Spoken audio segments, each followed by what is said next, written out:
Okay, everything seems to be working. Hello everybody. Welcome back to a stream that I intentionally started. I started this stream intentionally this time. Yippee. Okay, we're gonna load game.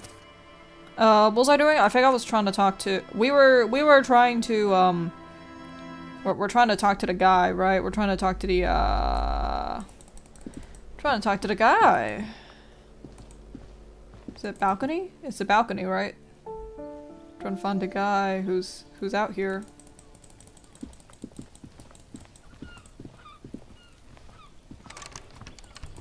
Okay, he's not here. This door is made of metal and appears to be reinforced.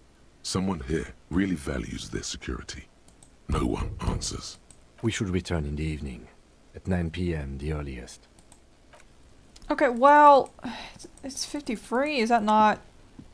Okay, I guess I will interact with this. It's the ledger you found in the trash. A cabbage of papers hanging from the board, with the permeables drawer inside.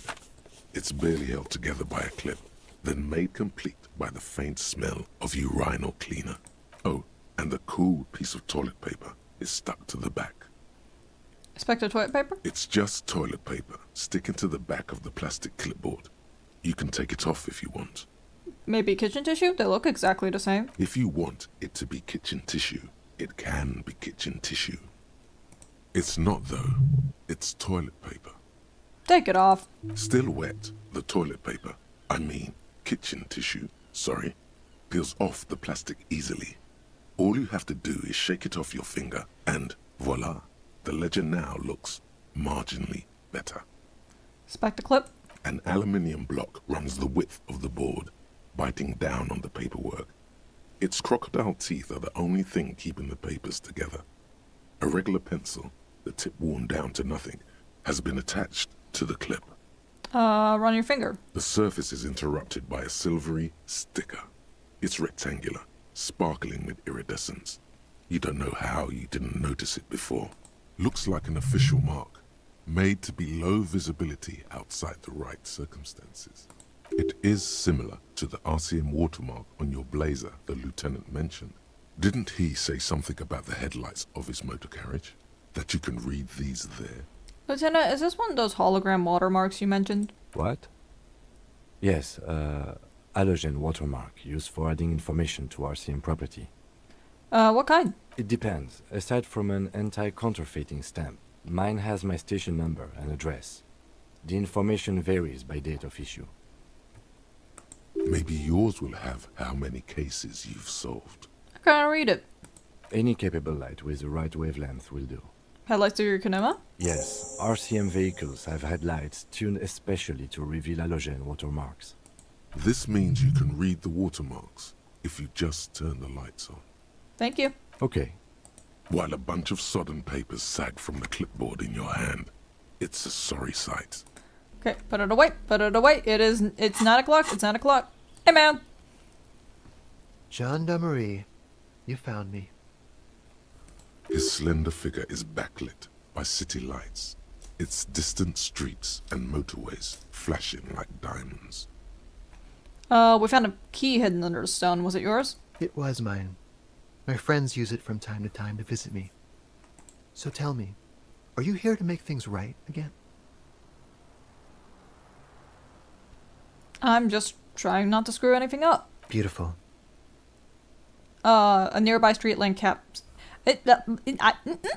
A nearby street lamp casts shadows on his chin, drawing out the slender cheekbones. God, English. I have some good news for you. My Sunday friend is visiting me tonight. I told him about you and he'd like to say hello. Step in. He's already waiting. By the way, I'm really digging the view here. Mm-hmm. That's why I chose this place. Martinez is special, isn't it? Wait. Suddenly you are digging things? Why would I want to meet your friend? Trust me. You do. I'll talk to him, but I want to talk to you first. I have so many questions. That's nice, but I don't have anything to tell you. It's my friend you're looking for, not me. He takes another drag of his unfiltered cigarette and looks around. It's getting dark and the neighboring windows have lit up. one by one. Okay. Downstairs, a cat crosses the yard, disappearing into the bush. Besides, I've got to run. Why? Something tells you you're never going to talk to an individual this cool or mysterious ever again. But I just found you again. Just look at it. It's a beautiful night. Who's going to stay in on a night like this? Only if you promise that we talk again. It's important. Something flutters in the corner of the lieutenant's mouth as you're saying those words. Let me flirt with this guy who's a smoker, man. I don't know. What's wrong, Kim? We'll talk. Just not tonight. Take care, alright?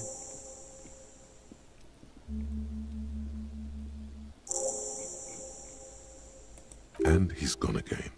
Looks like it's becoming a theme for him. He's always leaving. Why is he always leaving, Kim? Who knows, detective? It's a mystery. Something so different about him that I just can't put my finger on. I don't know, he looks pretty. Different, of course. There's something mysterious about the way he talks and moves. Something so mysterious about the way he talks. Kim's like, I know what you are. I know what you want. Very mysterious. Very. He's barely holding it together. It's all he can do to keep from bursting out in laughter. Aw, Kim. Come on, detective, let's go. We've got a potential witness to interview. His Sunday friend, remember? Alright. Okay, give me a sec. Quarterly business magazine. Empty ashtray.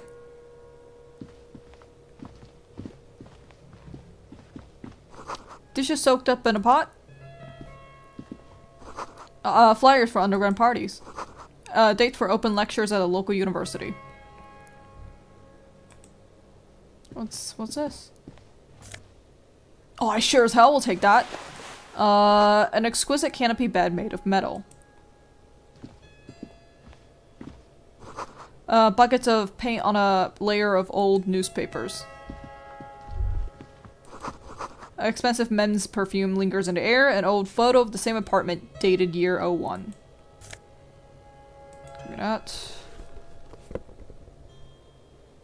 Okay, nothing else I can click on, I think. What's up, sir?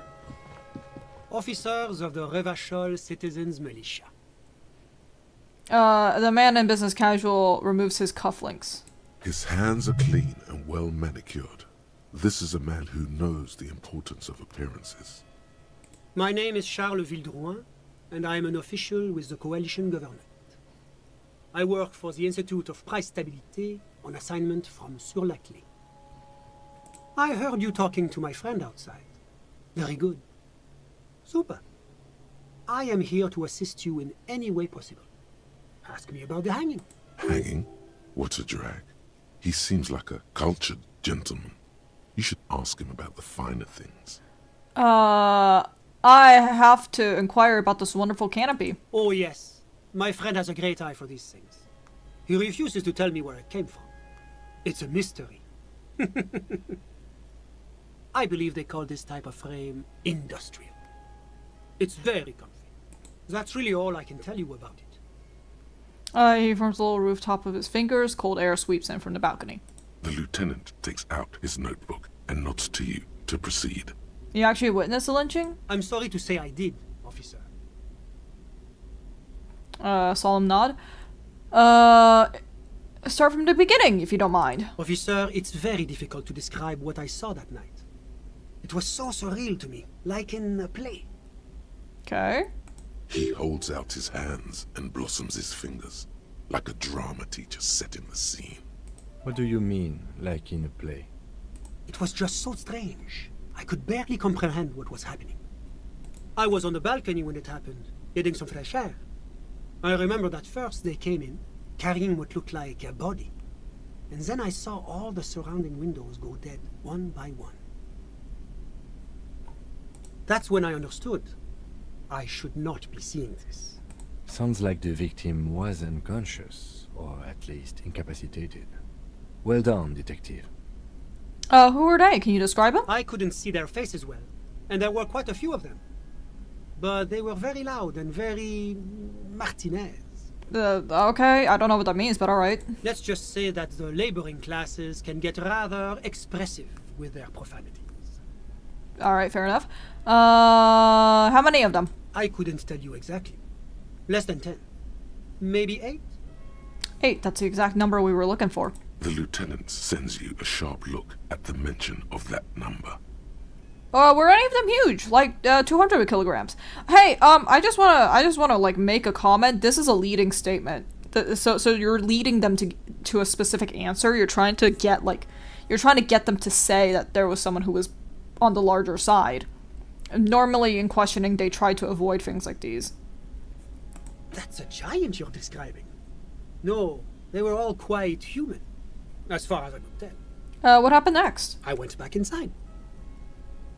Really? Were you able to see anything from inside? Officer, the yard was pitch black. There was nothing to see, but I could still hear their voices. They were threatening to kill that poor man. Were they men, women? All men, I presume. But again, I couldn't see very clearly. Any ethnicities? I hate that I we're believe asking they were that. mostly white, though I believe I saw 2 Areopagites among them. And I am quite certain that one spoke with a Mesk accent. What happened next? Well, that's the strangest part, officer. Nothing happened. It was oddly quiet for a public lynching. What do you mean nothing happened? They lynched a guy. Eventually, their shouts died down, and that was all. There were no gunshots, no celebratory shouts, no anything. Why didn't you call the RCM? You're right, of course. That is what one is supposed to do in such circumstances. I was simply in shock. I'm afraid I don't have anything else to add. Alright. About what time was all this happening, approximately? All I can say is that it was late. So let me get this straight. You didn't actually witness the hanging itself, did you? No, I didn't see the corpse until the following day. Those are all my questions. Thank you for your time. Of course, anything I can do to assist the RCM. What's an official like you doing in a Martinez? The Coalition is only looking out for the price stability. Inflation is a killer, like a heart disease blocking the normal circulation of the economy. It must be controlled. The economy impacts the entire international community, which is why it requires international oversight. Okay, but what are you doing here in this apartment? Well, I'm renovating it. It is an interesting project. The building used to be a 12-story skyscraper before the cannons took the top 4 stories off. This, of course, happened when the Coalition forces landed here. You could say I'm undoing some of the material damage the international community caused when we arrived here. Okay, so you're some kind of bureaucrat. Yes, as I said before, I'm a commissioner from Sur-la-Clé working for the Institute of Price Stability. This is one of the main projects of the Moral Inter. Wait, there isn't actually an Institute of Price Stability, is there? Or maybe there is. God, it's impossible to understand whether someone from the Moral Intern is joking or not. What is this international community? La Communauté Internationale is what Revacholians colloquially call the Coalition. In other words, the nations that stopped the disaster of the revolution. What is the price stability? It is the most important thing. That doesn't tell me anything. It's the central goal of any sound monetary policy. Maintaining the price stability is essential to maintaining high levels of economic activity, which is essential for maintaining high levels of employment, Okay. which is essential for maintaining the social stability. Basically, it makes sure the price of bread doesn't change. Précisément. Too much inflation, bread becomes too expensive. Too much deflation, it becomes too cheap for bakers to produce. That's why the Institute of Price Stability works to keep inflation just below 2%. 2% of what? But not too far below, no. Too below is also bad. Below, but close to 2%.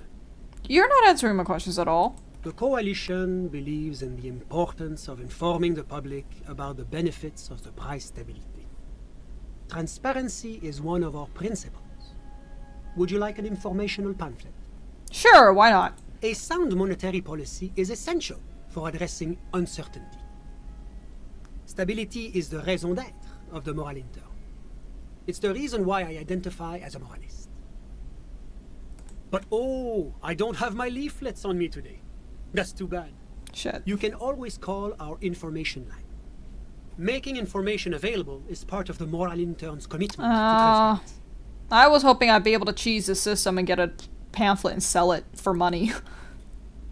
Heard about this moral intern before, I want to know more. It's the International Organization for Moralists. Hence, Moralist International. The Institute of Price Stability is just one of its many mind babies, as is the Coalition. So when I said I was a fraud of foreign interest, what I should have said is I'm moral intern bitch. Doing one's job doesn't automatically make one anyone's bitch. Besides, there are more nefarious powers to work for than the moral intern. Are you a moralist? But of course. Am I a moralist? Well, do you value freedom? Do you Lieutenant, believe in a normal, stable world governed by democratic values? Lieutenant, are you a moralist? Me? You've managed to catch the lieutenant off guard, but only for a moment. He quickly recomposes himself. I'm a lieutenant of the RCM, dedicated to maintaining law and order in Ravachol. A very moralist answer. What is a normal, stable world? The Occident is part of the normal world. Oranje, sur la clé, Martinez doesn't seem very normal, stable to me. Martinez? No. Martinez is something else. What does that mean? What about the rest of Revachol? Is it part of the normal world? Revachol is generally difficult. It's led by an interim government, which means it hasn't yet achieved full democracy. But they are working towards it. You're all doing very well here, relatively speaking. I feel like every time I'm talking to people, I'm choosing option D, none above. Is that normalism? Is this option D usually the most reasonable answer?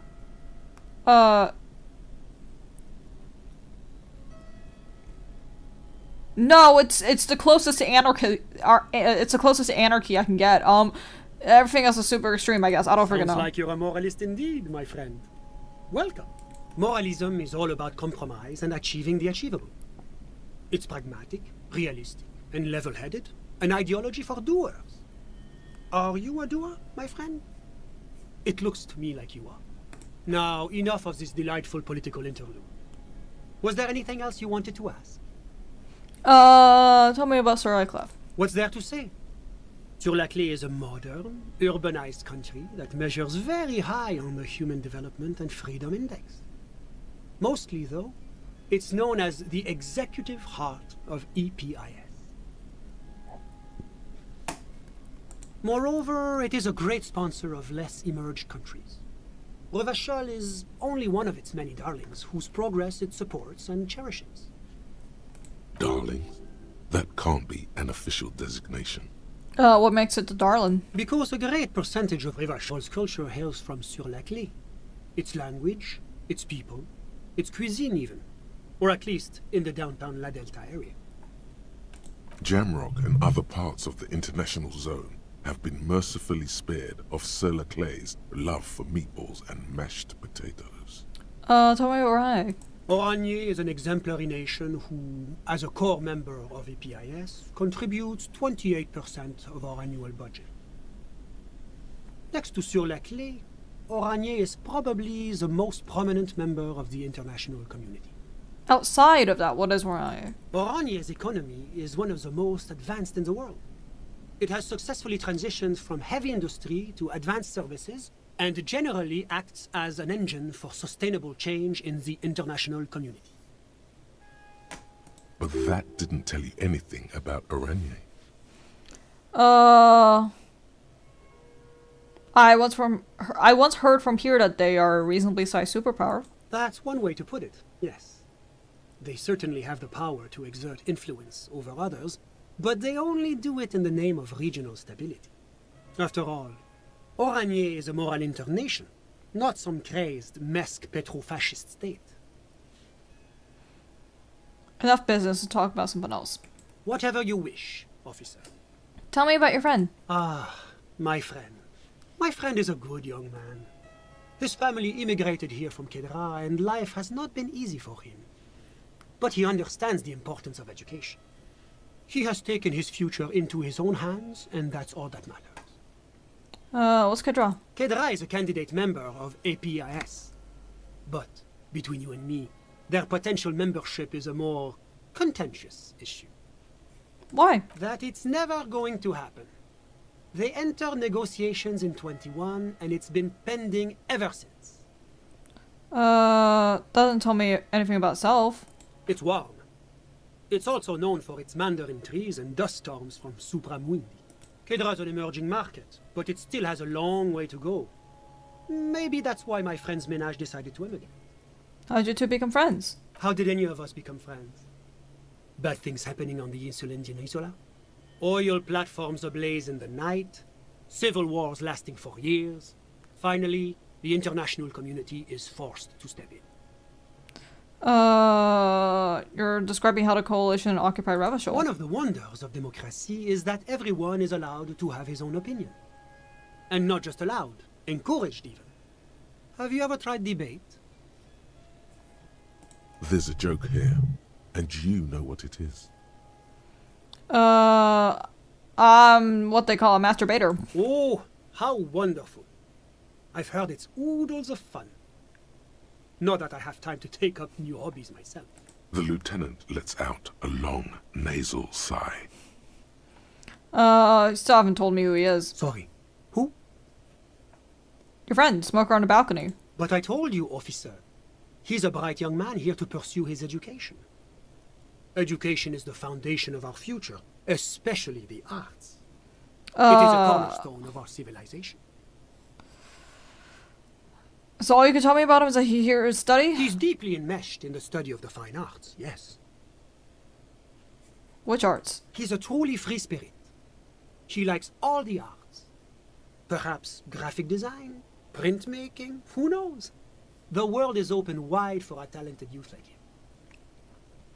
What are you doing in his apartment? I'm just enjoying the view.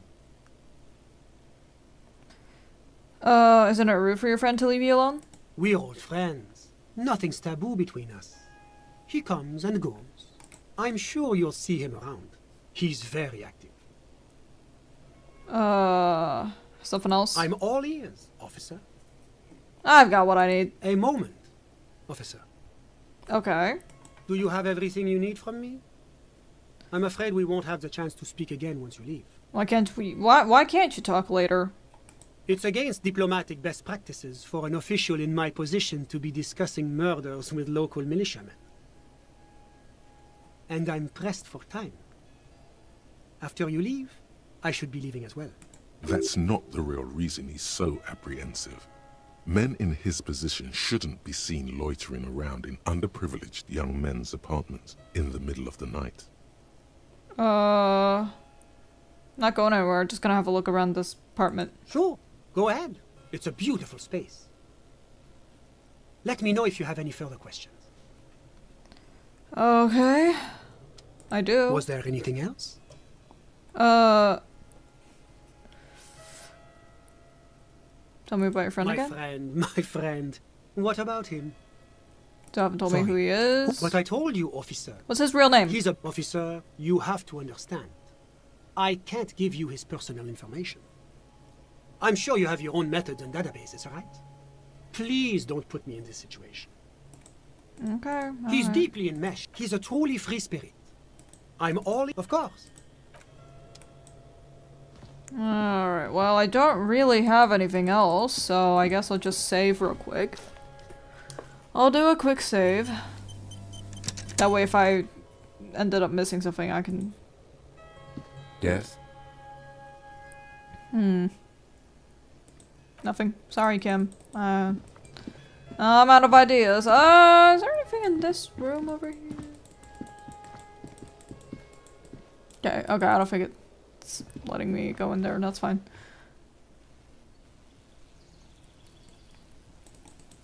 Okay.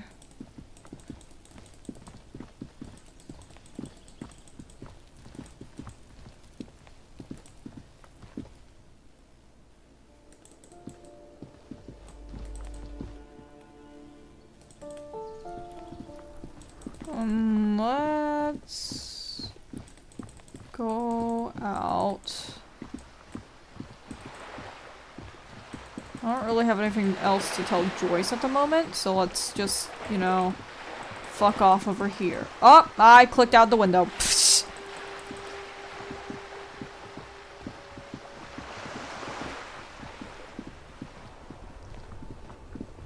I'm not going there just yet.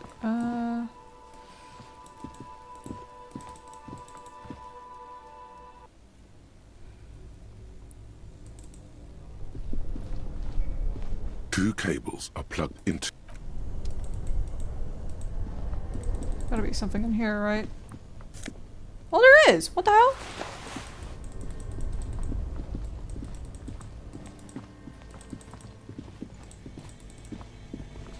The bear's eyes are still glowing red, watching over all the ice cream wrappers hidden.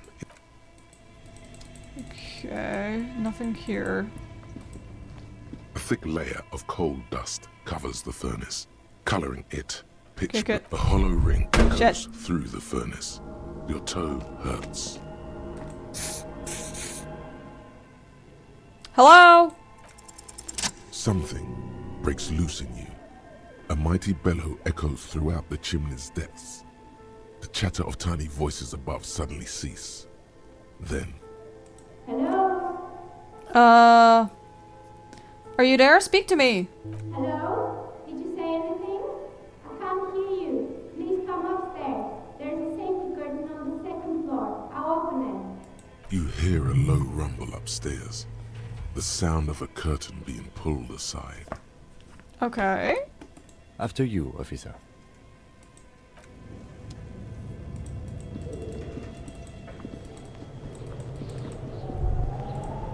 Wind howls from the coal chute above, okay.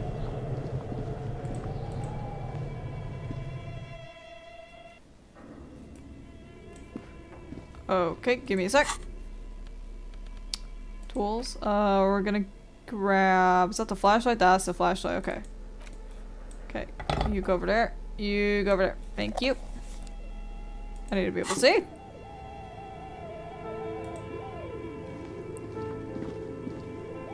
This old fireplace is covered in lines drawn in blue and red marker, the mesh spreading over the stone like blood vessels on alabaster skin.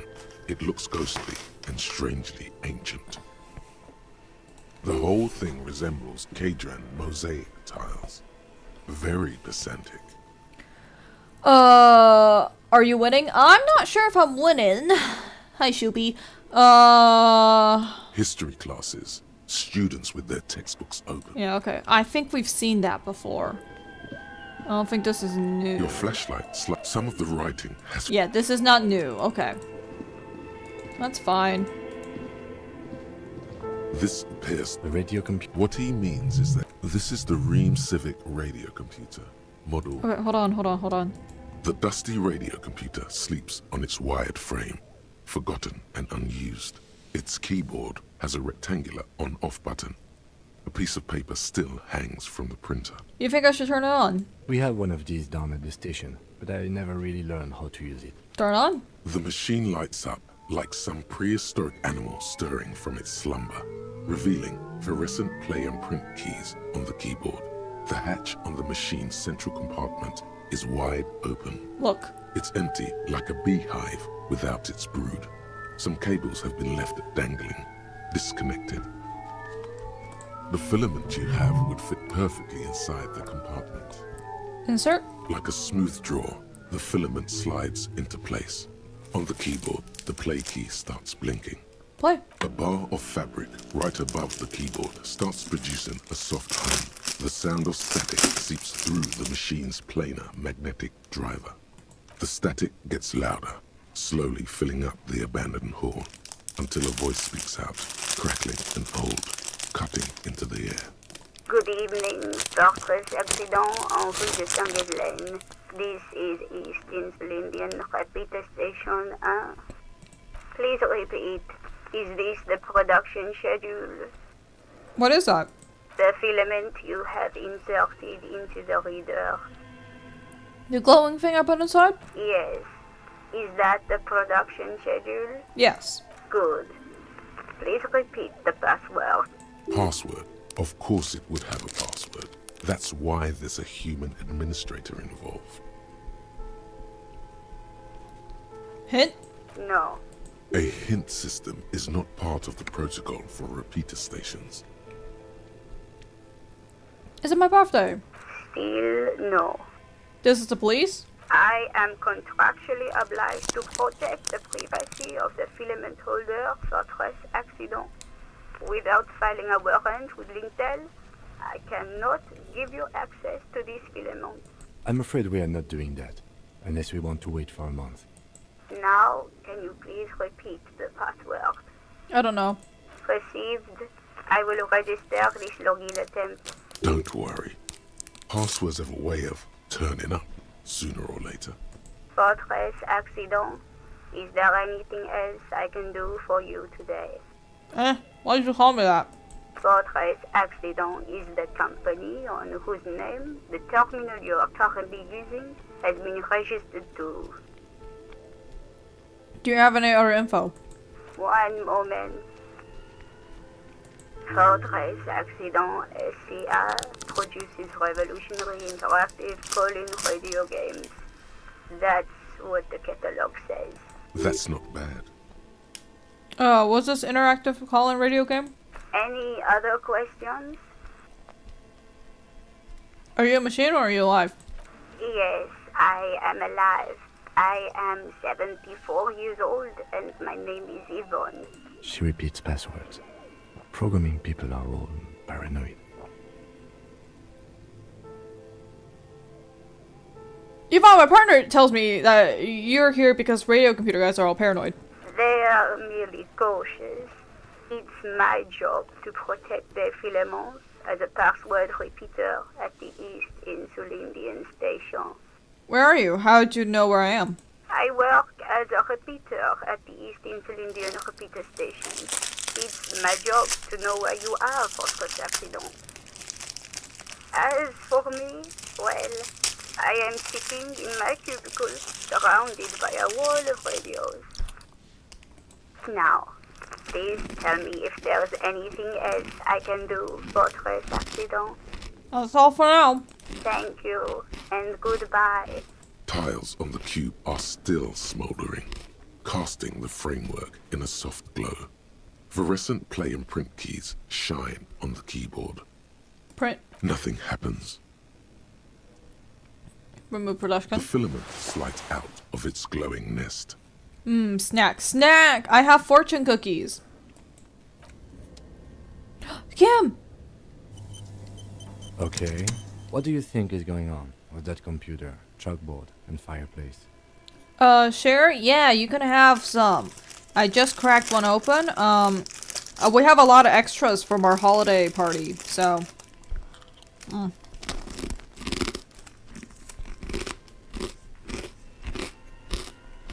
Motherfucker, this is. What kind of fucking fortunes are they putting in these things nowadays?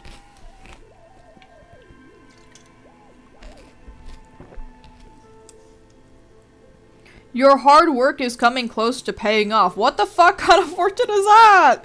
I feel like that's just some generic bullshit. Okay, and then there's a learn Chinese on the back, Hong Kong Chow Mian, which in Chinese is 港式炒面. Because Hong Kong in Mandarin Chinese is 香港. Which just means fragrant harbor, by the way. Looks like an undercover counterintelligence program. No, that's not it. I think... Like he's ready to lay out a fine theory, crafted together like a puzzle box. It looks like one of those popular pen and paper role-playing games. Only these people were trying to automate it. Make it work on radio computers. What do you think happened to the company? No idea. They stopped filling out the schedule on the chalkboard. Are they planning to do that? Through call-in stations.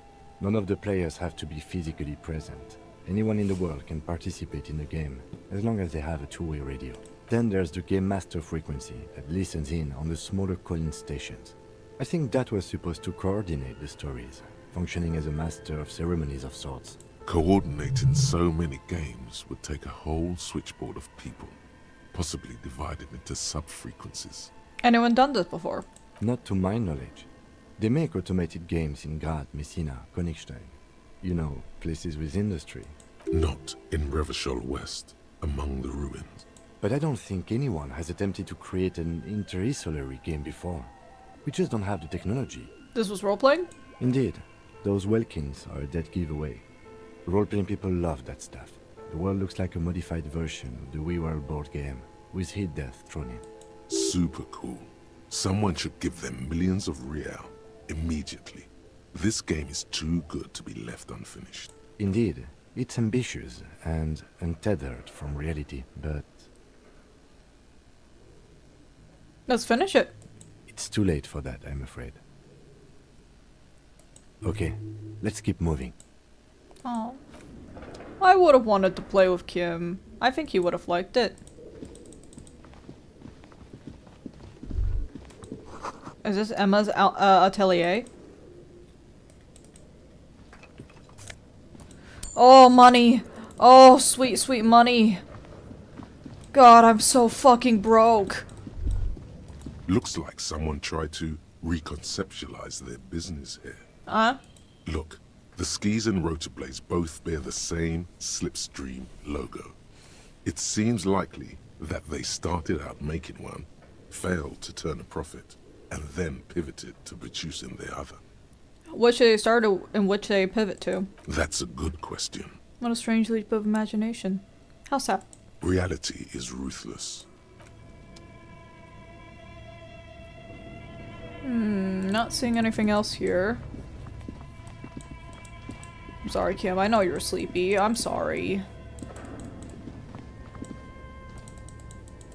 Okay, trying to find where to go now. Up. Floorboards Creek. Yes? No, sorry, not you, Kim. Sorry. I was trying to click on the other thing. Shoes in a puddle of melting snow. Okay. What's this?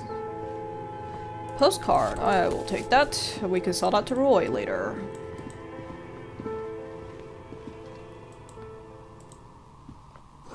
Trays full dice. Colorful polyhedral dice. Hundreds of them.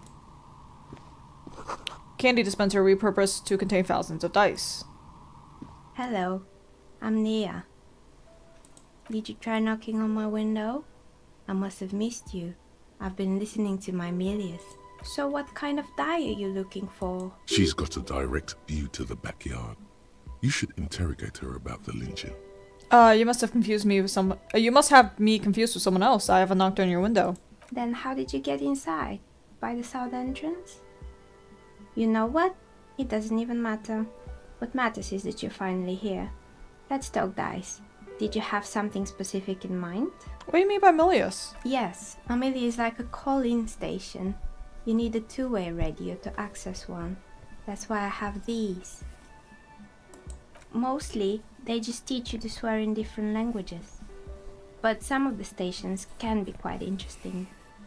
I was so absorbed, I must have missed you knocking. Why are you asking me about dice? I'm a novelty dice maker. Tell me the name of your role-playing system and I'll make the die you need. That's why you're here, yes? Role-playing games? You know the one made by Fortress Accident. Does that count? Sure, I like those. Very good. My rate is 10 real per set. Unless you want something really unusual. I don't have money. Take a look around and see if there's any particular stone you want to use. I see things. Hi, one of the dragon. You didn't have to gift that. Thank you. Thank you for the gifted. Aw, that's so sweet. You didn't have to do that. I appreciate it. It almost looks as if the stones and dice are a natural part of the room. growing out of the shells like stalagmites. No worries, I'm mostly here for dice discourse. Oh, is there dice discourse in this game? Alright, we can vibe with that. No falsehoods are present. She's a novelty dice maker and doesn't have anything to hide. Ask what you need. You're in it. Oh, okay. How did you become a dice maker? How did I become one? It was a business decision. I was a regular jeweler at first, but that's an unfocused field with too much competition. Really?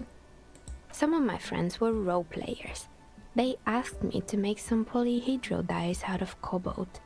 That was my first order. I grew it from there. Do you like the games yourself? Not especially. I like working with rare materials and a steady pay. And role players as customers? They're nice people. Fair enough. Some of those nice people have big bucks to spend on novelty items. I like to order a die from you. Of course. Tell me what you have in mind. I'm looking for something to help me with my work. I think I have just the right one for you. She opens the top drawer and takes out two, polyhedrons, red and blue. I don't get it. You're a police officer, right? Here, catch. They're a gift from me. A beautiful woman tossing you a gift. Whatever you do, don't overthink it. It's 58. It's 58. It's not bad. Mr. Smooth moves. You snatch the dice out of the air with one hand, just like you're in a movie. We get the dice maker. No, we thank her. We thank her. That was nice. Oh, what are the odds? The red one is made of bloodstone with a lapis lazuli inlay, and the blue one is the inverse. I believe these dice are your lucky charm, officer. She winked back at you. Can you believe it? You truly are Mr. Smooth Moves. You definitely need luck in Martinez. Was there anything else? Do you know anything about the lynching? Nothing really. I didn't know him. The lieutenant looks at his notebook. Then, the woman under the large window. Your window looks directly onto the courtyard. You're saying you didn't see or hear anything unusual last Sunday evening? I'm sorry, detective, but as you know, I usually have my headphones on when I'm working. It shuts out most of the daily ruckus behind my window. You often work Sunday nights? It's an odd profession, making dice for people. But I like it, and I prefer doing this to sitting at home. Fair enough. What do you mean by the ruckus? Well, there's always something going on in the Whirling's backyard. I mean, you've got Kuno there, so I don't exactly doubt it. During daytime, there are usually those kids. And lately, I've been seeing a lot of drunk workers hanging about. Must be because of the strike. She's heard of the murder, but did not see it, sire. But I never saw anyone during that fateful Sunday night, I'm afraid. You never took your eyes off the work? I might have, but in this case, all I would have seen is my own reflection staring back from the darkness. That is true. This is a phenomenon where, if the inside room, is brighter than the outside, it shows a reflection. I notice because I work evenings sometimes, and I can't see fucking outside. And I'm supposed to be able to see fucking outside. It's light here, but dark in the yard at night. Thank you, visual calculus. It's really hard to make anything out in the yard when it's dark outside. Besides, I rarely get up to look out the window when I'm in the zone. Thank you. She nods. Anything else, officer? Where are we anyway? We're inside the chimney of an old central furnace. It's strange, I know. To BH, I love seeing the proof for your personal visual calculus. Okay, I will say this. Hold on, I'm gonna pause because this is gonna be a bit of a yap. I will say this. All people can be defined by Disco Elysium skills. Disco Elysium, this style of narrative in Disco Elysium is very similar to how my own narrative in my eternal head works. It's like, games like Slay the Princess too. Like, where you kind of have, like, these different parts of yourself kind of chiming in. That's very, very similar to how I think. Friends, same. Yeah. It's like a conference, right? It's like, it's all these different parts of you being like, oh, this actually. Oh, but have you thought about this? Actually, this would be a good idea. It's a conference, right? I know some people don't think the way that I do, but that's why I enjoy games like these so much, because it's very similar to how I experience things. And, you know, like, this is something that makes a lot of sense to me. I'm sure people who don't experience things can also have fun in this game, but, like, that's the reason I'm so drawn to these types of narratives and these types of games. I feel the kinship with you, Disco. Yeah. Like, I a lot of times the people who like these types of games are people who happen to, who happen to, like, sort of share the same kind of experience with internal narratives. So yeah, really fun things. But yes, my personal visual calculus skill also jumped out and was like, yeah, this fucking happens all the freaking time. Just personal experience. When the room is really bright and the outside is dark, you can't see anything. It's just all black and a mirror. That's all you see. That's why sometimes, so I'm trained to look outside. That's my instinct, is every time I, like, move away from my position, I have to look outside and make sure I don't see anybody coming. But because it's dark outside, all I see is just a fucking reflection. So I have to really, like, look to try and see if anyone's coming. And one time a coworker saw me and they were like, "What are you doing? Look at your own reflection." I was like, no. I'm not looking at my own reflection. I'm trying to look past my reflection to see if I see anything outside the building. So yeah, anyways, that was my personal little anecdote there with that. I love the Dice Maker, she's very fun. It's kind of fucked up we have to be this way and don't get a personal Kim to be like, "Detective, chill the fuck out." No, I do have a personal Kim. I have a personal Kim. I just don't listen to my personal Kim very often. Yeah, my personal inner Ludo narrative comes with a Kim. Mood for this game, yeah. I just don't fucking listen. Luckily, Kim in the game, I like Kim, so I do try to make him happy every once in a while. Like, okay, Kim, I'll throw you a bone, because I like you. I think he's funny. Alright, we're gonna continue. But when I arrived here, all the other rooms were taken, so I had to build myself a makeshift home. Besides, I don't really have to pay any rent here, so that's a plus. Creative. When she arrived here, there was no room anywhere else. She must have known the other businesses. Heard this place is cursed? I've heard the stories, but I don't think those stories are true. How do you explain what happened to the companies? It's just capitalism. We only hear about tales of success, so it's often surprising to realize how many ventures actually fail. This is true. I think like 1/3 of all businesses in the United States fails. Or is it all businesses or is it restaurants? I think that one might just be restaurants. Like 1/3 of all restaurants fail within the first 2 years. Plaisance is the one who sent me. She's convinced that the place is swarming with malicious energies. Plaisance, the bookshop lady? I've heard that her business is doing rather well. Have the energies spared her somehow? The bookstore isn't doing that well. Hardly any customers and she has to exploit her own daughter. Oh, right. But it's not just the bookstore that's still up and running. What about the whirling in rags? Some people say it's part of the building complex. The Whirling's part of the Doom commercial area? You could say so. Both houses were built at the same time and under the East of the Commerce Central project. Separate energies can't reach her. And then there is me.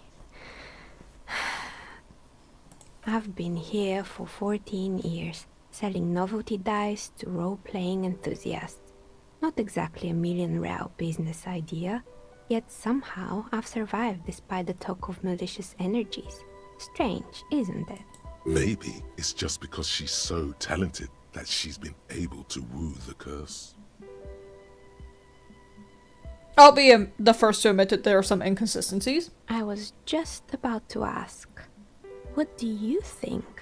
Do you think the curse is real? Not sure. World's a puzzling place. Is it now? I've always thought it's a rather mundane and boring place with no supernatural surprises in sight. Well, if you ever find a way to explain all those inconsistencies in the curse, let me know. That's all she has to say on the subject. She's been thorough and truthful, as far as we can see. I like her. I think she's awesome. The bookstore closes starting 2100. You'll have to do that tomorrow. Do you know what happened to the other tenants? Everyone else is gone. More or less. Are you interested in anyone specific? Oh, quite a lot of them spring to mind. Hair salon. Yes, I think it was called Androgynous Orlando or something similar. They weren't a big hit around here. Turns out that working class men don't like genderless haircuts. They're scared of that word. Skill issue. A bit of experimenting every now and then isn't bad. Thank you, conceptualization. It's not about the haircut. It's about the confidence. What's wrong? The customer should be more open-minded. I guess it just wasn't the time yet. Jim? It wasn't merely a gym, it was Artemitep's boxing club. A community project created to steer at-risk youth away from drugs and crime. Who was that? A kind man from Zemsk. I heard he had some trouble with the law when he was younger, and that's why he wanted to start the gym, as his way of giving back. That's what Kuno needs. Kuno? Who's Kuno? He's a little ginger gremlin who likes to defile dead bodies. Oh, you mean the kid with the sailor's mouth? Yes, I've heard him yelling profanities in the backyard.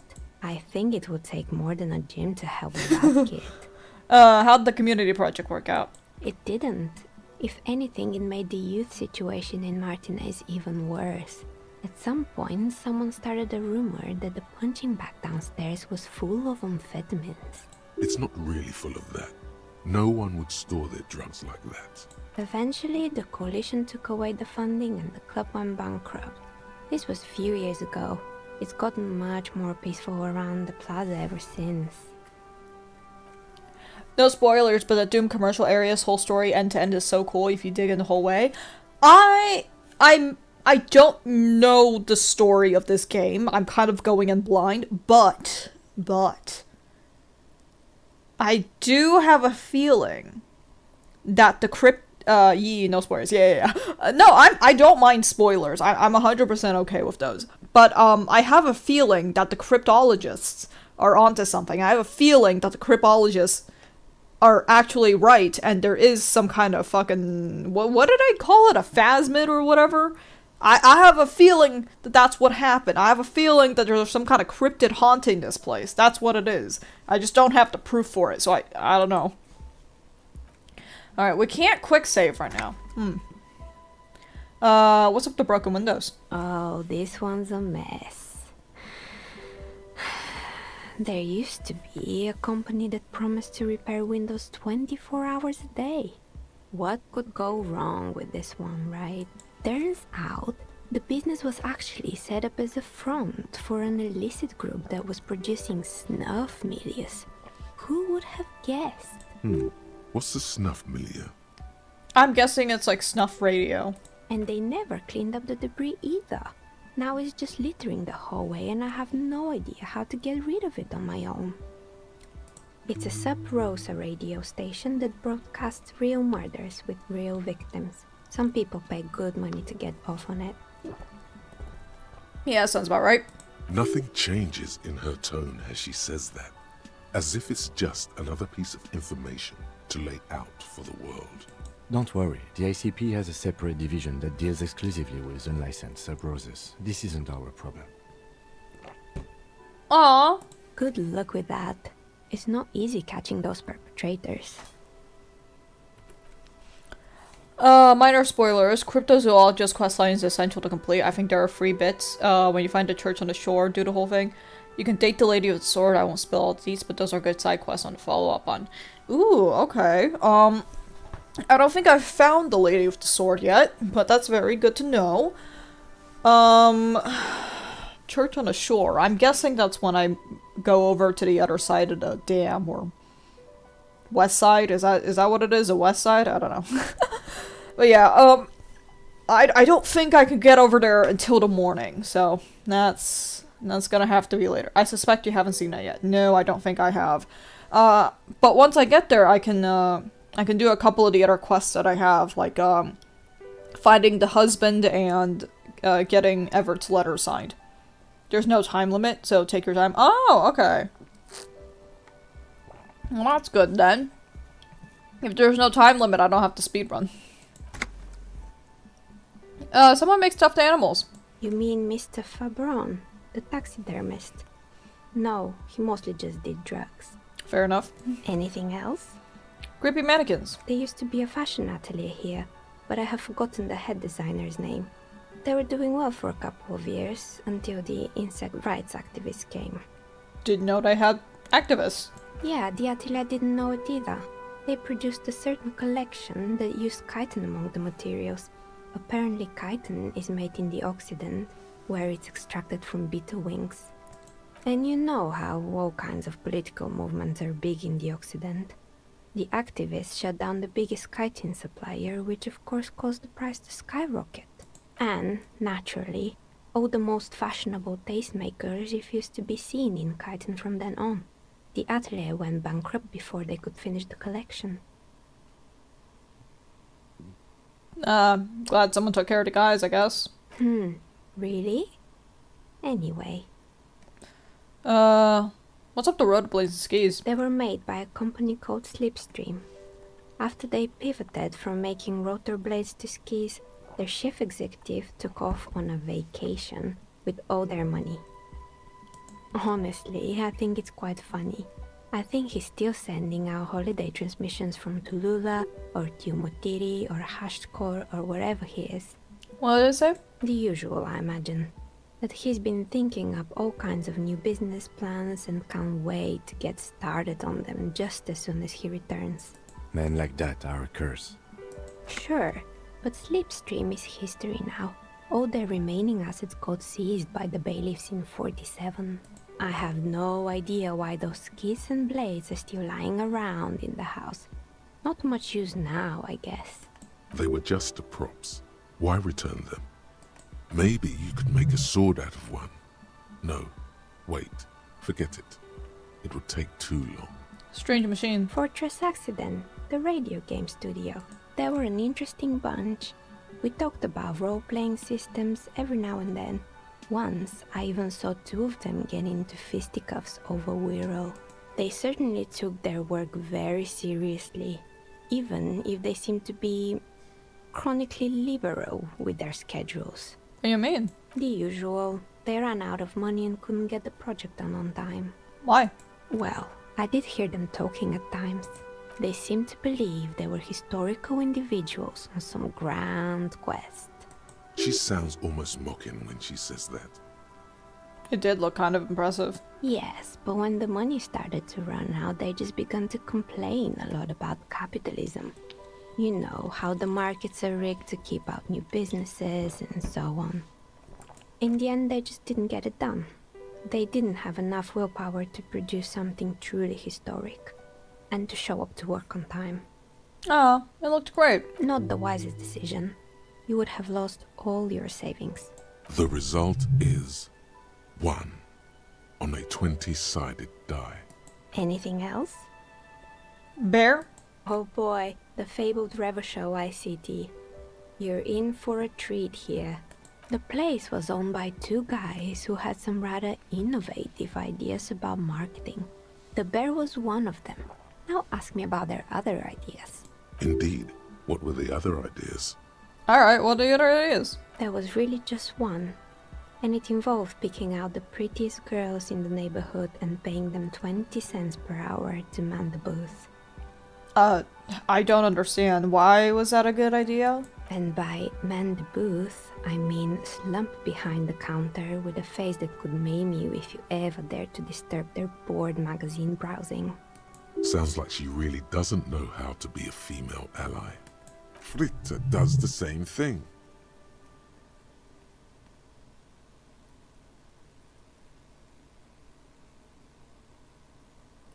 I know a girl just like that. Employing silky teenage girls is a widespread practice, yes. Unfortunately, they always come in packs. I'm talking about acne-ridden girlfriends and gorilla-like boyfriends loitering near the shop. At least that's what happened with Ravachol ICT. And they already had the bear. What about the bear? The bear. Didn't work out. Of course not. The bear was terrifying. No one wants ice cream guarded by a hostile apex predator. To make matters worse, the fridge didn't work too well either, and half the ice cream came out malformed and partially melted. Eventually, Ravishell Ice City lost the price war to its rival, Glacé 5000. Glacé 5000 sold caramel sundaes for only 5 cents a piece, out of regular fridges. I'm sure it was doing its best. Maybe, because the taxidermist who made that bear definitely wasn't. Doing his best, I mean. Huh? He said that the bear was his vision beast. He said he met his vision beast while high on desiccants. Called it Megatherion. Sounds cool. Does sound cool. Why is everyone doing drugs in this place? Even the taxidermist? Megatherion? Megatherion, a mega wild beast. The Mega Wild Beast. It's an imaginary beast that guides you through life by telling you to do more drugs, mostly. I don't do drugs. Very good. You shouldn't do them. You're a police officer after all. Anyway, now you know the story of the fallen ice cream empire. Anything else? Another failed business, perhaps? I've been here for a long time. Fun meta fact, all the businesses in this building were based on real places near Zom's offices during dev. That's hilarious. Dude, I used to go and walk to, a place. And I would see the office workers on their lunch break, and they would all like file out in their little suits and ties and like pressed slacks and leather shoes, and they would cross the street to go to the little shopping center near the office buildings to get their lunch for lunch break. And I found it the fucking funniest thing. Side note, similar thing, when you are on a campus that has a lot of like, it's got a lot of like, you know, it separates the buildings a little bit. So we had kind of like a section for all the science buildings, like all the labs, all the biology, chemistry, physics, all of that stuff was over on one side of the campus, and the other side of the campus had more the humanities and arts and like literature and movies and stuff. So like you would go from like one section of the campus where it's like it's all nice and pretty and it's got like lovely gardens and statues and it's beautiful, and then you go over to the other side of the building, it's just fucking gray concrete building, and you're like, what the fuck is this? Yeah, and then sometimes I would go over there and you'd see the business students coming out of their class, and they would be on their, like, you know, the little electric like scooters that you can rent. They would be on the electric scooters and they would zoom on by with their little like their little suits. Like they had the whole 3-piece suit with like the fucking, is it 3-piece? I think 3-piece is like, 3-piece includes the vest, right? Not 3-piece then. It would just be their blazers and their slacks and like maybe some leather shoes depending on the person. So 2-piece must be if they scoot, and yeah, okay, 2-piece then. Yeah, they would go in with their blazers like flapping in the wind as they're on their scooters heading over back from class. Or to class, depending on which way they were going. But yeah, very funny visual. I found the intercom, but it's not working. Oh, right. I hope you didn't try to ring me. I think none of those doorbells work, including mine. I'm still in the middle of connecting the wires. Sorry about the confusion. The doorbell with the empty name card must belong to her then. East Delta Pinball? Right. It used to be a gaming arcade. This is an ancient failure, before my time. I'm not surprised, however. My advice? Don't base your business on a fad. Hypnotism, floriography, trick track, especially pinball. Agreed. Pinball is the worst. Substream SCA? It can't be true. They don't work here anymore. They've been gone for years. When you got a sec, no rush, curious to see your build, wondering if you have similar fave skills. I'm not gonna lie, the first couple of skills I have, I kinda just randomly picked something. Let me take a look-see. Is it this one? Yeah, I just randomly picked a couple of ones. Oh, same, yeah. I picked endurance because my physique could, or not my physique, but my health could use a little boost. Volition I picked because I kept running out of morale. I kept running into a problem where I was losing morale really quickly, and I didn't have enough healing items for that. So I was like, okay, we're just gonna max out Volition so that I don't have to deal with that anymore. Fucking turns out, you get a shit ton of magnesium later on, so I was like, ah shit, well now I have too much magnesium, not enough health.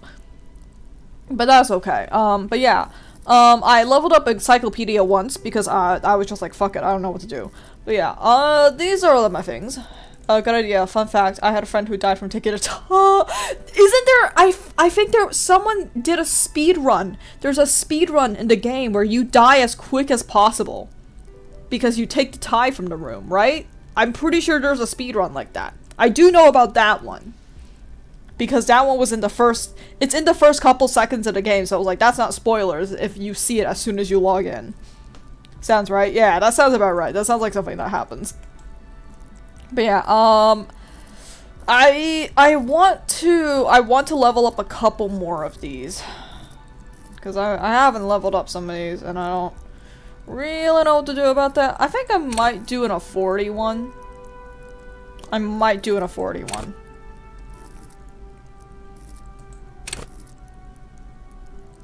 Yeah. No wrong choices. It depends. Like, some of these I'm just, I'm saving my skill point right now for when I want to use it. Because, I don't really know what I want to use yet, so I'm just like, that's the right choice. Yeah, like, I'm just, because we can change it, the rerolls are key. Yeah, because we can change it, in the middle of a conversation, we can just go in and level it up, so I'm just gonna keep them.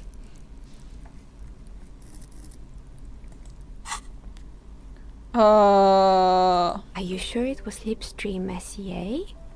Was it a woman? Maybe it was Plaisance from the bookstore. Tricentennial Electronics. Tricentennial Electrics? It used to be a major electric company 100 years ago. Are you sure it wasn't just some kids playing a prank on you? It was too real to be just a prank. Either we're dealing with a professional actress, or whatever happened, keep your cool. It's probably better to admit that it was a harmless prank. Maybe a rare electrical anomaly. A prank is more likely, no? Oh, the kids these days. We were just one of them, and now they're terrorizing us. No solidarity. It happens all the time, you know, every generation. It is what it is, you know. Wouldn't be kids if they didn't take a beating out on us, and we wouldn't be adults if we didn't take a beating on them, you know? That said, when you finish, go find a YouTube vid with all the legendary shiver signs. It's all lore, but fuck. I do want to. I do think Disco Elysium's gonna be one of those games where I just kinda... I play maybe when I just don't really have anything to do. Like, I might replay this one. Slay the Princess is another one that I should get back to playing. It's on my laptop. All the files for that one are on my laptop, and this is my PC, so yeah. Slay the Princess sent me to. Yeah, I love Slay the Princess. I haven't gotten all the achievements, that's why I want to keep playing it. But I haven't played it in a hot minute.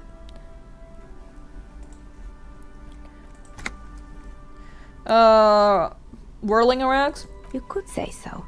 Both houses were built at the same time and under the East Delta Commerce Center project. That explains why you can call the whirling from the intercom, albeit I doubt that anyone responds. If the whirling is part of the same building, then it's part of the Doom commercial area. The darkness of this place is there, too. Empty card's yours? That's right. I haven't even written my name there. As I said, it's quite useless right now. It doesn't work yet. I got a few more questions. Sure, I'm listening. Other questions. Good. I hope it clarified things a bit. What else? More questions about the building? I'm listening. No, other Good. questions? I hope it clarified things a bit. What else? Okay. Quick save? Oh, it's you again. Are you looking for a die? Let's gamble. You feel Fuck. nothing.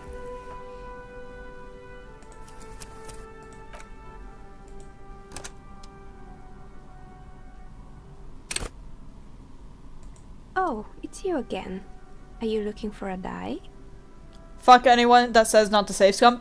The amount of times I've save scummed in this game, man. The last 3 streams are just me re-rolling constantly. Let's go gambling! You feel nothing. Ah! If anything, it's uncomfortably warm in here. I play with a mod that just lets me choose. I haven't modded yet. I felt like it was better to go in blind. I played a billion times. That's fair. Let's gamble! We're gambling! Oh, it's Let's you go again. gambling! You feel Let's nothing. go gambling! That was actually a pretty high roll.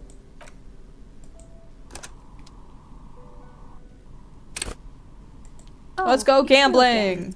Are you You feel nothing. Shit! If anything, How much it's do you want? uncomfortably warm in here. That was one off. That was one off. It was just one off. I can make it. I can make it. I just have to get lucky. I can make it. I can do it. I believe in the hard card. I it's you believe in again. you, and you believe in You me, feel and I. That's a 4. I've rolled a 4. That's not ideal. I'm not supposed to roll a 4 there. Oh, it's you again. You feel nothing. If Okay. anything, it's uncomfortably. Believing in you that believes in me that believing in Kim. Exactly. So I don't like that I'm gonna have to do this. Or actually, wait a minute. Hold on. Speed bottle, physique, morale. I don't want to. Do I have anything that increases shiver?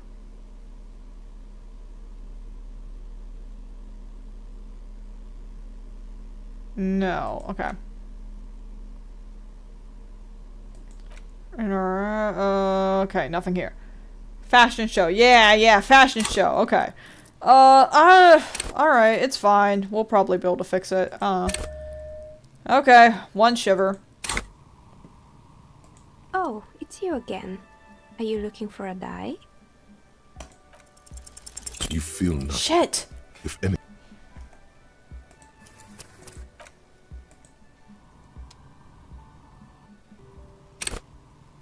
Oh, it's you again. You feel nothing. If anything, it's uncomfortably warm in here. 3 plus 4 equals 7. Okay. So that's 3 plus 10. That means whatever I roll, it has to be an 11. So I need a 6 and a 5. Okay. That's doable. We can do it. That's doable. Wait, what? There we go. It's doable. I just have to Oh, get lucky. it's I you just again. have to get lucky. You feel nothing. I'm not lucky.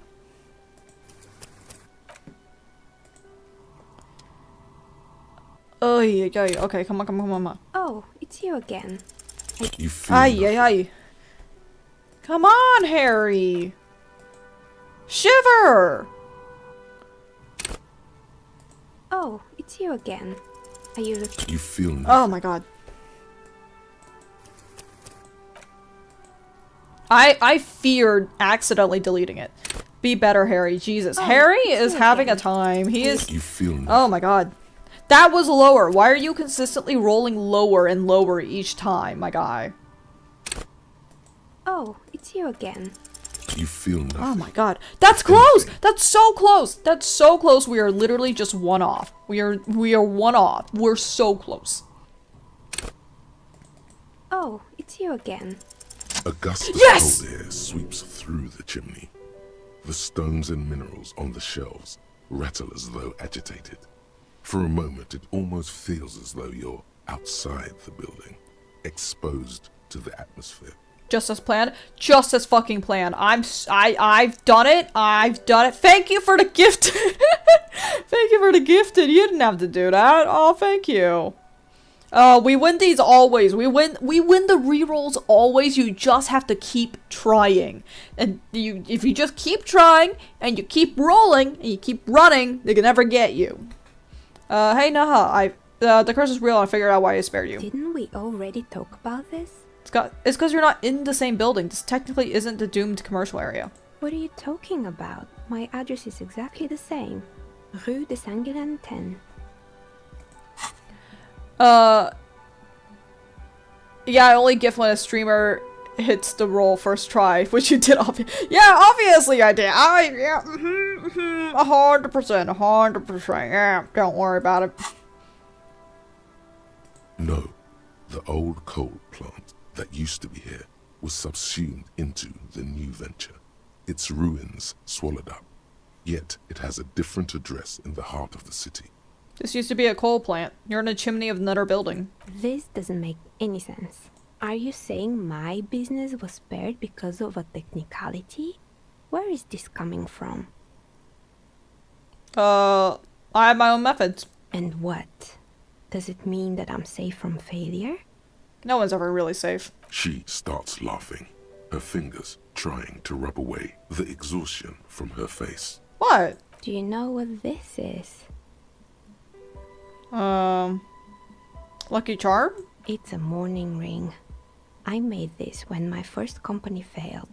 It was a small jewelry shop right here in the East out the Commerce Center, built with the little I inherited from my parents. I drove it into the ground within a year. I didn't have what you would call a viable business plan. Why are you telling me this? It wasn't just a jewelry shop either. I always thought that it was just the world that you were supposed to try again and again until you finally succeed. And now you're telling me what? That it was all because I didn't run my little shops and ventures from a dump inside an abandoned chimney? Don't call it a dump. You made it nice and cozy in here. Yeah. Or maybe it's the entire world that's cursed. It's such a precarious place. Nothing ever works out the way you want it. That's why people like role-playing games. You can be whoever you want to be, you can try again. Still, there is something inherently violent even about dice rolls. Yeah, I just re-rolled about 10 times on stream. It's like every time you cast a die, something disappears. Some alternative ending, or an entirely different world. But anyway, thanks for sharing your theories, officer. Thank you. This was a nice talk. I enjoyed it. Okay, I'm sorry, Kim. I've kept you up for a really long time. I know you like going to bed. I'm sorry. I will let you leave. If I can fucking figure out where the exit is. Where is the exit?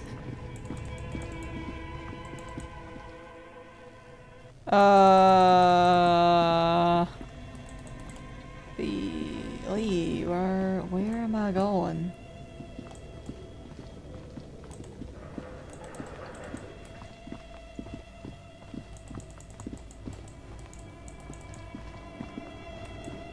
What was this?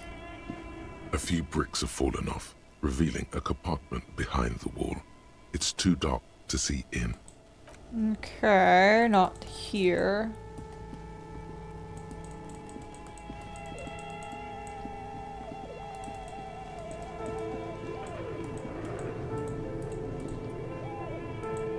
If we've seen this before, that means there must have been something here.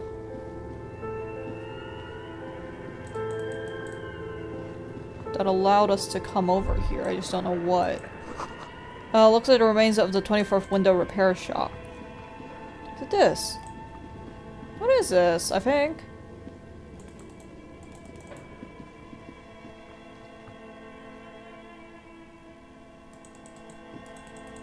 Oh, what? What's that? Huh.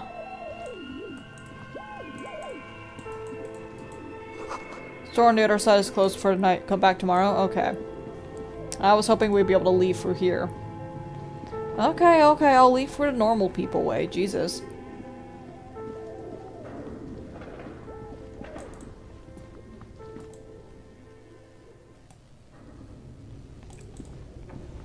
Alright, I gotta sleep.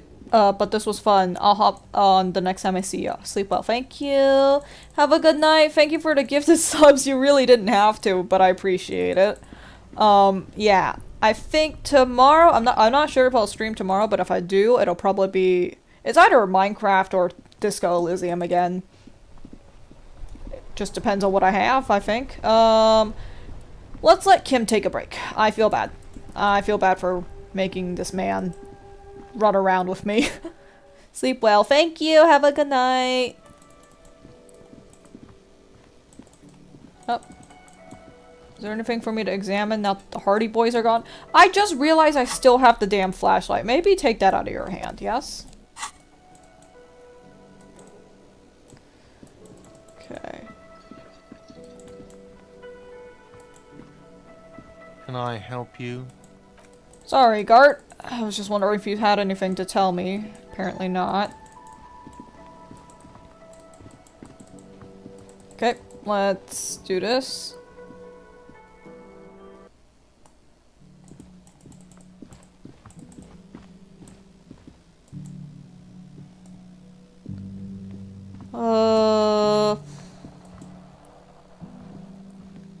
Let's let Kim go to bed. Are we not gonna talk? Yes? Do you not want to debrief? You don't want to debrief with me? He doesn't love me! Kim doesn't love me! Oh my god! He's mad at me! He's mad at me because I made him stay up. That's why. He's mad at me because I made him stay up. Is that it? Is that fucking it? Okay. Whatever. Fine. Fine.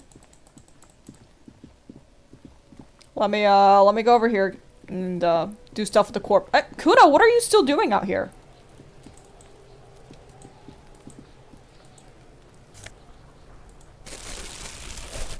Kuno, what's going on? You missed a good show before. A kid came by and completely fucked the tree to pieces. He fucked the tree up! Fucked it good! It was porno!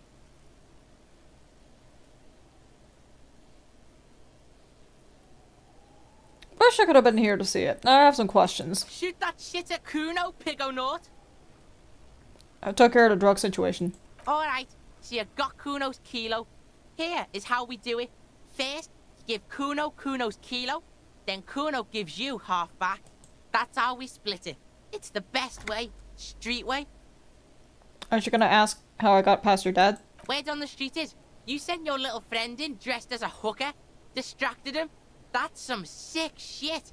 Tell your little slanty-eyed friend, respect from the Kuno. Did not do that. Kuno wants to hear all about it, but first we split the kilo, then we shoot the shit.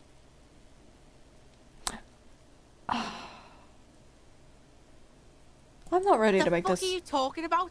Getting Kuno all worked up for nothing? Kuno doesn't fucking care. I don't feel good about giving a kid drugs. I don't feel good about it. I don't wanna. The man is decomposing visibly now. Every hour, he looks less like a creature and more like a pile of intestines.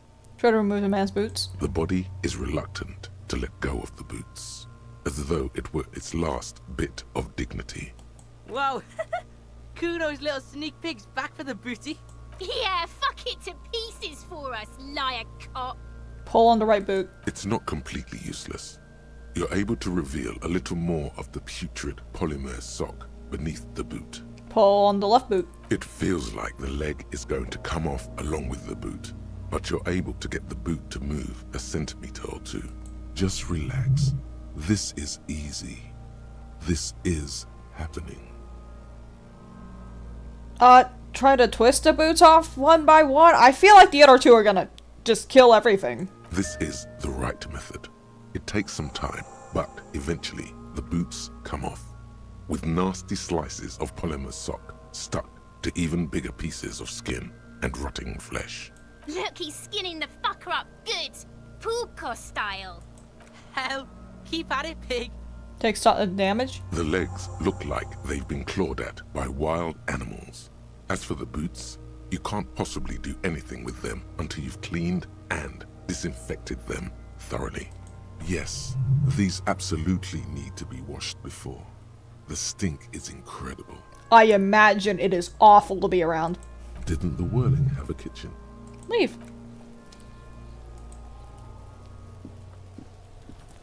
Actually, The man is decomposing visibly now. tell me something, dead man. Shoot, Looney Rooney. Where have you gone? Into the wall. In the past. Way out in the west. Come Yeah. back later, cop. Leave. Alright, nothing you can tell me now that I don't already knew. Let's go to the kitchen and see what's up.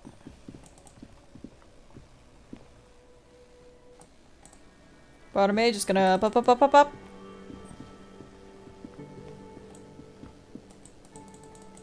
think it's got a kitchen, right? What? You see a heavy steel. Leave. Oh. This industrial gas-powered stove has been used to prepare food for many hungry hostel guests. There are several pots and pans on hand. Getting the corpse residue out of these boots is going to require patience, and also a huge pot full of boiling water, soap, and white vinegar. Check out the cookware. A commercial pot draws your attention. It's very large, gigantic even. It could be used to make enough stew to feed an entire city, and also to boil a putrid pair of death boots. Cleaning supplies. There is a variety of soaps and bleaches in the cabinet to the left of the stove. There is also a bottle of white vinegar in the cabinet next to the fridge. It's bad with those boots. Don't be stingy now. The boots are really disgusting. No, The delicious both. smells of cheap soap and vinegar waft up from the pot. All right now, chef. Light up the stove and boil them. Add the water and boots to the pot. Bring to a nice boil. The strong smell of vinegar forces you to step away from the pot. The water slowly comes to a boil. Wait. Strips of polymer fabric and human tissue separate from the lining of the boots. They float to the bubbling surface. Beautiful? A 2-course dinner of rotten flesh and hardened ceramic. Wait, some more? The boots look cleaner and cleaner. Those bits of human flesh are beginning to look cooked. You can smell it too, just like beef stew. A little more. That's it, chef. The boots are as clean as they're going to get. Steam, dense with the smell of strange meat, disappears into the vent above the stove. Examine your new boots. A pair of real beauties. The boots are shiny, hot, and reek of vinegar. Just perfect. Master Chef out. Master Chef looks at the boots. What do we have here? Okay, what do you have right now? Okay.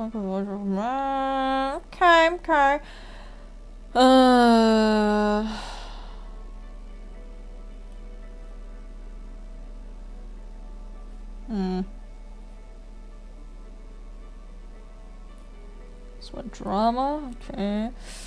Nothing I can really see that would really make me want to do much with it.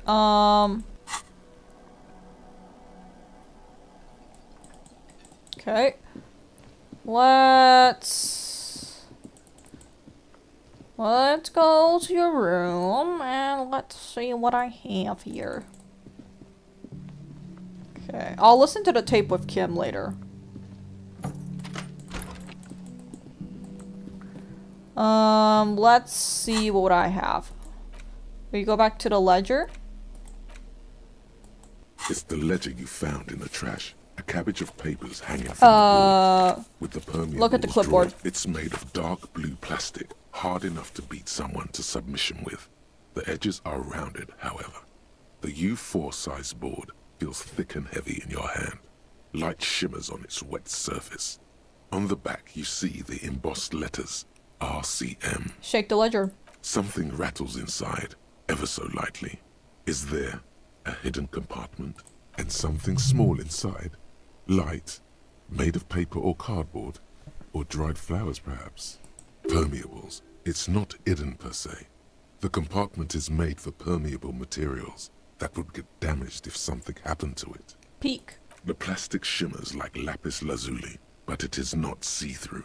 You cannot see to its center. How would I open it? With your hands, U4-sized pages hang from the clip screwed to the top of the board. Sure. The two sides of the board appear slightly misaligned, like a drawer that's come off its slides. If you bend the plastic on your knee slowly, the slides snap back into place. It should be possible to just, Slide the drawer open. without resistance or sound, the two panels move against each other. The compartment is now open. What's inside? 2 ticket stubs and a handmade postcard. Pick up the picket stubs. 2 octopuses are smiling, reaching their tentacles toward each other in the colored pencil drawings. The tickets permit access to the zoo in Revachol East. The aquarium costs extra.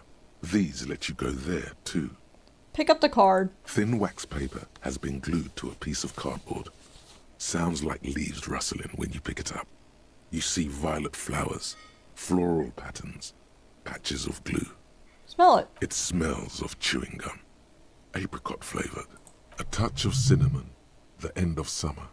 You think the label says tutti frutti. Open. Familiar handwriting lines the inside of the card, looped, round letters in a woman's hand. Huh. A young woman in her 20s.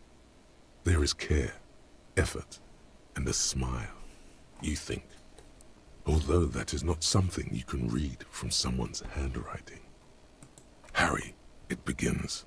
You're already reading. I wanted to write you a letter so you can read it when you wake up. Maybe it will make you happy. Throw it away, please. Keep reading. Your hand shakes, holding the card. Every morning when I step out and you're asleep behind me, it says, I find a little piece of sadness in me. I carry it in my chest, down Voyager Road. Every step I take, it grows.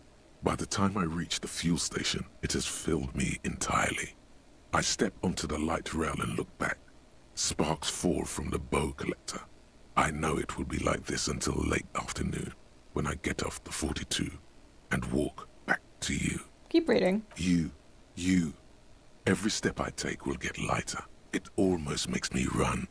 Sometimes I do. I can't believe I met you. I can't believe the happiness I feel with you.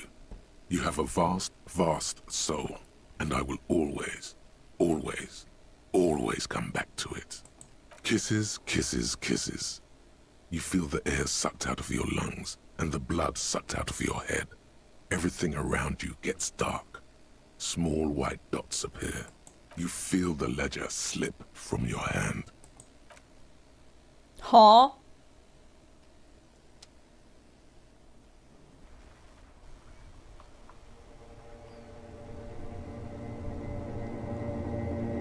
What? Excuse me?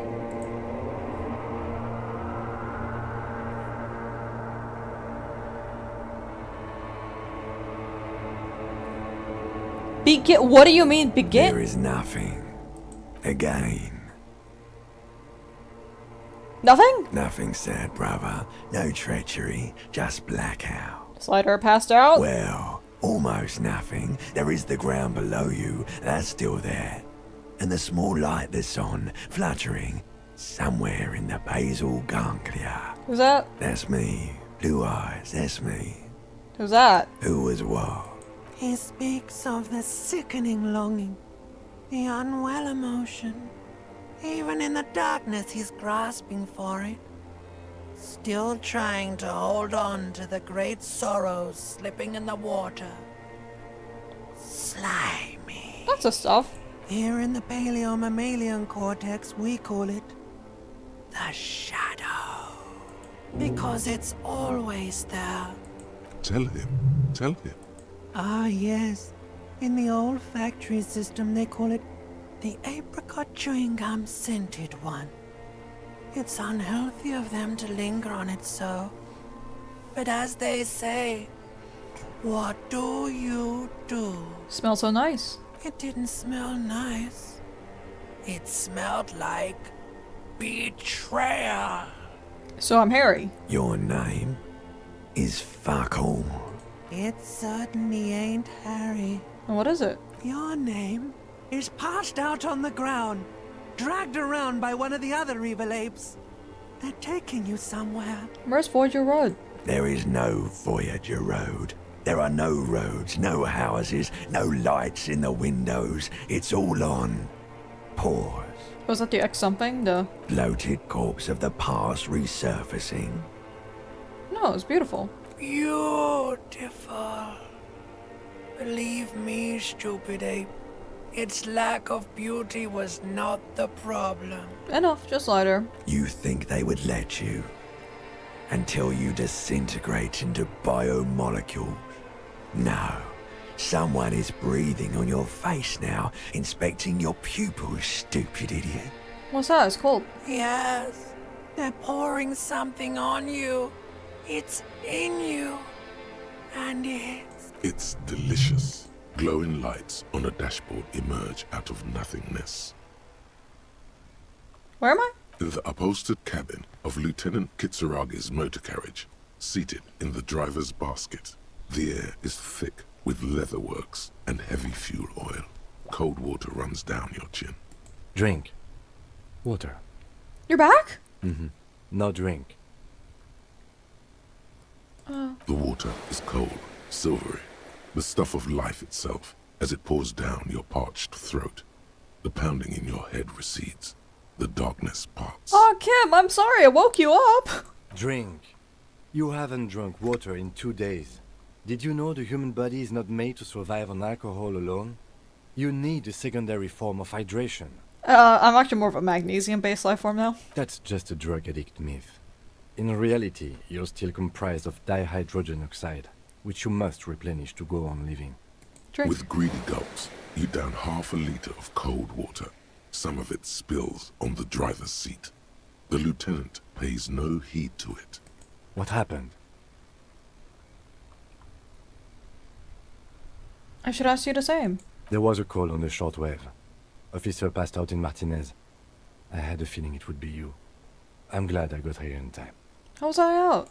I don't know. It could have been quite a while. I came in contact with the burnt-out ruins of the past, Lieutenant. That does sometimes happen. He replies with such understanding, it's as if the burnt-out ruins of the past were an occupational hazard. Athlete's foot for cops. I found this next to you. I'll tag along for the rest of the day if you don't mind. My business is concluded anyway. Are you okay to go? I just solved this case. Good. The Ledger of Failure and Hatred is a special item that can be used both as an interactable and a tool equipped in your held slot for skill bonuses. Find it under the Tools tab in your inventory. Kim. Yes? Oh, I was hoping I got to talk to you more. Well, I'm sorry. I called you out here for my fucking dumb ass passing out. I'm sorry about that. I didn't mean to do that.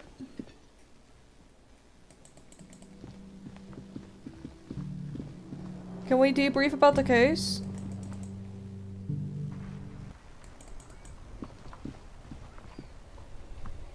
Can we debrief? Yes?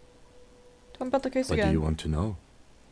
I want to know more about this pissing competition you mentioned. What's there to say? It's just stupidity. What kind?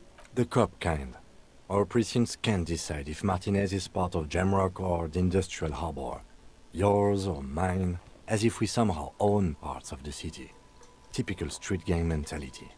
So we've let the Union make a mockery of law enforcement here. And now it's come to its natural conclusion. So this is a struggle over who runs it. Well, sort of. It's less a matter of who gets to police Martinez than who has to. It's an orphan district, in other words. I think the dispatch desk just told both our stations about the hanging. There was quite the brouhaha at the 57th, I can tell you that. Time to settle it, they said. Cop off. But I assure you, I am not their finest or toughest, with 102 cases solved. What I am is least interested in a pissing competition. So he volunteered to represent the 57th, but not out of competitiveness. On the contrary. Somewhere in your mind hangs a dark green blackboard. There are 2 columns. One says, cases solved. The other, confirmed kills. I thought you had 104 solved cases. Well, technically. The official record keeper has been known to double count murder-suicides. A common accounting gimmick used to inflate precinct stats. So you're still a good cop, right? I'm good enough for this case. I'm not here to compete. I came because I had to. My fellow officers, the sergeants in particular, would have made this scene into a circus. Close your eyes. The rows are endless. Precinct 41. Jean Vicmer, Judith Minot, a special consultant. What was his name? Then the rows degrade into green nothingness. What's special about Martinez? Martinez? Nothing. It's just a puddle at the end of some drain pipe. No one cares about this place. They care about sports. Most of our colleagues don't even know how to get here. North of the interchange doesn't exist. You volunteered to spoil it. Yes. I'm an unrepentant spoil sport. I mean, I'm not gonna lie, I'm kind of a spoil sport when it comes to stuff too. Sometimes I think I'm a little too much of a scientist sometimes, so when I see people do stuff, I'm just like, don't ruin it. Don't ruin it for them. Don't ruin the magic. Don't ruin the magic for them. Wonder what this says about me, that I was sent by my station.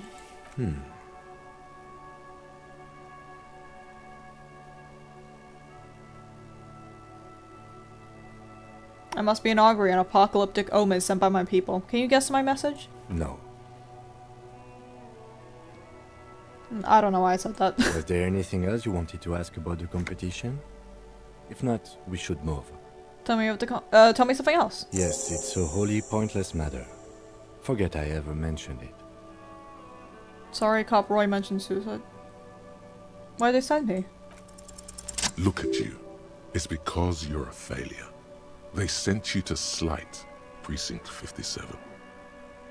That can't be right. Just think about it for a second. You're a raging alcoholic who showed up 3 days late wearing piss-stained disco garb. You weren't sent here to win. Doesn't sound right. Kim, what if my precinct sent me on this case because I'm a fuck-up? Like, as a joke? I've considered it. So it's true. It would be immensely ugly of them, not to mention unprofessional. But I also think it's somewhat unlikely. Why's that? I checked the records. This jurisdiction dispute, who polices Martinez, reaches back to the 30s.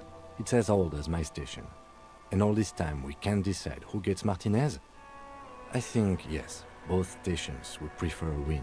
So you are their finest. I am the finest of nothing. Do you really see me as a safe bet? Safe? No. But you're old. You've made it this far. Something has brought you through. We've only just started working together, so I don't know what it is yet. But it's there. So no, I don't think they sent you as a joke. And even if they did, they are in for a surprise. Tremble. The time is now. Taola.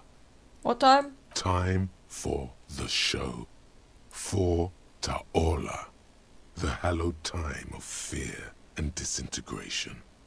A countdown has begun. All will collapse on itself.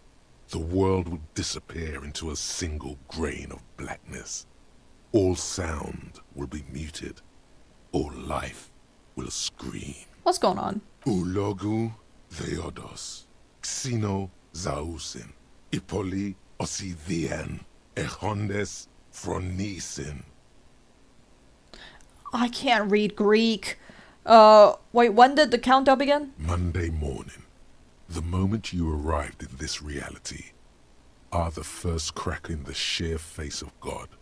From you it will spread. This is because of the world-ending things I've been saying, isn't it? Yes, you spoke the words of the Palindropos and the houses of Pericarnassus.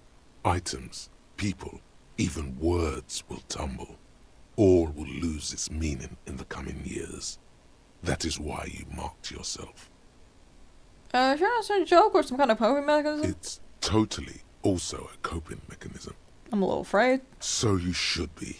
The world island crumbles at your feet, and in the far plain, palindropos. Perhaps. Just a thought. This has something to do with the hangover. I do think the world might end soon. The face of the woman fractures. There will be herd killing. We all become vapor. What in the hell?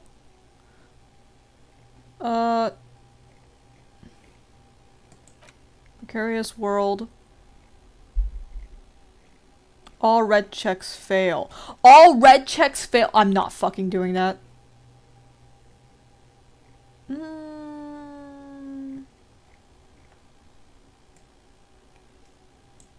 I might internalize this one.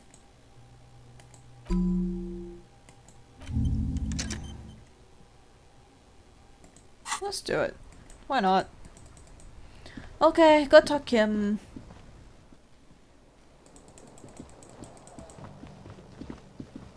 Good night, Kim. See you in the morning. Do you not want to debrief? Okay. Good night, Kim. I love you. Okay. Let's go back to taking a look at our ledger. Where is our ledger?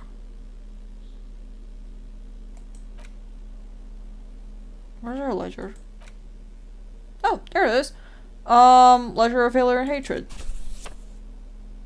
It's the ledger you found in the trash. A cabbage of papers hanging from the board, with the permeables drawer inside. It's barely held together by a clip. Then made complete smell. by the acidic stench of rotting food is rubbed off on the cellulose. It now forms the base of the experience. This base surrounded by a faint air of spoiled meat, the stuff of death itself, and then sprinkled liberally with the citrus zest of toilet cleaner. You know, like the bits they put into public piss bowls, probably called Fermi Discrete, or Axel, or something. At some point in its journey, the ledger has seen the inside of a public toilet. I know. Sylvie already told me I dunked it in the toilet. If you knew it was dunked in the toilet before getting chucked into the trash, why are you sniffing it? Option was there. So you wanted to get in on the trash toilet stink collab. Find out what happens when those two get funky together?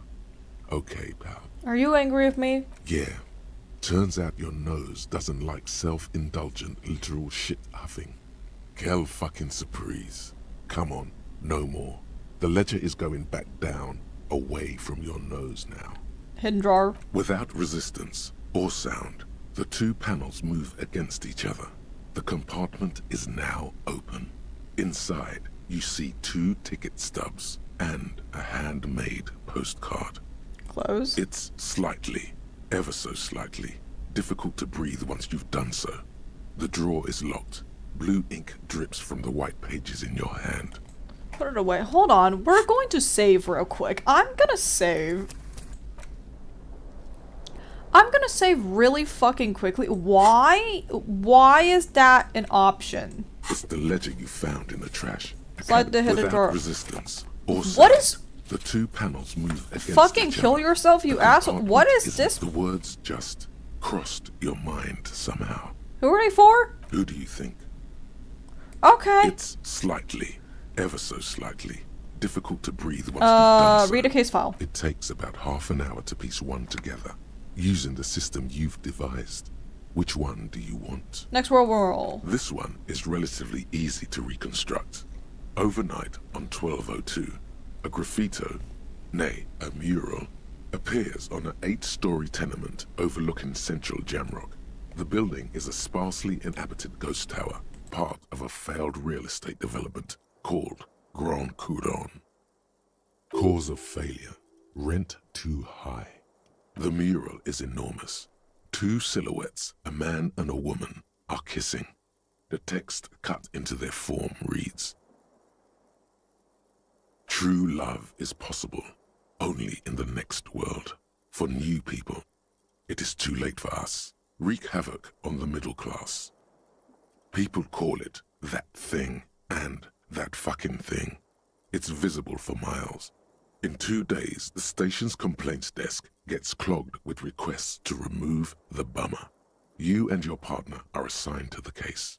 The graffito crew is easy to track down. Only the belles lettres have the literage of industrial paint to cover the surface. One of the graffito artists is rumored to be rich. They take responsibility for the execution, but not the design. The ideologue of the next world mural, as the crew calls it, remains an unknown. Do I ever find out who came up with it? The case files do not show you finding the author of the design. The crew agrees to clean up after themselves. However, your partner, JV, is against the removal, citing public support for conservation. This leads to a debate in Precinct 41, which then spreads to the streets of Jamrock, ending in a rare plebiscite organized by you and the rest of Row 3. The 9,000 people subjected to the mural's message, all of Lakeside, Central Jamrock, and Villalobos, plus half of the eminent domain, participate in the vote. Although the case begins with what appears to be a lot of rambling on the streets as to how juvenile and stupid the mural is, given a choice between two options. Keep it. A staggering 78% of voters choose to keep it. Turns out the opposition were a loud minority. And that love truly is possible in the next world for new people. And it is too late for us. Wreak havoc, I guess. In any case, it appears to have been a rare case of civil activity in the quarter. And agreement as well. What do you want to tackle next? Unsolvable case. AKA Leslie and Burke. AKA the public indecency drunk and the property damage drunk is a cursed case. It has been passed from unsuspecting officer to unsuspecting officer for 10 years. On January 29, the unsolvable case made its way to you. Why you accepted it, it is unclear. Every officer, and indeed most civilians in Jamrock, know it's unsolvable. Leslie will always take his pants off when he's drunk. Burke will always trash everything. It's just what they do. It is their nature. You cannot change the nature of a man. And you can't lock them away because public indecency and small-scale property damage are not punishable by incarceration. The only way for Leslie to stop flashing his genitals to bypassers and for Burke to stop dismantling signage and rear-view mirrors would be for them to stop drinking alcohol, which, in their 40s or 50s, it's hard to tell because of their distorted features, is a medical improbability on par with you ceasing to produce the expression. Couldn't we just keep him off the streets? You would think that, but you're wrong. Where's the fun in exposing your genitals or breaking stuff in your own home? No, Leslie and Burke are on the corner of Main Street and Perdition, because that's where the action is. Can you keep yourself off the streets? Threatening fines, dragging them to the station, locking them up in the hellholes they live in, locking them up in the station, hypnotherapy, even trying to get the local gang of Zemyaki to take them out. The Zemyaki gave them ethanol, so Burke and Leslie would expose and rampage even harder. You tried it all, and still the complaints wouldn't stop, as they hadn't stopped for 10 years. It's plain to see from the files that you, Satellite Officer JV, and Special Consultant TH, had more important cases to attend to. You uncover cross-reference to several ongoing investigations, each brought to a standstill every time you drive down Main Street. Because there they are, on the corner of Perdition. And what is Leslie doing? Good, you're learning. If the files are to be trusted, that's all there is to it. That and Burke breaking things, and the fact that they're both drunk. But then again, so are you. The case becomes considerably less comic one day when Burke takes a swing at your ledger. He must have it confused with the property he likes to damage. But the joke's on him. You're drunk out of your mind on potent Pilsner. You slam the hardened plastic board in his face. Then you proceed to beat him unconscious with it. What the hell? In the process, the ledger sustains damage. The compartment within, reserved for permeable documents, is jammed shut. You stop your assault on the now unconscious Burke to open it, but are unable to do so. The officer began to cry. reports Leslie, who, at this point, is tending to Burke. He came at us, and at us. I think he was trying to kill Burko. While trying to kill Burko, you slowly come around. The permeables compartment is open. You've smashed it open on poor Burko's kneecaps. The good news is, Burke can't walk anymore. That's not good news. Can't get out of his apartment, an invalid. With Burke to tend to, Leslie cuts back on the indecent exposure. Maybe he flashes his genitals to Burke. Who knows? But both drunks are off the street. The complaints stop. The unsolvable case is solved. Which is also why the officer responsible narrowly escapes a disciplinary hearing. The end. Do you want to read another one? Oh, you were a violent cop? If it wasn't bad enough being a cop, god freaking why am I assigned you? Why am I you today? Why am I controlling you? Why couldn't I have gotten I don't know, I could have gotten a doctor. Could have been controlling a doctor. Has anyone thought about that one? Square bullet hole. It would be very interesting to read about these, wouldn't it? I mean, there seems to be a square-shaped entry wound in the victim's forehead. She's been sitting there for weeks, on her rocking chair, with a square hole in her skull, staring at the wall, her mouth agape. That's all you got. From the half hour you spent piecing it together, all you know is the entry wound was square-shaped. You never found the bullet. And then another body showed up, also with a square hole in his forehead. Who knows? Those pages are missing. What next? Don't worry. One day you may still catch the man with the square gun. The couch in an unexpected location. Some assholes brought their couch outside and hung out on it. In the middle of the street, on the roof, on the hillside by the motorway. You know, at an unexpected location. They were young, and they thought they looked cool on it. Like a rock band. Yes, as you've said here, insufferable rock and roll assholes. Young people are the worst. So anyway, you got a complaint about the damn sofa, or couch, or whatever it was. They were leaving it out in all these unexpected and whimsical locations. They took it to where they also took photos of themselves on it, and smoked cigarettes, and drank coffee because they felt it's intellectual. Cigarette butts, coffee cups, stupid couch. You had to clean it all up, and you did. So congratulations to you. Case solved. Did I catch him? No, you didn't have time for that.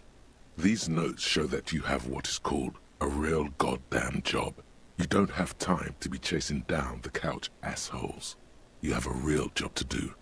What next? Murder at the parlor. Murder. Tum-tum-tum at the hookah parlor was a case originally assigned to an officer called Joseph Mills, who is now dead. Of circumstances completely unconnected to murder at the hookah parlor. How? Beaten to death by a throng of Villalobos gang members when him and his partner J.M., only initials mentioned, answered a call one night. It's a sad story, and it isn't really represented in your case files. Stop stalling and get to the murder at the hookah parlor. The murder? Joseph Mills was on this case that he just couldn't solve. Was doing it solo. Said it was a real nutcracker, a real brain twister. Was on it for, like, a month. The captain got impatient. Shit or get off the pot, Mills. Mills didn't get off the pot. Not yet. He kept at it for a couple of weeks more, racking his brains, running with every theory, as outlandish as they seemed. Still couldn't solve the murder at the hookah parlor. Tough case, he said.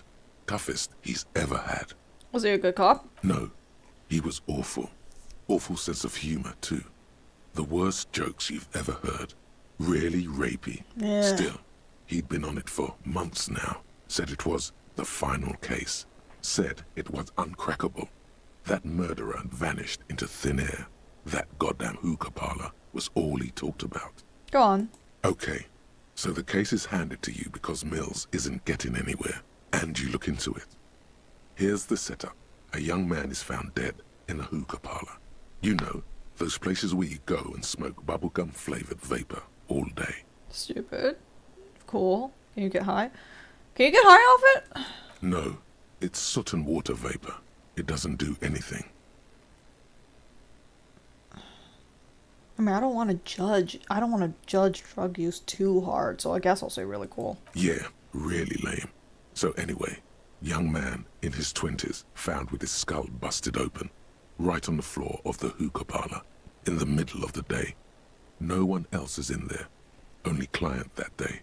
In perfect health, too. Some kind of movie producer. No one enters. No one exits. He's just sucking on his watermelon hookah all morning, all noon, like he usually does. He's a regular. No calls, nothing. Just sucking on the hookah until 15:45. Then bam, he's dead on the floor with his skull busted open, blood everywhere. What happened? How can it be? Mills has no idea. Invisible assassin, movie deal gone sour. Girl at the counter did it. Nothing fits. Eerie. Man just dropped dead. So you go to the parlor. You see cushions around the table. Table's low, heavy, really sharp edge. He hit his head on the table. See? You can't even read the thing without solving it. Yeah, it was that. Turns out hookah does do something. It turns off your brain's oxygen supply. And you don't notice it until you get up to go to the bathroom. What was he doing there for 6 hours? Smoking hookah. Didn't you hear? I don't know. Trying to come up with a movie script, maybe. Anyway, that was Murder at the Hookah Parlor. Joseph Mills wasn't a good detective, and about 30 minutes has passed piecing it together. Next. Not much has changed in the meanwhile. A bunch of sodden papers still sags from the clipboard. Browse case files. Arson, petty theft, spousal abuse. Handwritten logs on dozens of investigations date back to January 51. Stamped case files, commit to paper. These are your last couple of months in Revachol, Precinct 41, Jamrock Quarter. That's it? The notebook is annual. It says 51 on what remains. You don't exactly... Put it away. Anything else we can interact with? Handwritten note, okay. The note is written with a blue pencil on a piece of lined office paper. The kitchen magnets have left spots on its surface. Read. Someone has scribbled, S. I can't believe the off-site copy is still here. The illiterate ginger kid keeps stealing stuff from the studio, so I had to hide it somewhere safe. You'll find the filament memory with the off-site copy in the frozen ice cream maker. Please take it home, ASAP. It's important. I'd do it myself if I lived in a civilized place with a freezer. Take care, Suliswaf. Who wrote that out? According to the note, someone named Sulislav. Hold on, I'm adjusting my blanket. Because it's cold. I'm cold. Okay. Perhaps someone who belonged to the defunct radio computer company. Why'd they leave it in the freezer? Sounds like a question for a detective. What's the memory? The note doesn't specify. It's part of a radio computer. When not in use, filaments are stored at temperatures below zero. It's like the production schedule you found. Only this one's an off-site copy. Who's the illiterate ginger kid? The note does not specify. Are you serious? You sure you don't want to hazard a guess here, detective? Oh, Kuno! Ding, ding, ding. We have a winner. Where's a frozen ice cream maker? Didn't you see one right next to the breaker box? Alright, put the note away.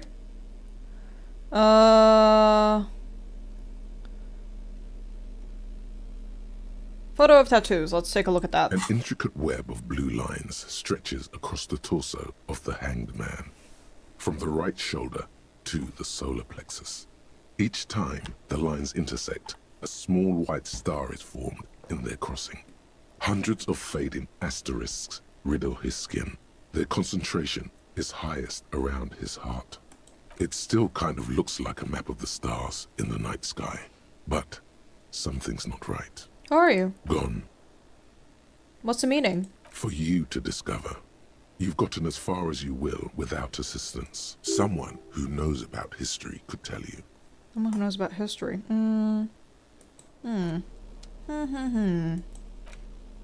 What envelope? You take the legal documents out of the envelope.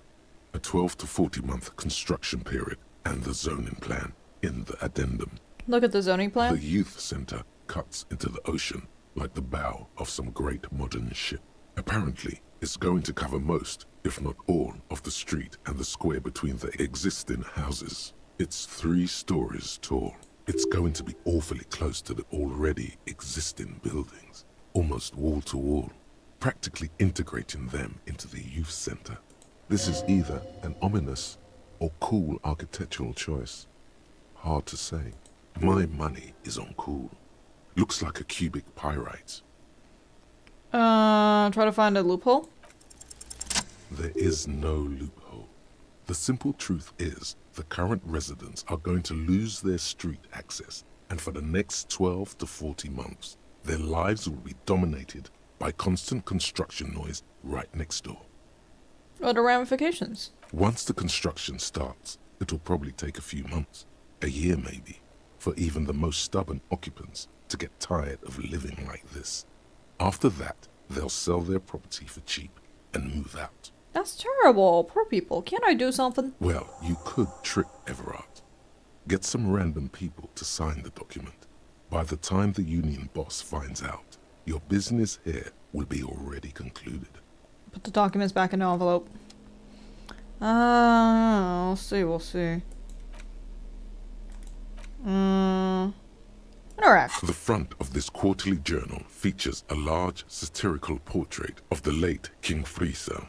From the sides of his head, a pair of white antlers spread to the corners of the cover. Why Friesel? Because Friesel was incompetent, foolish, and cruel. In short, the embodiment of everything the communards wished to overthrow. It's satire, you see. Flip through the pages. To your disappointment, there aren't any full-color pictures to direct your attention. Just column after column of closely set text, interrupted occasionally by little doodles in black and white. After rifling the pages with your thumb several times, you return to the table of contents. The magazine is divided into several sections: international development, Kunst und Kultur, and local concerns. Just inside the cover, there's also an editor's note. Editor note. Comrade, as you know, this journal takes its name from Mazov's immortal expression, Du cristal à la fumée. This was his way of describing the way the rigid, crystalline structures of capitalist ideology turn to smoke under communism. But, like the structures of capitalist ideology, we too are at risk of going à la fumée. Unlike many publications which are content to spoon-feed their readers reassuring drivel, La Fumée is committed to telling the radical truth, even when that truth may drive away potential subscribers. Only 4 issues in, and it sounds like they've already alienated their readership. So please, if you value our radical Mazovian perspective on contemporary politics, culture, and international affairs, please consider subscribing today. Yours in struggle, the editors. You flip back to the front of the magazine. The table of contents unfolds before you. I want to catch up on international developments. This section includes a long, tedious critique of the latest round of free trade negotiations between the EPIS nations and the Free State of Semenine. You also skip over an article about heavy fuel oil smuggling along the Messina border, something about bear wrestling in Samara, book riots in Yugograd. Whoa. Bear wrestling. Flip back to that. Okay. It seems to be part of a new public fitness initiative in the People's Republic of Samara, SRV, devised and promoted by none other than President Kanajinsky himself. According to this extremely credulous account, Uncle Sport, as he's affectionately known to his people, has recently decreed bear wrestling the national sport of the SRV. Uncle Sport. Based on the description in this article, he appears to be an extremely competent and democratically elected president. Sapormat Sport Kelezinski is well into his third decade as president of the SRV. Outside Samara, he's known for three things: brutal repression of internal dissent, monumental corruption, and a near pathological obsession with physical fitness. Hi, Imperium. Surprise Thursday stream. Hi, yes. Oh, you finished your DST stream then. Welcome, welcome. Disco Elysium. Yeah, we're finished. We're not finishing. We're nowhere near finished, but we're doing more. We're doing more Disco Elysium today. Let's get to the bear wrestling. It's quite straightforward. A standard match features one man, or in some cases, woman, against one bear. 2 competitors, 1 ring, 5 rounds, or until incapacitation. Yeah, we had VAR Chaos if you saw. I did see some of it. I had it open on my tablet. Unfortunately, my tablet is linked to my side account, so unfortunately, couldn't really type anything there. According to the SRV's Ministry of Information, the program has been a tremendous success. Public support stands at 87%, and youth obesity and alcoholism rates are down 12% and 7% respectively. This is the SRV we're talking about. If you think those are the real numbers, there's probably a guy who wants to sell you a bridge in La Chette. I'm not sure I trust those. What are you, a statistician? Did the moral intern send you on a fact-finding mission? This is the SRV party line, comrade.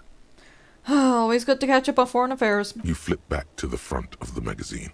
The table of contents unfolds before you. What's Kunst und Kultur? It takes a moment, but gradually it dawns on you that Kunst und Kultur must mean arts and culture. Why they decided to title this one section in Volda is beyond you. As you leaf through this section, you come across several reviews of recent radio plays, as well as a brief artist spotlight featuring a local artist identified only as CS. The main feature, though, is a long essay titled Tip Top Tournée, a critical Mazovian perspective. The Tip Top Tournée is an inter-Isolari racing series, mostly known for its high speeds, ludicrous sponsorship deals, and high death toll.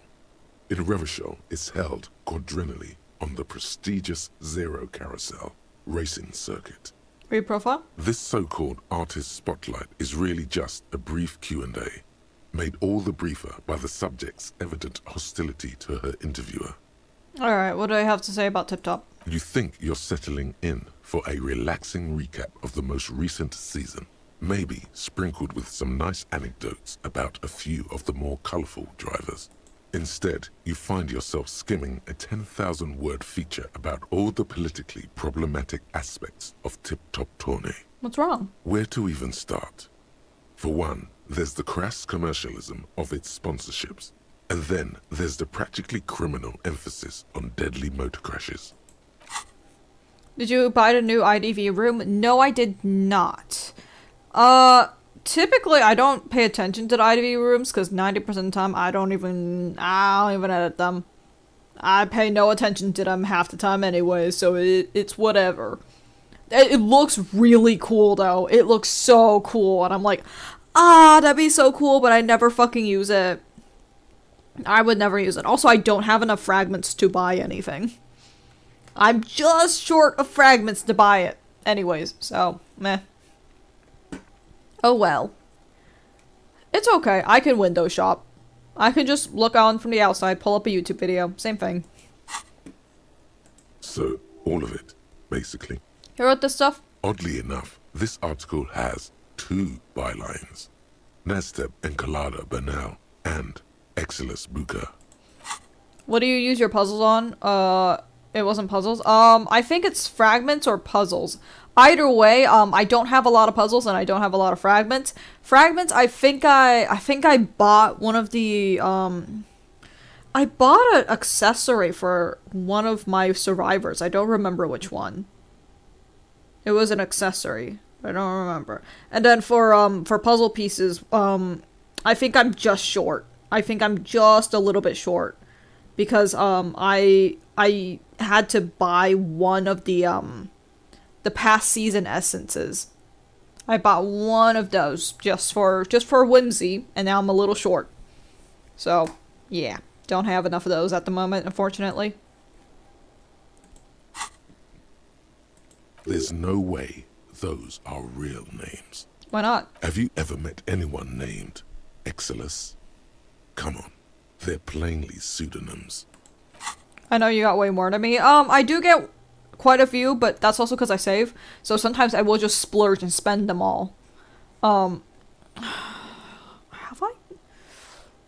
Have I bought any new characters recently? I don't think so. I don't think I bought any.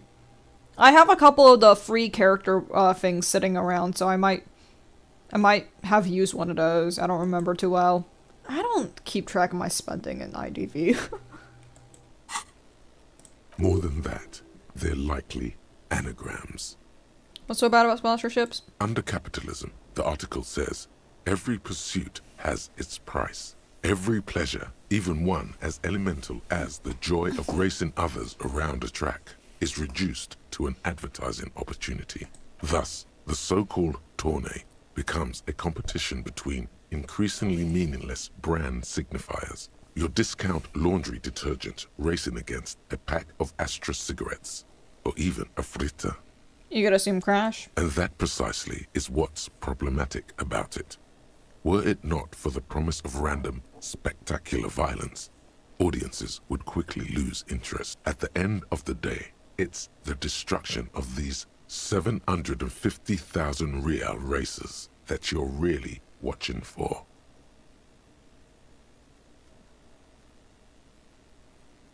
I like it for the racing, maybe? Sure, you think that, but subconsciously, it's the visions of brand names being engulfed in flames that you crave. It's the stilted language and overconfident tone.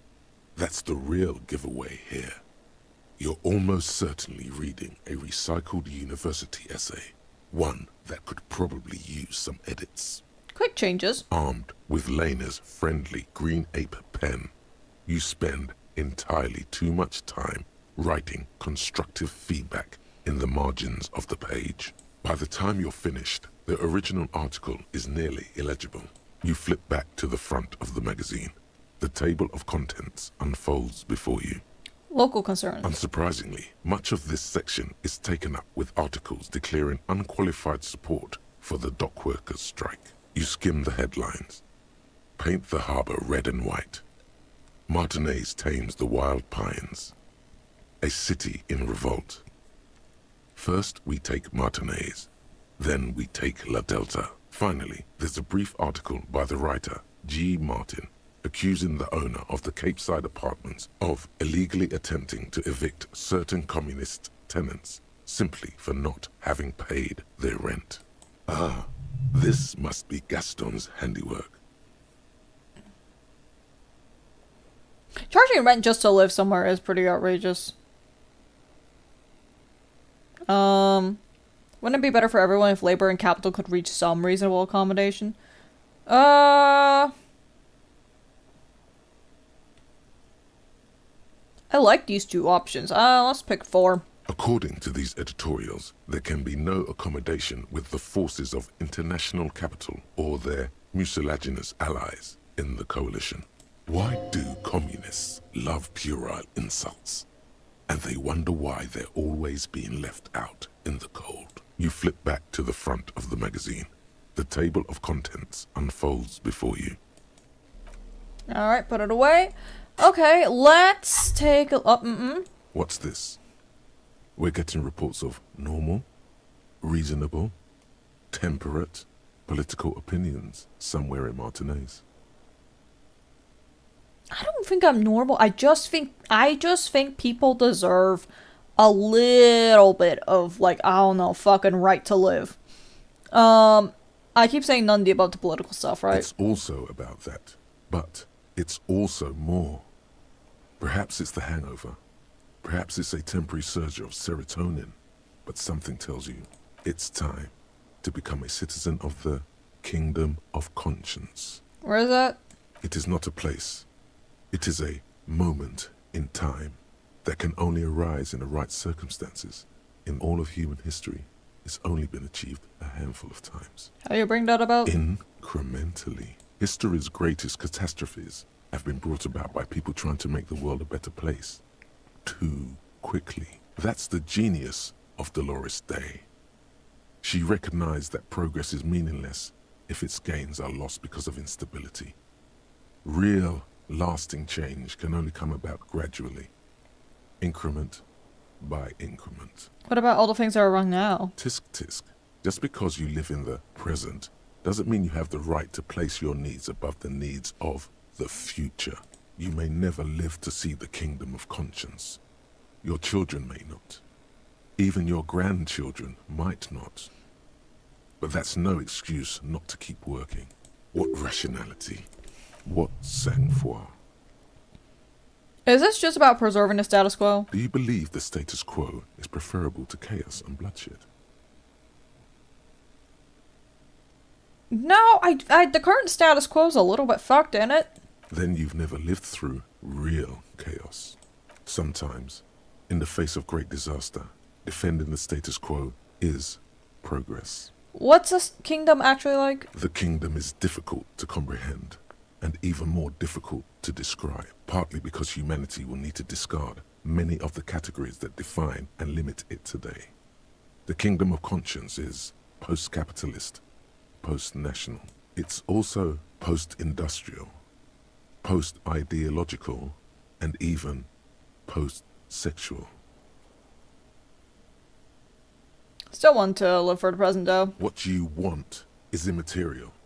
The Kingdom of Conscience is coming, whether you like it or not. Only very slowly. Okay, interesting.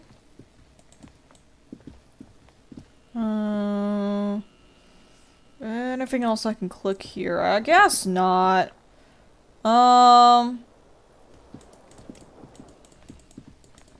Let's go see if Joyce has anything for us.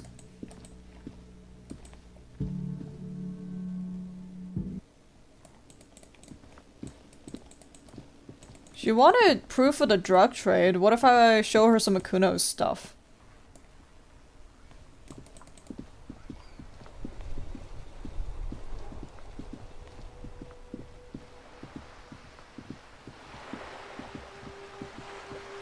Joyce, do you want some of Kuno's stuff? I don't want him to have it because he's a child. And I don't think he should be getting drugs from his dad. That's probably not a good thing. Oh, what's this? Yes.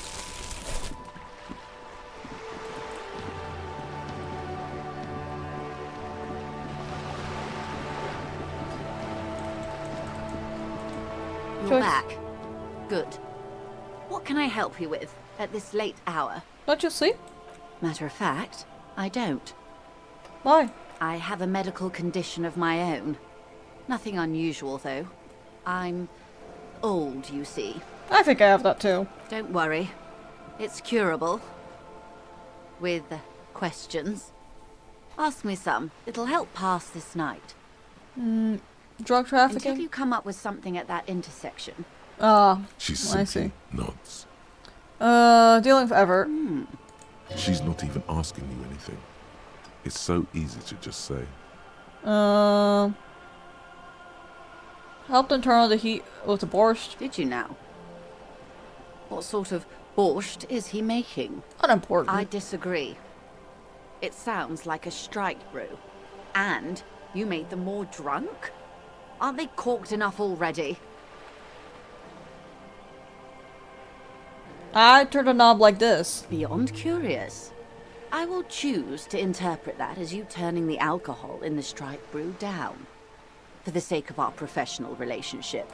And because I don't like the idea of them any more drunk than they already are. What else? He asked me to open the door. A referral, you mean? I take it this was for someone in the RCM. Don't answer that. No, like a real door. Oh my. A real door. Had to be done. Got information. It was useful. That's good to hear, Detective. Police work is rarely pretty, but it sounds like you did what you had to do. Her bartering mind cannot fathom that you didn't ask anything in return.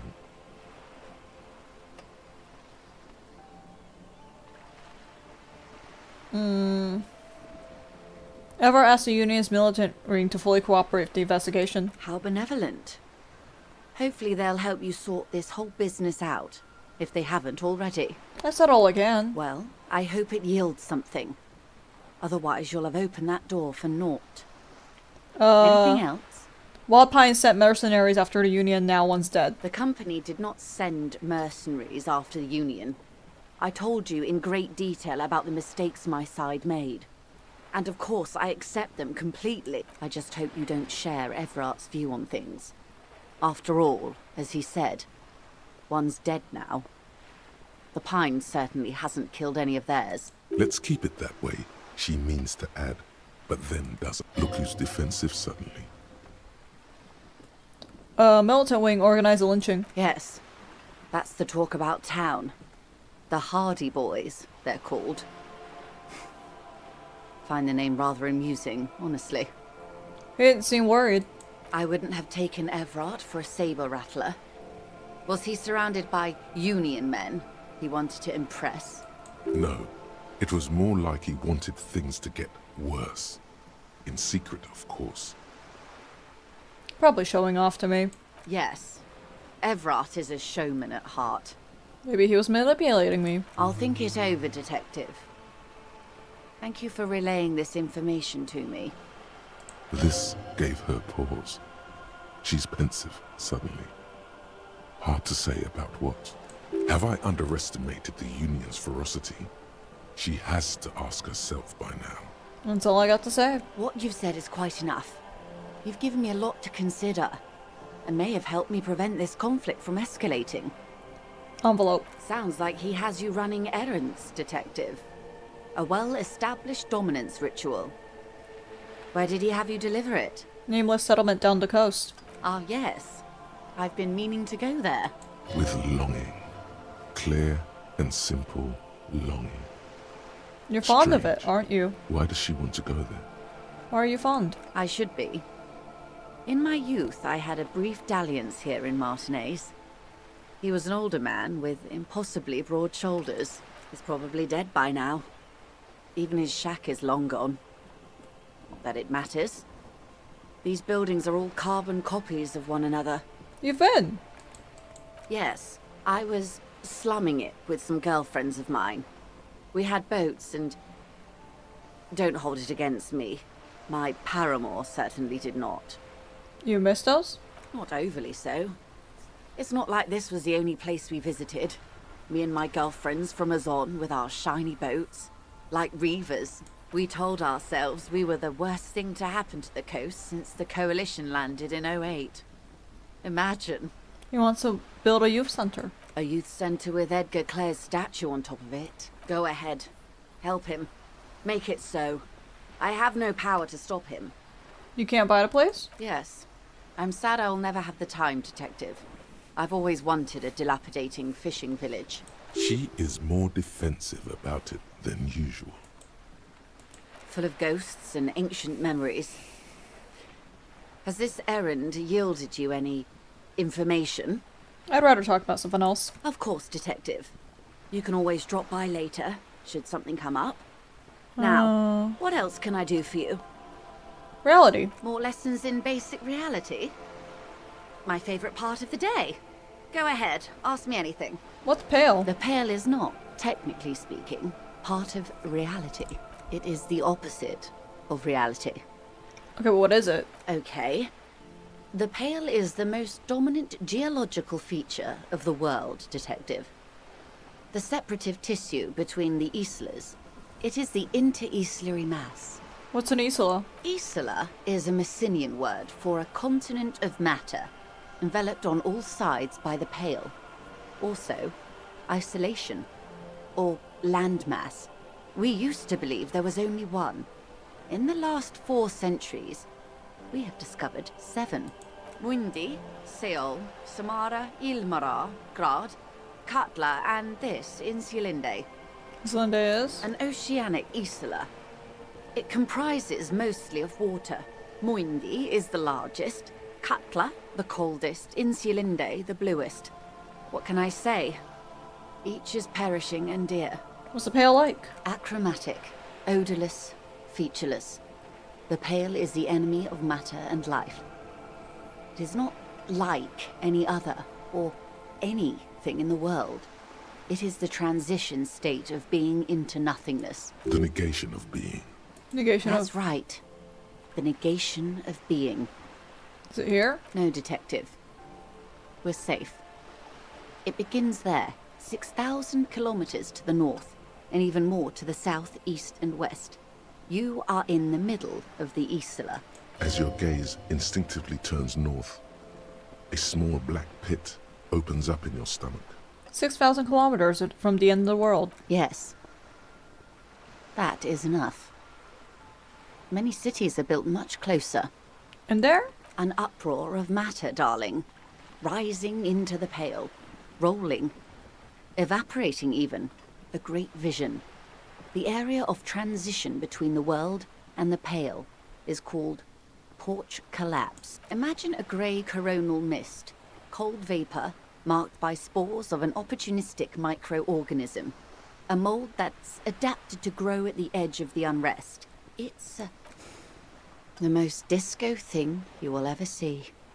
Physical qualities. It's difficult to describe, or even measure. Something whose fundamental property is the suspension of properties. Physical, epistemological, linguistic. The further into Pale you travel, the steeper the degree of suspension. Right down to the mathematical. Numbers stop working. No one has yet passed the number barrier. It may be impossible. How do you get from Isla to Isla? Oh, it is so difficult for us. A squall of birds. Hardware operating in the harbor. Firm. Self-evident. It is possible to force dimensions on the Pale. In modern times, we can even compress its latitude, bouncing radio waves from one end to the other, shortening the path. But it is still hard for humans to navigate the Pale without getting lost, or having our minds damaged. Pale can damage your mind? Extensively. Some say the damage stems from extreme sensory deprivation. Others argue that Pale somehow consists of past information that's degrading, that it's rarefied past, not rarefied matter. They call it the blend over of the self. The Pale does not only suspend the laws of physics, but also the laws of psychology, maybe history even. The human mind becomes over-radiated by past. Who says and who argues? Who says and who argues? The logical positivists say, the dialectical materialists argue. What does it feel like? It feels terrible. Absolutely terrible.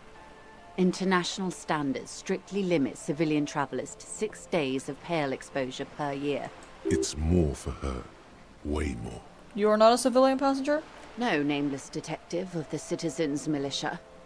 I am a member of the Entreprenetic Business Class. I'm cleared and trained for 22 days of Pale transit annually. Are you over-radiated? Up to my gills, officer. What is entrepreneur? Entreprenetics is the scientific study of the Pale, or a recent iteration of it by way of Grad. The study of the Pale reaches back 6,000 years. The Pericarnassians called it the Western Plain.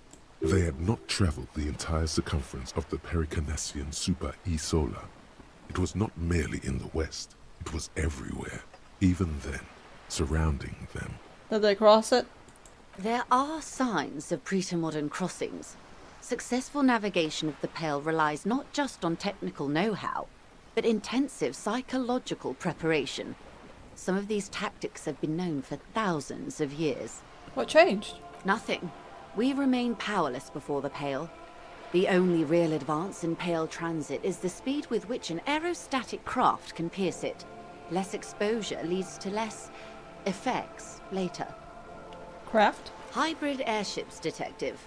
Conventional rotors or jet engines no longer add velocity after the point of reference for motion is suspended, once you've crossed from near pale to far pale. In essence, we throw them in and they come out the other end. If we throw them precisely. If we do not? Then they don't. Gone, like a skipping stone beneath the surface. How much pale? The pale outweighs reality 2 to 1. There is more pale than there is matter, and the ratio is slipping. To our What detriment? do you think, Detective? More and more to pale. Precisely. One of the few measurable effects of the pale is that it is expanding at an unknown rate. An intuitive conclusion of that development is that one day the pale will cover everything. But this sort of talk is mostly left to extremists. Where'd we go? Most people, and indeed most private and government sector organizations, entire civilizations and religions even, find handy ways to ignore or downplay that knowledge. I suggest you do the same. Off we go. You see the hanged man's mouth open. Off we go into the wild pale yonder. One and all. They say pale is death, but for the universe. Why should we just leave, and the world get left behind? Let's return to reality. Yes, sweet reality. But before we do, tell me, Detective, is this the first time you're hearing this? Do you really not remember anything? Alcohol fumes and blackout. Then tell me, what do you think of the pale?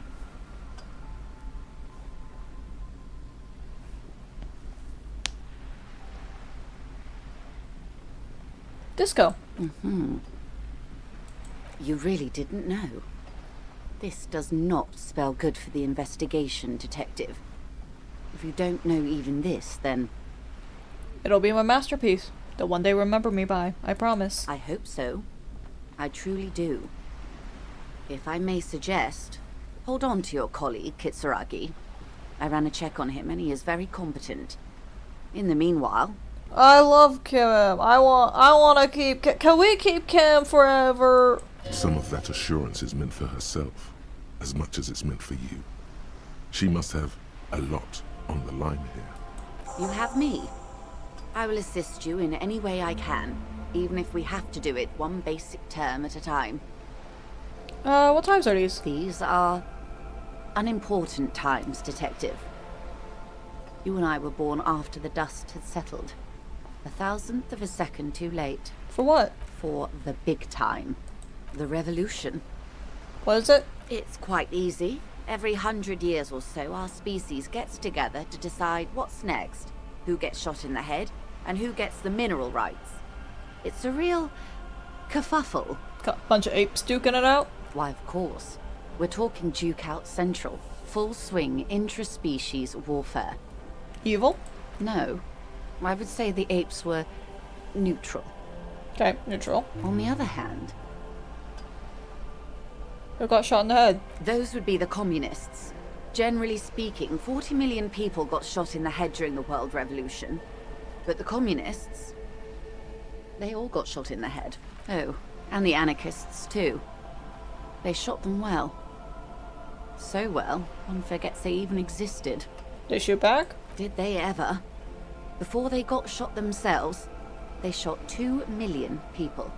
Truly a kerfuffle. Yes. The Insulindian deluge, they call it. Happened on the opposite side. Oh, lots of people. Even the king got shot in the head, or thrown beneath a horse, or drowned. Accounts differ. It was unceremonious. Just as well, he wasn't actually the king. Just the king's nephew. The real king abdicated and lived out a long and productive life as a venture capitalist in Grad. Cowardly king. I prefer the term risk-averse. King Guillaume was nobody's fool. He could smell a PR disaster brewing. So he got out alive, and his nephew Fricelle got shot in his place. Him and tens of thousands of his wonderfully fascist kingsmen. It was a wild time. I got the mineral rights. The liberals got the mineral rights. And by mineral rights, I mean everything. You mean... Liberals are usually middle-class people, Detective. Or the remaining gentry. the beneficiaries of the pre-revolutionary arrangement. Some were rich enough to stay with the Constitution, with monarchy.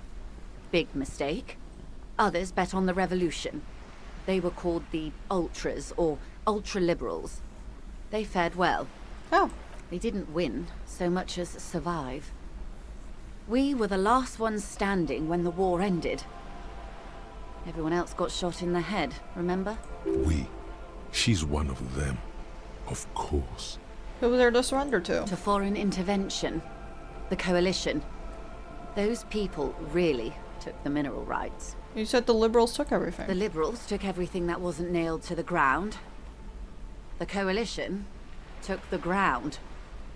The ocean, the laws, and the people. Coalition? The Coalition of Nations. Grad, Mesk, Vesper, Messina, Oranje, and Sur-la-Clay. The armed center of the world. They landed here and ended the revolution. It was the moralist thing to do. There is bitterness in her voice, tempered with understanding. She is critical, but ultimately understands the cause. Moralist. The moralists believe in keeping everything exactly the way it is. They believe in mineral rights, and not shooting people in the head. At least not in the same manner and volume as the others do. They are the long-standing provisional rulers of Revachol now, the coalition government. This is their zone of control. They embolden the RCM with crumbs of the same law they took. Technically speaking, you are a moralist. The color of moralism is blue. The official motto of Moral Intern, or Moralist International, is a blue forget-me-not, a piece of grey sky. Unofficial. For a moment, there was hope. I don't think I am, ma'am. Of course. Not easy to be moderate about head shooting in your line of work. Rooty tooty, pointy shooty. Rooty tooty, pointy shooty. That's the way of history. When? The turn of the century revolution? Don't answer it. It's a trick question. The revolution began in 02 on the Isla of Grad, though by the end, nearly the whole world had gotten involved. Who started? It wasn't a who, but a what. A pandemic of Zarat, a particularly virulent prion disease, which the authorities in Grad proved unable to contain. Then Mazov came along and overthrew the government. What'd it do? It made people overthrow their governments. No way. Indeed. Zarat is a highly infectious microorganism that destroyed brain tissue. The actual causes of the revolution were material. The pandemic only provided the spark. It was a funny time in history. They discovered transistors and rock music, but they didn't know anything about prions. Nobody did. Where'd it spread? From Revachol and Grad? Not far. The world managed to cauterize itself. Mazov's government was overthrown in 08, and the coalition crushed the Revachol commune 2 years later. It was the end. What came next? Why? You and I, officer. Our lives in the zone of control. Something tells you her life and yours are not that similar. Maybe it's because she has a boat and you have that necktie? A pair of pants? Our lives are different. No doubt. But we share the same time and position on the planet's crust. That counts for more than you think. What's the zone of control? A city-state divided into free market zones under the everlasting interregnum of the Coalition of Nations. And you, of course, the citizens' militia. The zone of control is the third incarnation of Revachol, after the failure of the suzerain and the commune. What happened to the rest of the world? Modernity. They developed the marvels of the inter-eastlery communication. Telematic milieus, radiation, colored plastics. Meanwhile, in Revachol West, the aftermath continues for the 5th decade. 51 minus 8 equals 43. 43 years? Time flies. What are we doing? The 20s saw a decade of urban war, west of the river leveled, offshore platforms in flames. Still, it's regarded as an improvement on what came before. 08 to 19 was simply hell. After that? The 30s? Things settled down in the 30s. Revachol East transformed itself into the world's largest tax haven, with the international community's blessing. For the first time in a long time, it seemed like things were going somewhere. They discovered disco? Yes. And quantitative easing. It was a market mirage, unfortunately. The 40s dispelled it. An Isola-wide hangover, you might say. So, here we are. Welcome to reality, baby. For her to be where she is, Wild Pines Group must have picked the right side. What side was Wild Pines on? They picked the winning side. That's why they're here, and others are not. Got lucky? Perhaps it wouldn't have turned out that way had I been in charge. I might have bet on the king and led the Pines to doom. You would have sided? I would have sided with the cannons. If you'd seen the calibers of the things, you might have too. Perhaps it's better I was born when I was. 10 of the 14 Indo tribes got it wrong. Feld, Kupri, Tricentennial. So I suppose I would have been in good company. What would you have done? Good question. What would you have done differently?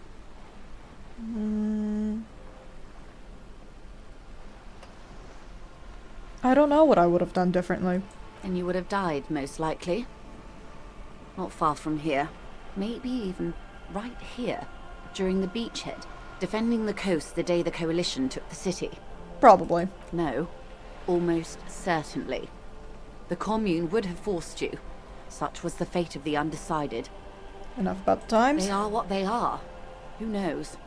An afterbloom may yet come. Anyway, enough sentimentality. Is there anything else you want to know? Not so fast. Who is she in all this? Ask her who she is. She owes you an answer. What you are? She won't maneuver her way out of this one. What are you? I am the vilest of the vile. A traitor.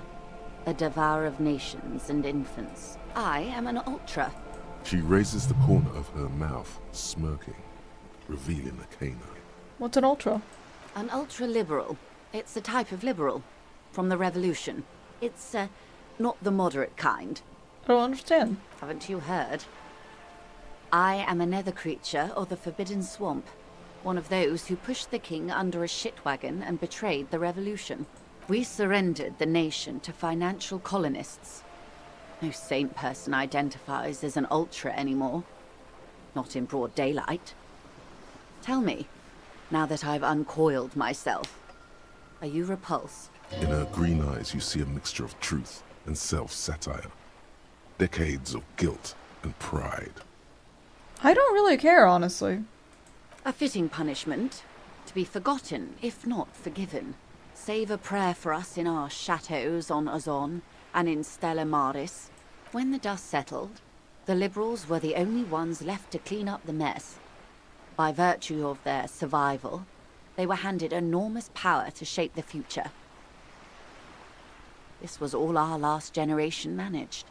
Would you have done something different? With due respect to our overlords, the eternal caretaker government that keeps Martinez a monument to the efficacy of its artillery, I would not have relinquished sovereignty to the Coalition. Not here in Martinez, and not in the Stella Maris or Delta Beachheads either. If not for my own sake. She realizes her small, cold fists are clenched. She loosens them. Then for my daughters. We had an obligation to defend our sovereignty. We should have burned the whole Isola down rather than let them have it. Dark orange flames reflect in her green eyes. An oil fire on the ocean. You're a patriot? Yes. I suppose I am. But I wouldn't be a patriot anywhere but here. Smart woman. Perhaps. My intellectual vanity will be my undoing. You're no dummy yourself. No, or intellectual vanity will be my undoing. And the crown on your head as you lay in the casket. You have daughters. Yes. Whatever else I am, I'm also a mother. And a wife. Now, shall we return to reality? What is this acute encephalopathy? It's a neurological disorder. caused by a lack of vitamin B in the brain. Symptoms include a retrograde amnesia. It's quite serious. You should get yourself checked out. She conveys it in short, cold bursts, trying not to invest too deeply in the condition of this doomed detective, in case he goes down later, souring the entire portfolio. I know you've got a lot riding on me, I won't let you down. It's not just me, Detective. All of Martinez has placed its chips on your success. I pray we've all bet wisely. Me too. What causes it? Well, it's either bariatric surgery or long-term alcohol use. Definitely the drinking. She nods slowly. Wow, what was RCM again? Nothing more nor less than the de facto law enforcement body of post-revolutionary Revachol, Detective. De facto? Yes. That means not de jure. The RCM acts in what is poetically called the twilight of international law, both at the behest of the coalition government and to its chagrin. What do you mean? The RCM's responsibilities are defined by the Emergency, Wayfarer and Aliments Acts, 3 pieces of legislation keeping the city in a, let's be honest, laissez-faire stasis to the benefit of foreign capital. I'm a lackey of capital. There's nothing basic about your role, Detective. It's true that the RCM keeps everything the way our seemingly permanent, provisional rulers like it. Yet, on the other hand, I know these people. I deal with them daily. Let me tell you, dear, they are not fans of you. Why? The post-revolutionary decade was a disaster for the coalition government. They called it the international zone. So permit me to conclude with this. Who you are to me is the police, the only legitimate law enforcement authority in Revachol. Back to those terms of reality. And if those authorities drink so hard they need help recalling the basic terms of reality, well, I'm here to help. What is this? A bird? A sphenicid? A flightless bird of the polar regions? Guessing. Some sort of krill hunter? No, wait. You're an ancient ruin. A symbol of hubris and decay. Half submerged in some salty sea. Really? Of course you're not, my dear. I'm just terrible at guessing games. What is this place here? Ah. This is the pier of Rue de Saint-Ghislaine, 33A. Where the tenants have been kind enough to rent me a slot. Or 2. What is that? A pre-revolutionary tenement. Old buildings are called tenements, you see. And new buildings, bâtiments. After les bâtiments nouveaux. But 33A and 33B are not nouveaux. They're old. This one used to be 8 to 10 stories tall. A real high-rise by the standards of the last century. Built to mirror the skyscrapers across the bay in the Delta. That was before the war, of course. Who lived there? Mostly the urban middle class, I believe. This was once primo real estate, before the cannons lopped 4 or 5 stories off. Splat, splat. You could be wrong, but from here it appears as if she's running the brush across her throat in a soaring motion. Wonderful. What is that? The girl in the old lady rags? No! I meant something basic about reality. Ah, yes. There's something very satisfying about discussing the fundamental facts of reality. Go ahead. The girl in the old lady rags? Yes. Looks like a sullen and rebellious member of a teen infraculture. Yes. You and I belong to the supraculture. We're common, the herd. The music on the radio, the food in the chain restaurant, those are all too popular for the girl in the old lady rags. She prefers a fantasy world, an infraculture with its own dress code and vernacular. It is an illusion, I'm afraid. There is no refuge from the supraculture. Okay, I explain the same thing, but to a child. Young people who dye their hair funny colours and wear old people's clothes are stupid, and their little rebellion is self-defeating. All right. What next? Suddenly, you're not so sure you're part of the supraculture. I might be part of the infraculture. And what would that be? Disco. I can see that, yes. I dabbled in those dark arts myself, not so long ago. I assure you, it was a thoroughly supracultural phenomenon. All permeating. Downright mandatory. Nothing infra about disco, baby. Your disco? Those days are long behind me. And even in the early 30s, I would say I was more of a new girl. Disco was a minor, but still enjoyable facet of the whole thing for me. New. The new. A cultural era. And the name of the decade it ravished, the 30s. It came out of post-revolutionary Revachol. It was ultra-liberal. It involved lots of partying, as you might imagine, and champagne-colored everything. By the looks of it, that would have been when you came of age. Now.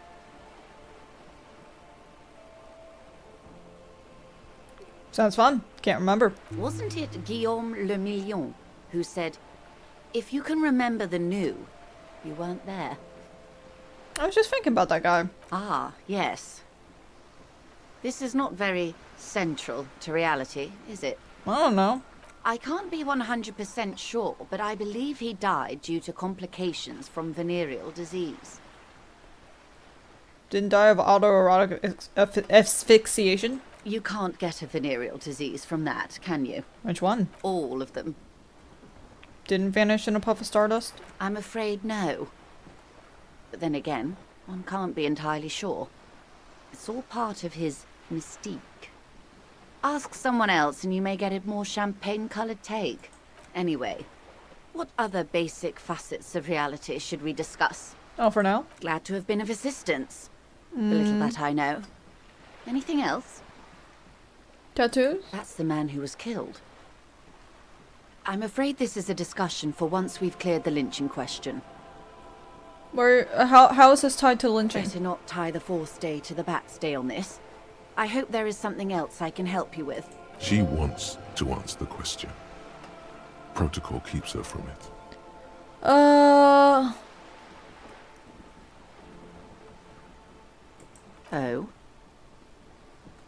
Mr. Everett is helping me find my gun. Oh.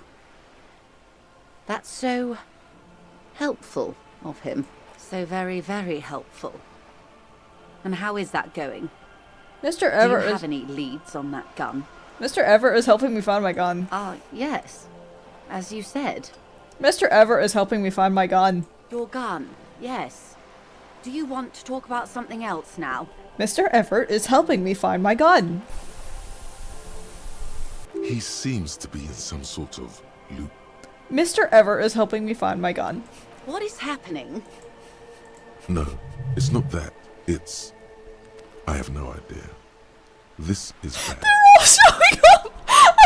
Oh, my skills are showing up! Mr. Everett is helping me find my gun!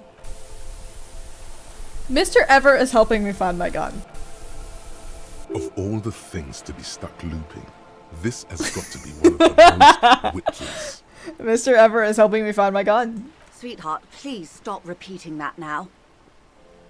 This is going to be hard to recover from. Mr. Everett is helping me find my gun. Please. Mr. Everett is helping me find my gun. Mr. Everett is helping me find my gun. How do we get out of here? Yes, Mr. Everett. This gossiping idea was terrible on my part. I take it back. Mr. Everett is helping me find my gun. The woman scans her surroundings as though a neurologist might magically appear. Mr. Everett is helping me find my gun. Mr. Everett is helping me find my gun. Do you want me to take you to a hospital, sir? You think we should turn him off and back on again? You of all people trying to criticize me? Yeah, we need to pull the plug. There's nothing else to do. This cannot be.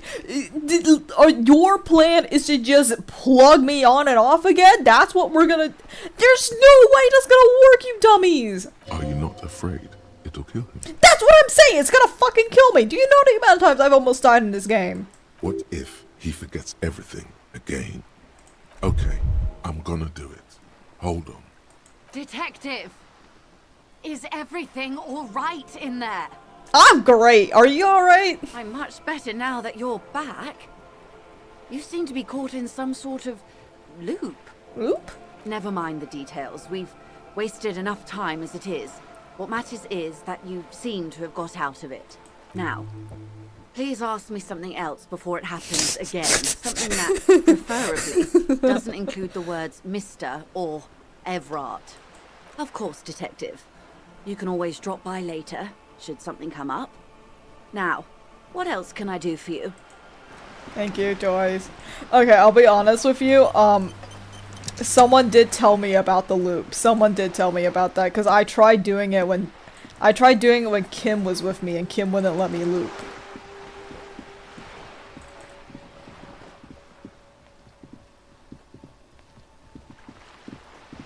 So I knew about I knew about it.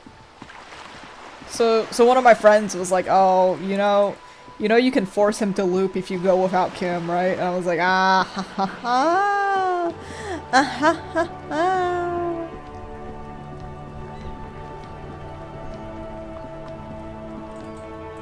Okay, I think I've run out of stuff to do now. Hello, Gart. Is there anything I can tell you? Can I help you? Another thing at the Another whirling. thing. Great. I love those. Class J, nick the phone line. Why? No, fuck it. I don't want to know.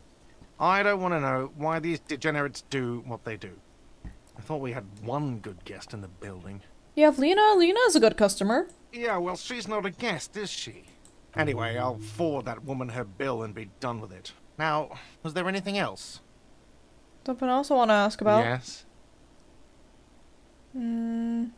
Goodbye. Thank you, Gart. Sorry for bothering you. Oh, what's this? Oh! Health item! I fucking will take that, thank you. Oh, that's great. That's wonderful. That's great. That's actually wonderful. Okay. Let's go in our room. Oh. Didn't know there was a bottle I could pick up. Okay, just gonna make sure nothing. The fan stands still. Okay. Nothing much I can do here. Is there anything in the mirror? A mirror hangs on the bathroom wall. In it, your face, adorned with the expression.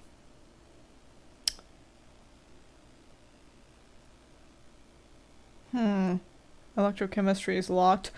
Okay, hold on. Let's fix the pipe. I feel bad for Kim. I feel really bad for Kim because he has to deal with my dumbass breaking the goddamn thing. So, I'm just gonna fix that for him really quickly. A mirror hangs on the bathroom wall.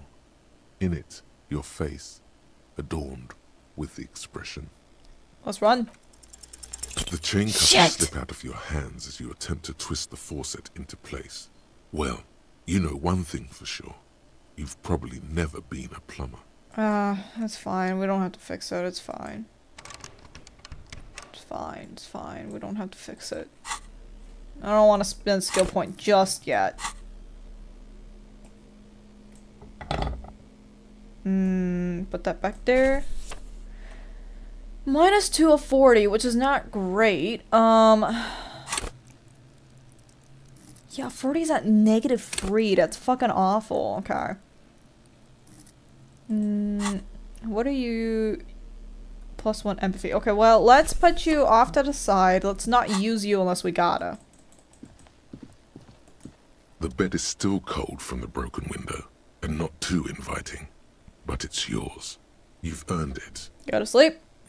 Let's heal some health. The bed is still cold from the wind blowing in from the broken window.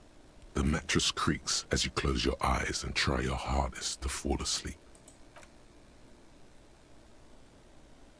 Here we are again, my broken bud. The waves are coming, carrying you away. But you can't go. No, You have to stay always half aware of yourself. You're not cooperating, brother man. Why? It's your disgusting body. Even through your sleep, you feel a vague discomfort suffusing it. Your belly and your sides are unpleasantly tender. You wish you could curl up into a fetal ball of safety. But you cannot, because of the pain. That pain in your right side is your enlarged liver, by the way. As for your kidneys, you've really been compounding the damage lately. These are my just desserts. I will endure this pain with dignity. No, I think we need medical attention. I think this man needs medical attention. I think he deserves medical attention, and he should get it. Oh, yes. They'll check you out, give you some pills, make it all okay. The Wonder Makers. Don't be stupid, Harry. It's not happening. They don't make new kidneys and livers in hospital. All you've got to do is pray to God it passes and stare at the flickering darkness. You're just stuck here, in the half-world. Could try looking at other people, really looking. But why would you want to start doing that? I'm looking at people all the time. Sure you do. They're all so friendly, aren't they? At least they're interesting. Each one has a process just like yours, running in the space between their ears, full of secrets. People are beautiful, statuesque, parodies and tragedies of themselves. A great democracy of creatures. What do you think you're doing right now? Coming to some greater awareness? Look at all these lights blinking in and out of existence. Thoughts! You're just pretending that you're asleep, even to yourself, while the world goes on without you. Let it. Let it. But it never seems to let you go, does it? Time to rise and wipe that shining sweat off as best you can. Gather your bearings. Rock and roll.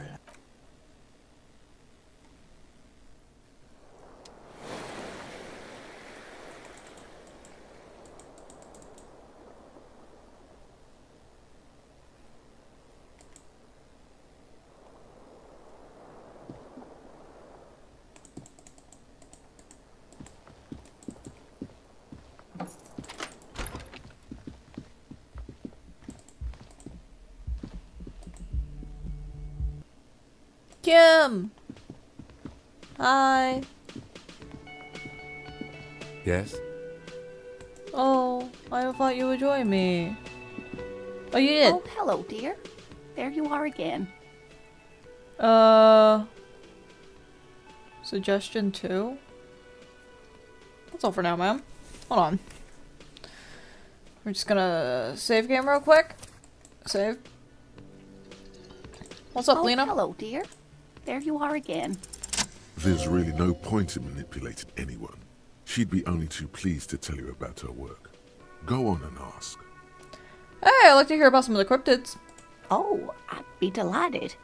Truth be told, I could really use the company too. One cryptid, not a couple. One. This won't turn into some kind of cryptid extravaganza. Okay, Kim, just one little cryptid. He nods and assumes a waiting posture. Ooh, tough choice there. Is there a cryptid on pen you gave me? Yes. It's the kind green ape. Half war story, half undiscovered species in the genus Homo. More story? Yes, it was reported by soldiers in South Safra during the war. The kind green ape would visit bunkers during the night, healing wounded soldiers with its saliva. Something about this undiscovered subspecies of man? Indeed, there is. It's our closest relative among the cryptids. Same taxonomic family, different genus. Which is to say, the kind green ape is a species with which we share a common ancestor, and that evolved parallel to our own. Just like your partners. I'm pretty sure Kim is the same species as us. The lieutenant looks at you, pleasantly surprised. Oh, no, I didn't mean to imply that Saelites are inferior to us in many ways. You are superior. For example, your earwax doesn't have a foul odor like ours does. Oh, okay. So Lena talked about earwax here. This is the ACCB gene. Is that what it's called? Hold on. What is it? ACCB gene. Is that what that is? It's the earwax. It's the earwax gene. Hold on. I'll remember what the exact combo was. ABCC1. Okay, so this is a gene in the human genome that determines whether or not your earwax is dry or wet. So that's what she means when she's talking about that. Because Kim is Seolite, I'm guessing that's he's Kitsuragi, so I'm guessing he's some kind of Asian Japanese parallel in this universe. So yes, in Asian populations, the ABCC, ABCC 11 gene is, I believe it is, it's like a missing gene in, it's not a missing gene, but like there's a mutation in it, in, is it East Asian? Let me take a look-see. Hold on. I don't remember exactly anymore. It's been a while since I looked at it. Yes, okay, so there's a mutation in the gene that, allows for dry earwax. And it's most concentrated in East Asia. And the allele frequency is the highest among Han Chinese, Koreans, followed by Mongols, Southern Han Chinese, and Yamato Japanese. So yeah, that sounds so familiar. Yeah, so presence of this gene is really common among those populations. So they have dry earwax, and then another side effect of it, it's a linked gene, it affects the sweat glands. So the BO that's really commonly known in United States area, at least, I can only speak about the United States because that's the country I know the most about. In the United States, a commonly associated odor of BO is not something that exists in China, as far as I know. Like that's not a common knowledge. The sweat stuff too, yeah, because I think it affects apocrine sweat glands. So their sweat glands, because of that mutation, their sweat glands actually don't have apocrine in them. So the smell of the sweat is different. They don't have the same kind of BO. I believe the smell is less pungent. Is that what it is? I have a wiki article pulled up, so I'm just gonna take a look-see real quick. Yeah,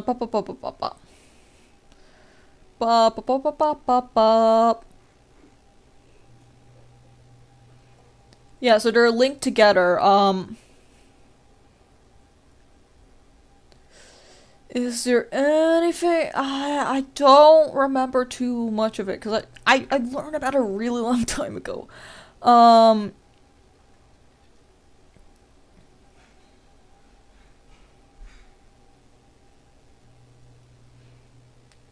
Yeah, so it seems like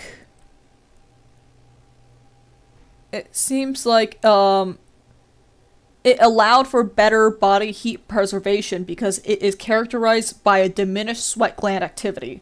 So that's part of why the concept of BO is not as strong there as it is in regions where the mutation isn't as present. Because there's such a high percentage of it in those populations, they just don't have to deal with that problem as much. But yeah, so that's what she's referring to when she's saying that. That was a really long tangent. Anyways. A tremendous evolutionary advantage, I'm sure. But perhaps we've had enough speculative biology for today? Invisible? Hey, You promised you'd only ask about one cryptid. Oh, okay, we can move on, He fine. nods approvingly. Okay, that's all for now, ma'am. Thank you. Sorry, Kim. You look like shit. And I don't mean that as a metaphor. It's what's on the inside that does. Yeah, I know. That's what I'm going by here. Okay, fair. Oh, come on, Jean. It looks like it's been a rough week on him. It's not just this week. What you want? There's something about this guy that matches with a face in your head. A similar but different face. He might be wearing a disguise. Kim, who's this guy? I'm not getting involved in this. Gaucher's wearing disguise? Yes, it's a hobby of mine. As if waiting for some kind of reaction or response. Something to click. It's not happening though. Who is this guy? Got some questions for you. About what? You don't look like a cop. You know what you look like? Krasmarov? Yeah, sort of. Okay, I get the reference. Like after he got run over or something. Now will you answer some questions for me? No, Why not? 'cause it's not my job. Why don't you go and fucking do yours and solve this damn hanging? Maybe you want to hear me say things? Actually, I don't want to hear you say things. Okay. Come on, Jean. Okay, say things. I want to hear you say things. Suddenly, out of nowhere, case-related things start popping up in your head. Mantained. So, do you know who hanged him? Why am I even telling you this? I don't know. Why are you? It's like you felt it would be intellectually stimulating and would lead somewhere. A custom even? Strange. Oh my god, there's more. You want something more? What is it? See you around. Watch out for yourself, loser. That voice, so very familiar. Did you hear it when calling to your station and reporting your badge missing? I recognize it. Oh really? I wonder where. I lost my badge recently. That's the where you remember me from? A bit of memory trouble. You don't say. Goodbye then. The voice thing was a coincidence. Run along, asshole. I will not run along. I'm going to save game. We are going to save Succumb again, baby! I love gambling. Again? I can't believe this shit. There's something that Shit. binds you to him.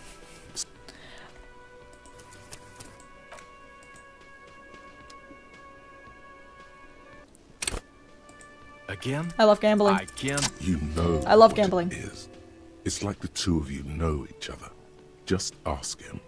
Do you know me from somewhere? Oh, I definitely know you from somewhere. Another life. Another life? Yes, from another life. A different life. Maybe the life of a police officer belonging to the ranks of the... To what station do you think you would belong in this alternate and totally fictional reality? 57? I think even in this fictional reality, the 57th would still be my station. My condolences. Go ahead. Have another guess. 31st. Okay. That's plausible. That's entirely plausible. Now we're really getting somewhere. Somewhere good. Let's talk about this hypothetical station 41. Okay.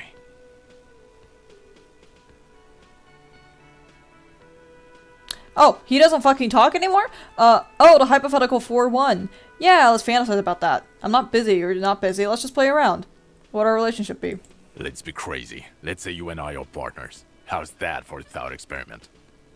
I'd love to have you as my partner. Would you now, or would I be cramping your style? Never mind. Partner. I shouldn't call you my partner. Kim's my partner, he's gonna know. I'm not your partner. This union is temporary. No! Kim, we're partners forever, right? We could be buddies! We could be buddies, Kim! A little premonition for you, Lieutenant. Sooner or later, probably sooner, your new friend tells you he doesn't need you. He will then suggest you should fuck off. No! I will be friends with Kim forever! When that happens, I suggest you take his advice. Kim! I would never! The lieutenant merely bows his head in response. Do you have a crime to solve? Oh, no. You see, I enjoy watching other better cops solve crimes. And let me tell you, it's been quite a privilege seeing you work. This isn't helping. Who else is in our station? You're not going to believe this, but police officers. Yes, sir. Solving crimes, locking up bad guys, and get this, and not getting that drink on at 2 o'clock. Just some regular boring motherfuckers in suits and uniforms. Nothing spectacularly extravagant like you, the far-out son of Lang. That's a far out son along. Oh, it's you, you eccentric genius. I mean, with your unorthodox approach to police work, it has to be you. Tell me more about him or her. Not even a little bit. It's an urban myth about an officer who is so far undercover he can't remember who he is. As I said, just an urban myth. You are not the son of Lang. Okay, yes, you get the joke. Leave it at that. Can't imagine it anymore. Neither can I, partner. Neither can I. Okay, why not? Let's do the old thing over again. We're not wasting time. There is no time. Man's hanged. So, do you know who hanged him? Not yet. Yeah, I can see that. I don't know. Oh my god, there's more. You want something more? What is... See you around. Okay, the man with the sunglasses and his hypothetical Station 41. Weird, right? Super weird. There's something missing here. Something you can't put our finger on. You know what? Just ask him. I know it sounds crazy, and you'll probably get laughed at. But still. We're the same station. Yes, just cross it off the list. It's probably not true, though. Again? I can't believe this shit. Are we from the same police station? I'm going to say no. Just to see what you'll say to that. What'd you say? Okay. Okay? Jean, he said okay. Give it a rest. Okay, I was clearly wrong. He is a firefighter, male nurse, animal control agent, something of that kind. Not a cop. Go on with your cop work. Don't let me stop you again. See you around. The woman in an RCM patrol officer's uniform winces as she notices you. I would really prefer not to talk to you right now. Cop of the RCM? Yes, I am. I'm cop too. I know. Here's the real deal. It's hard to tell whether he's sarcastic or sincere. But if you had to guess, you would say the lieutenant is being sarcastic. I'm on a murder investigation. You the cavalry? I'm definitely not the cavalry. Why don't you want to talk? I don't know. I mean, why would I want to talk to you? I thought Kim and I were the only ones. No, you're not. You're not the only cop in the world. Okay, fine. Let's talk. What did you want? What does one talk about with a fellow officer? Stuff is really bugging me. Are we not from the same police station? God damn it, you leave her alone. Keep your weird bullshit to yourself and be professional for once, for fuck's sake. Can I actually help you with something? Yes, of course. Preposterous. I mean, you would remember if they were, right? Who forgets their squad mates? That's not possible. You with him? Of course I'm with him. Why do you ask? Seems cool. Well, he's not. He's a sack of shit barely kept together by crazy glue. But at least he tries, unlike you. Hi, new bike. We are 112 days away from the World Cup. Ooh, aren't we? Damn. It's a lot sooner than I thought it'd be. Please, let's not turn this into another exchange, okay? What precinct are you from? What precinct? Fucking deranged lunatic. You're getting an intellectually unsatisfying vibe from this conversation. Maybe you're doing something wrong. I'm the police. I don't know what to say. Don't say anything, Judith. What are you the police doing here? I'm just looking out for... No one. I'm just a man with sunglasses. And you are? Policewoman. Yes. A policewoman who just wants to do her job. That's all. Something about the man with sunglasses and you. The energy between you two is making her uncomfortable. Alright, goodbye, whatever. Guard! Can I help you? Got my bill. Got the 20 real? Not yet. Then why are you wasting my time? And yours? I just wanted to chat. Do you not want to chat with me, Gart? Hi, gendarme. Another rendezvous. Hello. Hello, hello. So what brings you here? What are you doing here? Admiring the atmosphere. What about you, officer? Right upstairs. Convenient. But what are you doing here? Talking to me. Tell me again about that muscular type who came to investigate the crime. Oh yes, let's see. He knocked on my door a few days after the lynching. I think he was going through the entire building, asking questions. What'd you say? Nothing. That I didn't see anything. Believed you? Why shouldn't he? Tell him about your friend? What friend? Sunday friend. No, I don't think it came up. What do you look like? Muscular, handsome, strong, like one of those military types. Alone? Yes, but he was speaking to someone on his earpiece. Earpiece? Yes, you know those tiny speaker microphones that fancy security guards sometimes wear. What'd he say? Just reporting back whatever I was telling him. Any other traits? Let me think. He had an accent.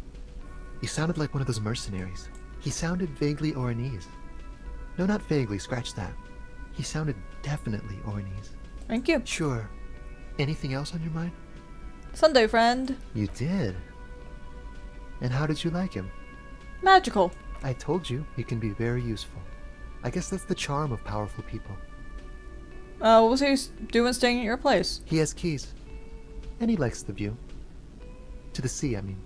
Who's he? A visitor from the first world. He's not like you and me, gendarme.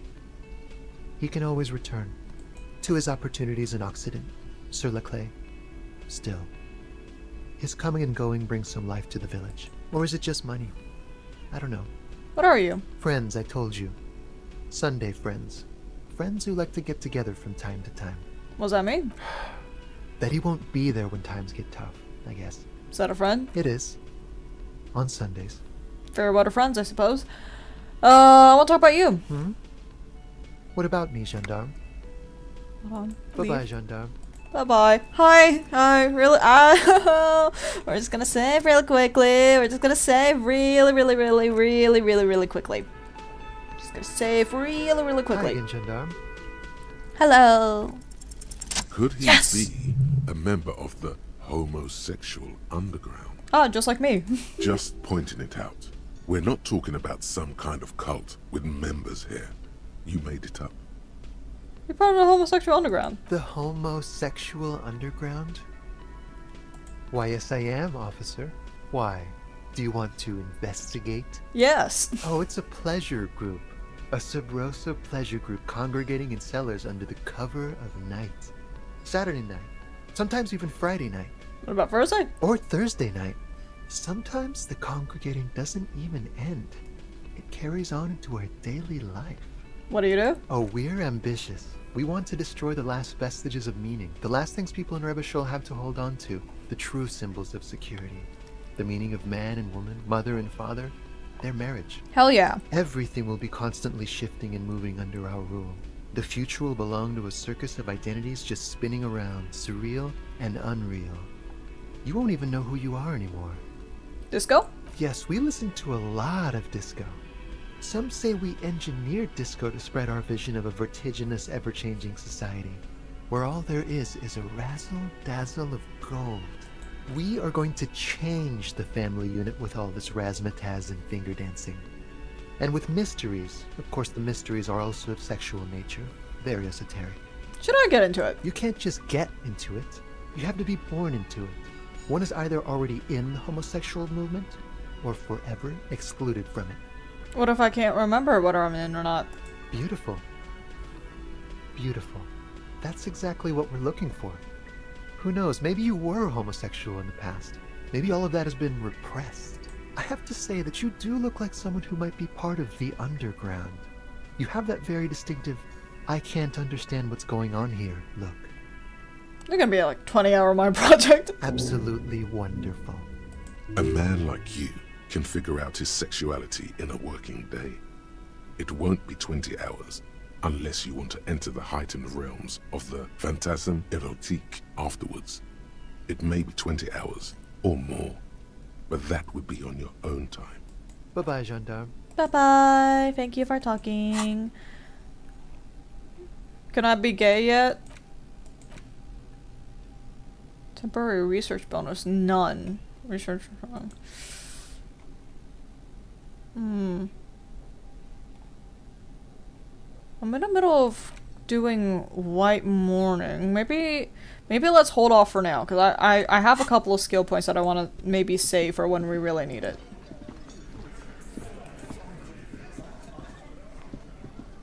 I've got nothing to say to you.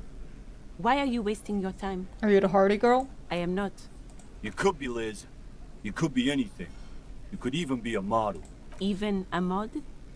Glenn, I went to law school. I am an attorney. Maybe we talk later. Anything you got for me, Titus? The clowns are still hanging around. What is it now? Come on, Titus. We just want to talk. Just have a little quick chat. What's going on, man? Found a witness. A witness? You ain't got shit. The locals would never come to you with this. That's just tactics, Titus. Next, he's gonna tell you one of us already rolled on the others, and he's in witness protection. Not a local. Well, let's hear it then. Who is your mystery fella? He's not alarmed by the sudden appearance of a witness, but he is surprised. This goes without saying, but nonetheless, don't give out his name. Irrelevant. It's like you said, Al. Copper's coming up with this on the spot. There is no witness. I've seen this shit a million times, Titus. Fly fishing. They are desperate. Tell us, Copper, what wacky claims did he make? Quiet, no shouting, no commotion. It's you assholes that feel the need to go around like a fucking brass band. The Hardy Boys are dead silent. Yeah. It's like they put cowbells on you before they send you to the streets. What's with the cowbells, policeman? They're avoiding having to answer this question. What's the funeral signs? We were drinking, weren't we, guys? I hit the bottle hard. I was drunk as fuck. Right. I'm convinced, Glenn. Nothing off here. Just a regular hanging. Oh, 2 people. Areopagite descent, 1 Mesk. Arabagite? Boss, I think he's trying to say me and Theo. Well, yeah. What is confusing you? Eugene, Theo, and Elaine were there too. I already told you. We were all there. Surreal play. That means absolutely nothing to me. Sounds like some made-up horse shit. It means the whole scene was long and drawn out, like it was from a film. What is this fella's problem? Sorry we didn't make it more action-packed. It wasn't the first thing on our minds, you see? Fair. Shanky. It's Shanky, right? I thought there's something wrong about the lynching story. Now I know there was. You don't know shit. I know you are lying, Shanky. Kim, I love you. Actually, nothing. Great witness. So much bluster to hide the fact that they're uncomfortable with you having this info. I'm gonna take off. Okay, Kim, let's go listen to the tape. Let's go listen to the tape, Kim. Kim, we listen to tape now. Oh. Was that? Could it be the Col de Mama Dakwa? No, it's probably just your imagination ringing in your ear. Is there? There seems to be an extremely high-pitched ring. Ultrasonic. Lena said it was very high-pitched, right? It's like something tickles your ear. Nope. Catch it? What am I catching? What am I catching? What am I catching? Oh no. Huh? Lena also said that it couldn't be heard by any other animal, including humans. What you're hearing must just be a regular bird. You're having a minor heart attack? I feel like the detective is always having a minor heart attack. I don't know. This man. Freaking every time I do something, this man just fucking dies.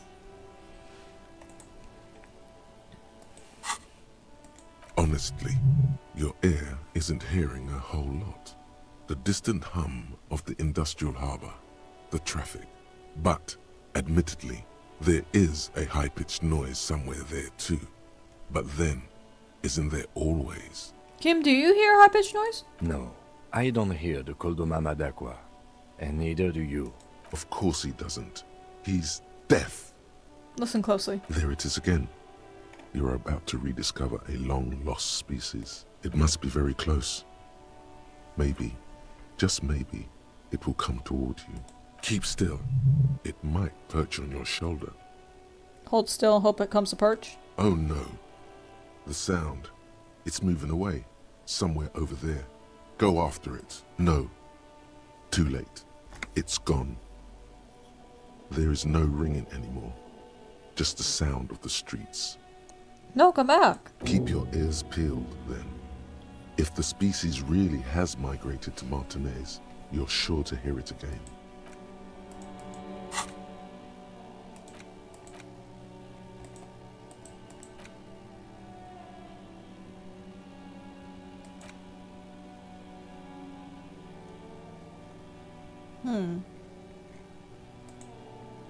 Okay. Maybe we don't do that at the moment.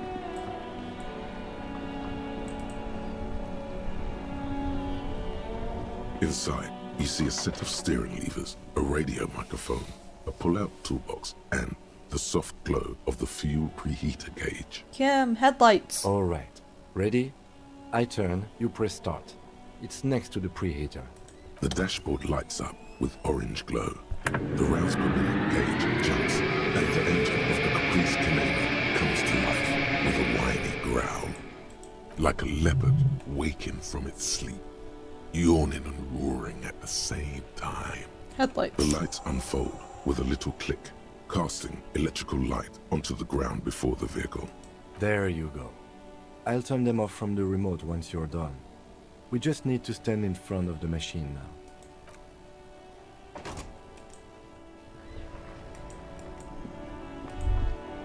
As you hold your ledger's clip under the headlamp, an iridescent hologram appears.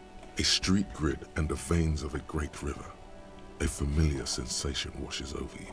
There she is. Revachol West. Around the borders of the watermark are dozens, no, hundreds of micro-perforations. Shimmering street grid. The rectangular watermark is overlaid with the logo of the RCM, and yet the major arteries of Revachol are all recognizable. They shimmer in the Kanema's headlights. Look around you. A rat brazenly darts past you and disappears amongst the stopped lorries.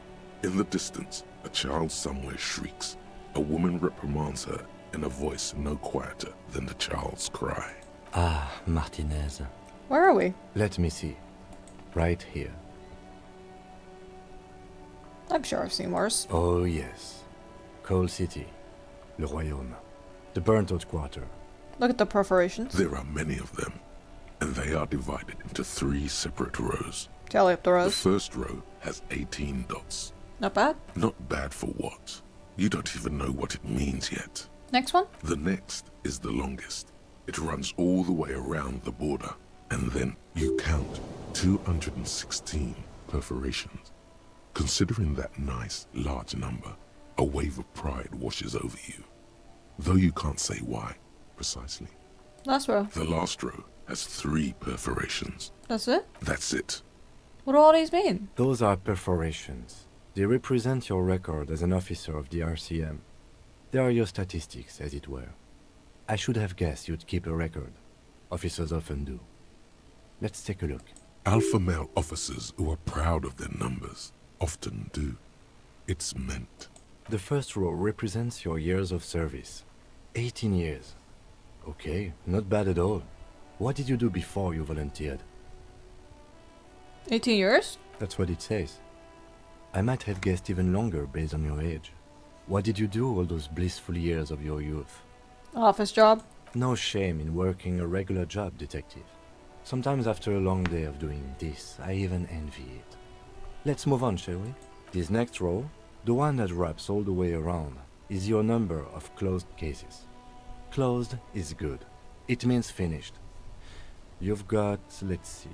Wow, more than 200. 216. It's quite a lot, even for someone who's been on the force for nearly 2 decades. Usually, clearing more than 10 cases a year puts you in the 90th percentile of all RCM officers. That's some solace. What's the last one? Right. Those are your confirmed kills. You've got precisely 3 perforations there. So I'm a killer. For an RCM officer, especially Precinct 41, which is in the Jamrock Quarter. It's rather tame. I mean that in a good way. There are certain officers who treat their kills like some kind of ghoulish game. If they do happen to solve a case, it's usually by accident. But it seems as though you are, or at least were, one of the good ones. So we have that to be thankful for. Have you ever killed anyone, Kim? Yes. How do you handle it? Everyone has their own method of coping. Some more effective or self-destructive than others. Personally, I find it helps to keep up a few hobbies. Tip-top racing. Par exemple. Maybe I should find a hobby. Why not gardening? You've already got the gloves. Maybe I should pour one out? If you want to pour out the booze you've been carrying around on duty, I'm certainly not going to stop you. Pour one out. A dark pool of cheap wine appears at your feet. It shimmers in the lights of the Kanema. I'm sorry for killing you. Very noble of you. Are we done here? Thank you. The lieutenant nods. Right. This way. I'll go turn off the lights. You can now see your statistics on your journal page, to the right of the task description.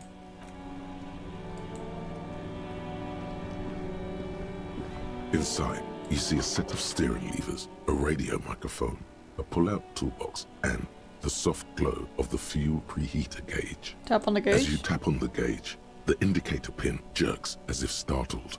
It's in the large orange sector, indicating the engine is warm.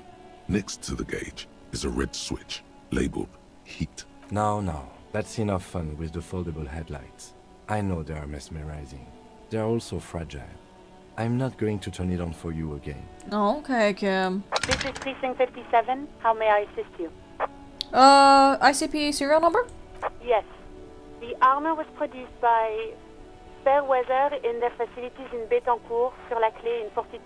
It was part of a special order for Corps de Pharmacie, a security firm contracted to protect the interests of Oranese pharmaceutical companies in the Semenine conflict. So, it seems the armor went to Semenine. That's where the paper trail ends, though. Even the firm has proven difficult to track. Corps de Pharmacie has been renamed several times over in the years since the armor was issued. What's it called now? The most recently registered firm that the ICP has been able to connect to the CDP is a military contractor called Crenel, and the one before it was Downwell. I think they might be the same contractor. A suit of armor like this would have been manufactured with a particular person's physique in mind. You should ask for whom this suit was fitted. Must be a record to the person who is issued. Yes, but the ICP tends to be reluctant to share private sector records. I could try to talk them into it, though. Please try. Sure. Call back tomorrow. Hopefully I will have more information for you then. More info? Not yet. But I was able to convince the database people to share private sector information. They promised to get back to me by tomorrow morning. Do you have any other questions? Lazarus. It will take just a moment, officer. Her voices fade out into the familiar radio static. Gottlieb, what you get yourself into this time? How'd you know it was me? I didn't, but now I do. How's the drinking going? I'm trying really hard not to. Great. Have a medal. I have an autopsy to attend to.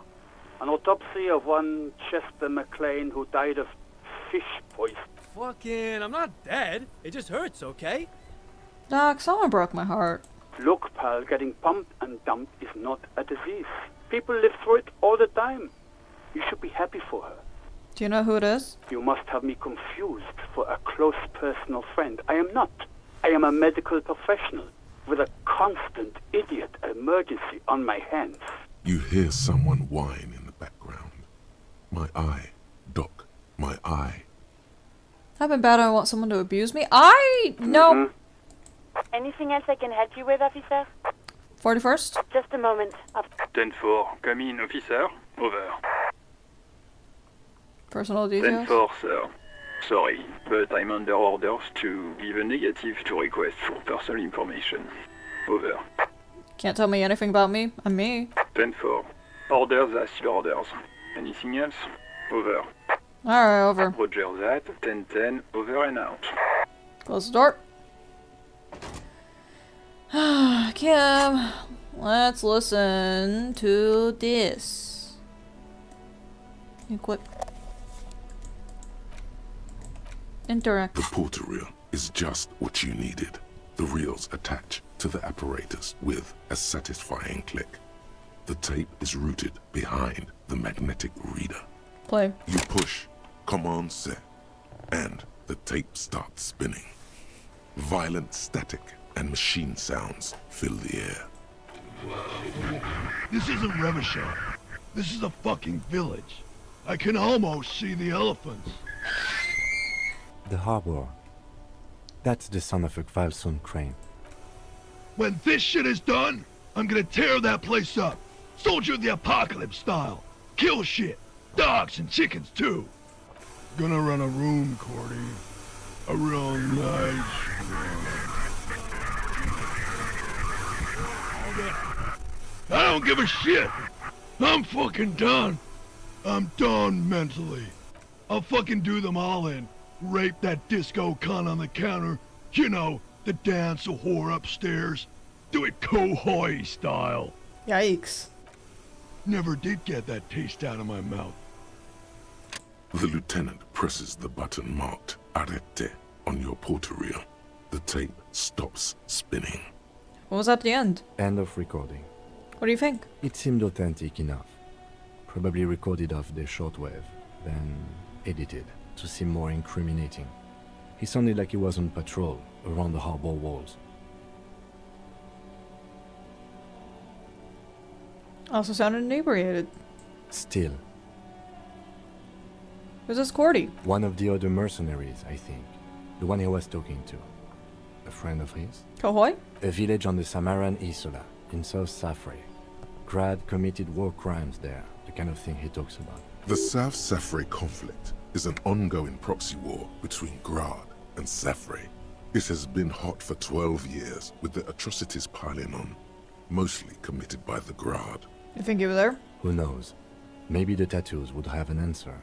Or maybe Kohoi is just merc talk for atrocity, slaughter. A symbol of Soldier of the Apocalypse style conduct in a civil environment. What now? I think we've got a few more questions for class here, don't you? This seems to contradict her testimony, at least to some degree. As you take out the tape, the boombox tunes itself back to the cheery radio again, spewing out beats like it's a Friday night.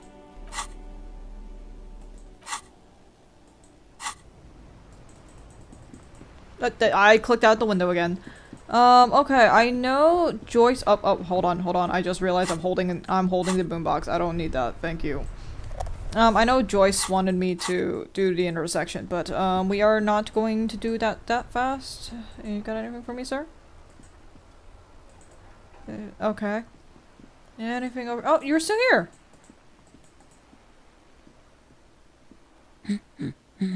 All right. Sorry, lady, for annoying you. Let's go talk to the guys at the ball. Up. Let it go. Who's right here? The sight of bullet holes stirs something in you, making you forget the lieutenant's surname. Jim, look, bullet holes. Where? It's almost been shot. We should solve it. There? Those are old. Like the revolution? Yes, the one that happened half a century ago. Those bullets were fired during the revolution and do not warrant an investigation by officers of civil law. What can you tell me? Not much. I don't have a fresh perspective on it. Shall we go? Okay.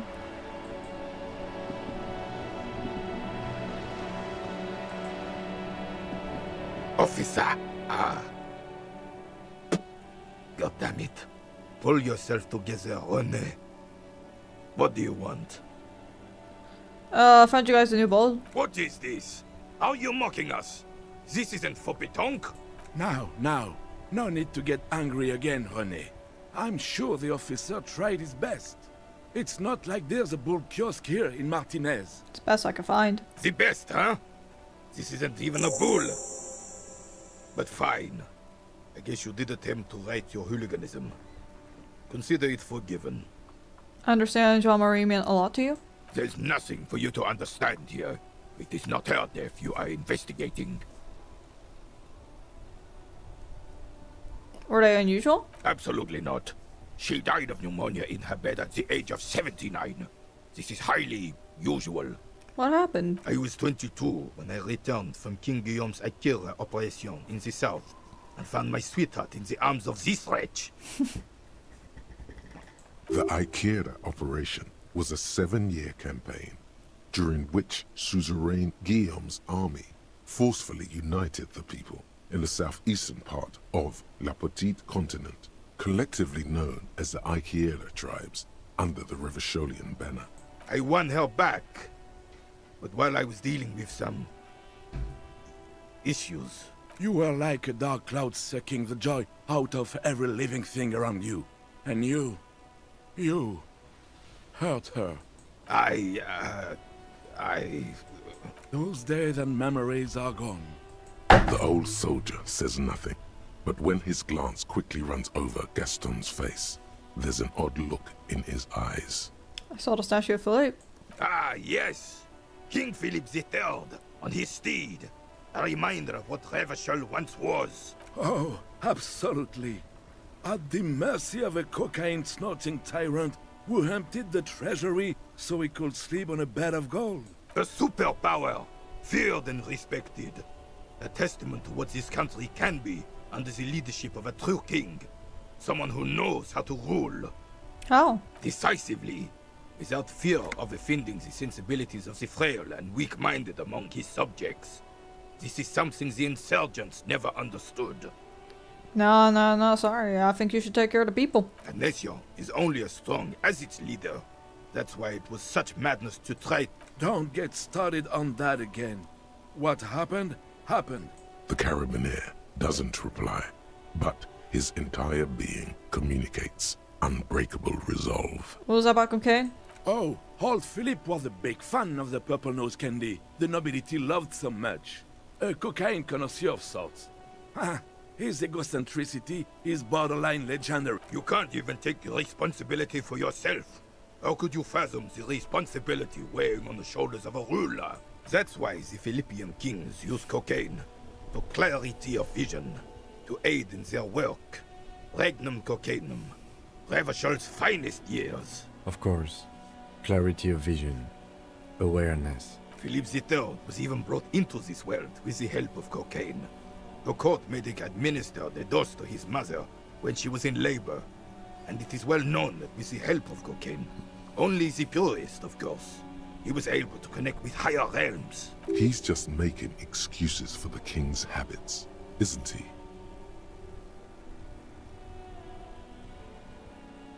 Drug users shouldn't even operate heavy machinery, much less rural countries. From what I've seen of the officers of the RCM... But I don't want to get into a debate about drug policies. No, he is right. I am controlling someone who was heavily addicted to drugs. I suppose I can't really say anything here. Talk about something else. Right. Thank you for your time. Just gonna do a quick save right here. We're just gonna save really quickly. Just gonna save really quickly so that I can do this and not fear for my life. Vigilance officer, what can this old carabinier do for you? As Rene turns from you to his partner and back, the medals on his chest rattle and glare. He keeps his spine straight and his ribcage lifted, displaying them proudly. How many? 2. The larger one is shaped like a cross, while the smaller medal resembles the sun. Cross. A crowned head in front of 2 crossed rifles. The medal hangs from a blue striped triangle. It's the Croix de Bravoure, Cross of Valor. The cross was the highest battlefield decoration in Suzerain's armed forces, awarded for exceptional bravery in the line of duty, in service of King Frizzle I. Look at the sun. A small blue star inside an orange sun. It has the word Valiance written below. The setting sun was a decoration used to distinguish seasoned combat veterans in service of King Frizzle I during the Revolution. You get them for... For bravery. I was gonna say. I'm sure, but I know this uniform's reputation. You are also wondering if I got this for raping women or killing babies. No, I was just asking. Honor is everything to me. Whoa. Sounds like you're about to open the gates of conversation. This man will literally talk your ear off if you let him wander off to memory lane. What'd you get him for? For doing my duty in the heat of battle. For looking my mortality in the eye. When men like Gaston here hid in the bushes and shot themselves. He saved some muddy princeling who foolishly strolled into the front line in his gown of velvet and gold. Saved? It was on the first months of the revolution here in Revachol. Unrest was spreading like wildfire. Marauders had taken most of the Couronne and were getting really ambitious. King Frisel thought he could end it all in one decisive strike. Sent his cousin, Drisson, to put an end to the unrest. Alas, the young Drisson was all piss and no vinegar, wearing a tunic of purple velvet and cockatiel feathers to battle. Even his rifle was gold-plated, shone from 5 clicks away. Can you imagine the asininity? He really despises that Drissant fellow. Purple velvet tunic. That isn't exactly camo. To keep the long and bloody story short, Drisson marched us against the partisans in Couronne. And when I say marched, I mean made us walk into captured enemy territory, single file, like toy soldiers, while he rode in front on his giant red stallion. The rebels were smart. They let us come real close before opening fire. Suffice to say, it was carnage. Must have been a bloodbath. I got shot in the left shoulder and went down. Just a flesh wound. But just as I turned over, the prince fell into the mud next to me. He was missing his lower jaw. Then his horse, driven mad by the noise and smell of gunpowder, stepped on my leg and shattered my knee. What'd you do? I grabbed my sidearm and shot the beast in the head. Then everything went black. Capitaine Arnoux, le fléau des chevaux. The bane of horses. When I came to, it was all over. It was just me and Jolas Tresson, gurgling in the blood-soaked mud right next to me. The dink had taken numerous flesh wounds and lost a lot of blood. But despite missing his jaw, he seemed hesitant to die. Tougher than he looked, that one. I'd give up. Can't imagine living without my jaw. He didn't. I hoisted the prick on my back and started crawling. Kept going until the 59th Cavalry picked us up. Through some miracle, we both survived. And the joyless freak convinced Frisel to give me a medal for not leaving him to die in his own blood. Piece and shit. He was the commanding officer and I was on duty. Just doing my job. Shouldn't hand out medals for that. 13 months later, I received the Sun for distinguished service. It's not worth mentioning. You sense he's downplaying it. He did a lot more than his duty. More than anyone's duty. It's in his spine, in his billowing breasts, and untarnished self-worth. Why do you despise, Dressant? Because he was a goddamn dandy. Had no business leading men or even being on the battlefield. All he was related. That's it. Royal blood alone doesn't make army commanders. He was a stupid kid, only interested in horses, hairstyles, and man-loving. And 782 Royal Carabiniers are dead because of his incompetence. Whoa, man-loving? Is that even a word? It is not.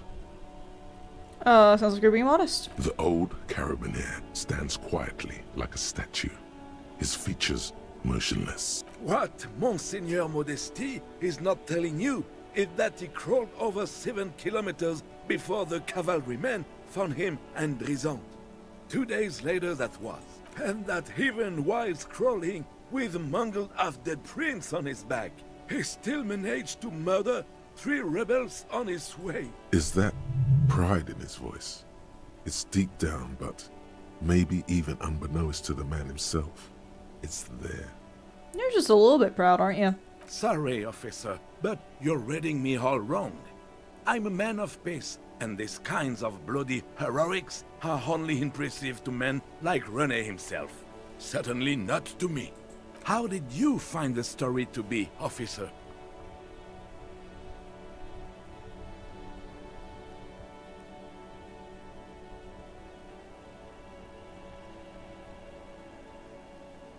You made Revachol great once, maybe? Maybe, but also bear in mind, officer. They don't hand this out for anyone with a service record. Oh no, you have to get shot. Repeatedly. And you need to get your hands bloody too. Really, really bloody. Do not speak of what you know nothing about, Poltroon. Duty is something you will never understand. Thanks for the story. There were many such stories in those days. Many such men too. True Eversholians. Men with backbone. Oh yes, René, yes. Men were bigger, girls were prettier, and everyone wore the fascia. Lord, please, bring those days back, if you can. I'm not getting into this with you again. Officer, was there anything else? You should try to come up with a heroic story of your own. Impress this old soldier. No. No. Nuh-uh. I'm not trying that today. It's not happening. It is such a pleasure to see you again, officer. How may I head the citizens' militia on this fine day? Actually, I'm good. We can come back to you guys. I kind of want to do the water lock. Let's maybe get the water lock figured out. Because I feel like that's gonna be pretty important. How do I get to the damn water lock to get— oh, wait. Yes! Money! Let's figure out the water lock situation first, because I feel like that's a little urgent. That's the only one that was time gated. We had a lot of things that we couldn't do because it was time gated.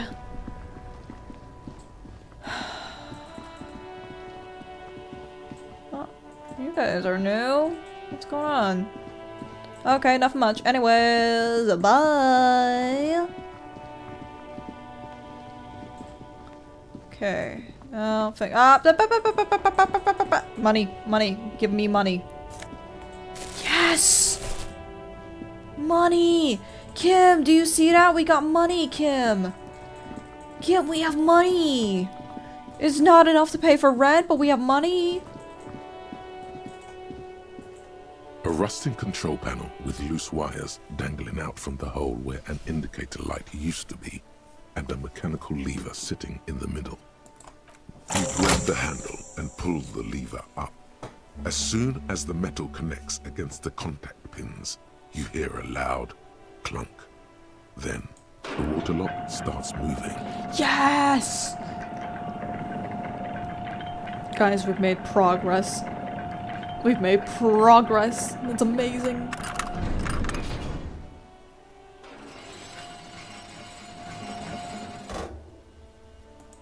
Okay, if we ever need to get to the coast, then this is the way. But please, contain your wanderlust for now. I don't want us to get sidetracked, not with everything that's going on. It's okay, Kim. We're not gonna get sidetracked. Hello? I very explicitly told you to explore this. Radio relay hums with electricity. Okay. Autosave? Good! I was going to save. Breaker box to power the radio pylon above you. Maybe something inside. Ahead. Decade-old concrete defenses. Children play on them now. Oh, money! Money! Okay, I saw something over here. I think that was money.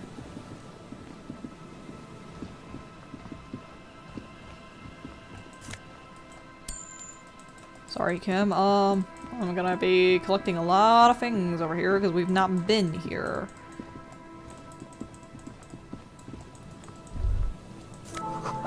Traffic beyond the gate, more abandoned motor tory. Hold on.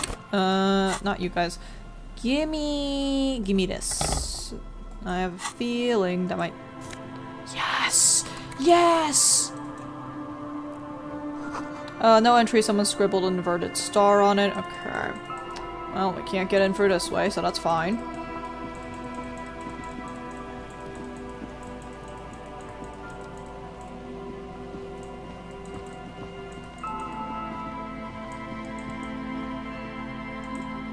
Okay, nothing here. Creaking ahead, a broken axle, grinding. Okay.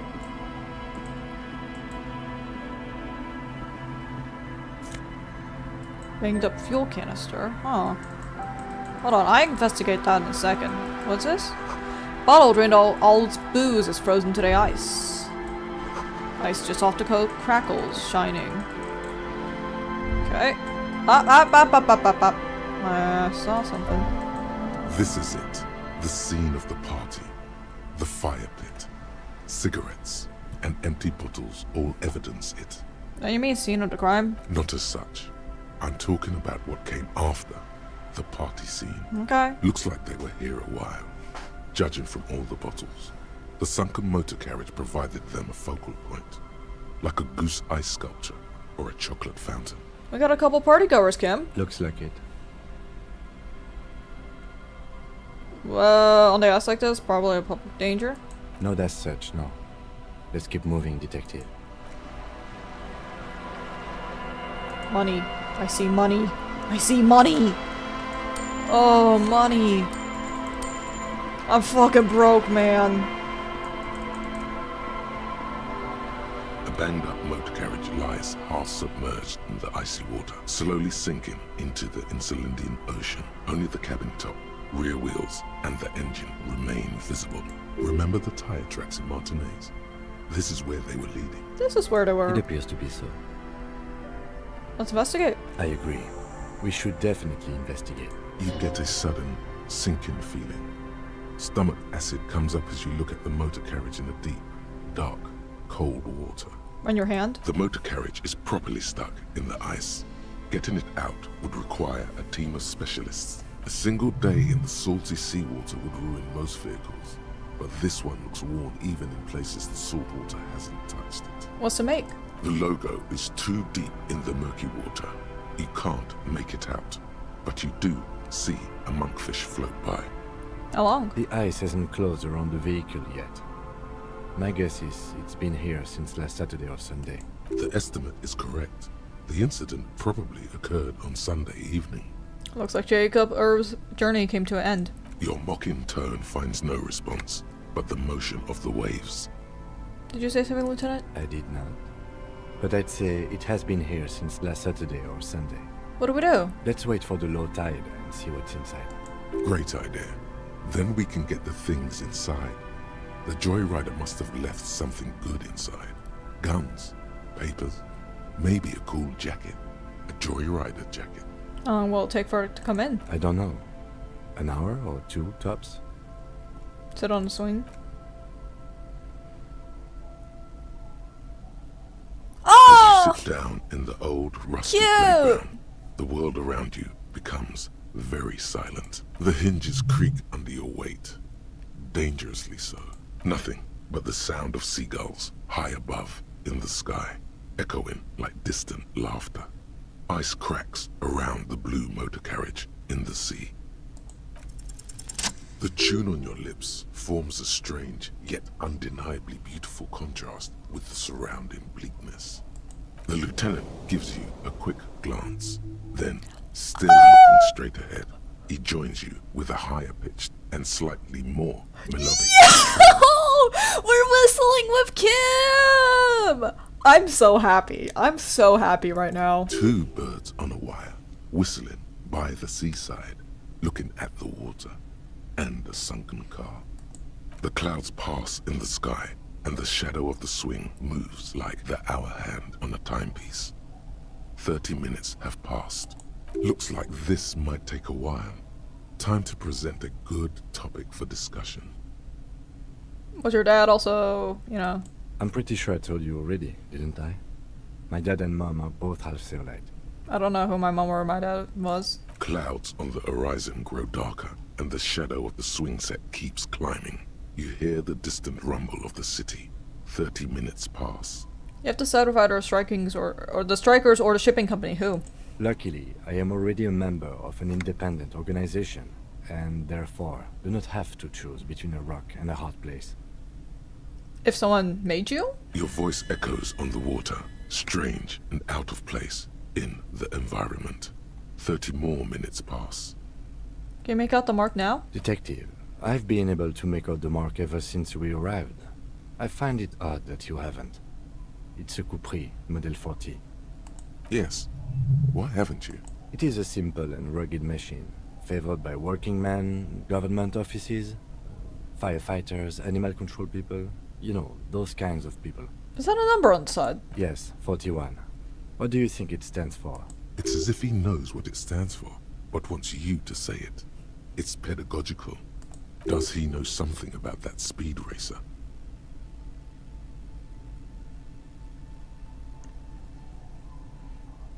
Oh god, no. I'm sorry, Harry.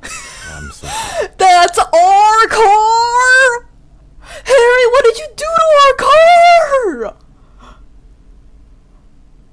I'm in charge of an idiot! 41. Precinct 41. A massive pit opens up in your stomach, and the most terrible feeling comes over you. No. Just no. Say no to this, Harry.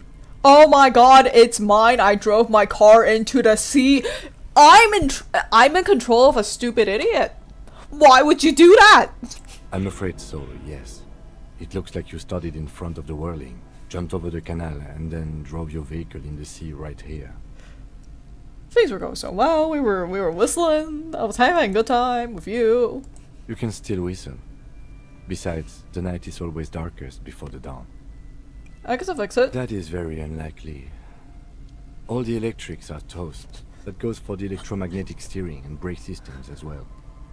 You'd be lucky to find one undamaged component in there.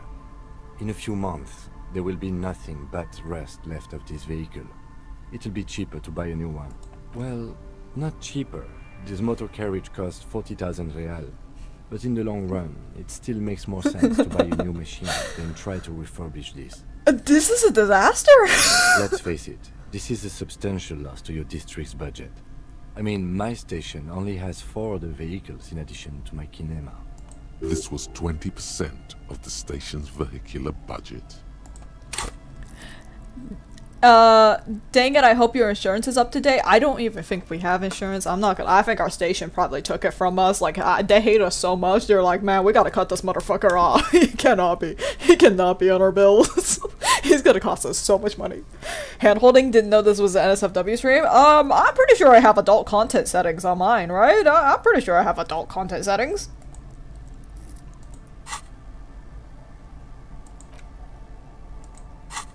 The badge, gun, now this. The lieutenant adjusts his glasses and doesn't say anything.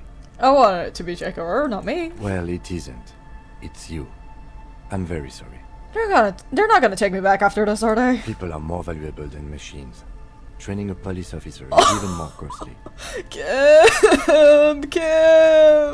How do we get it out? Detective, we don't.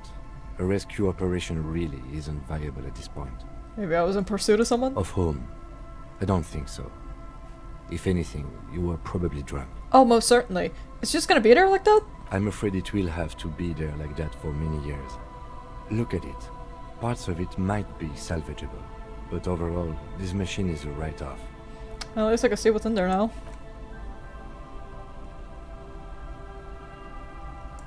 Yes. Let's go take a look.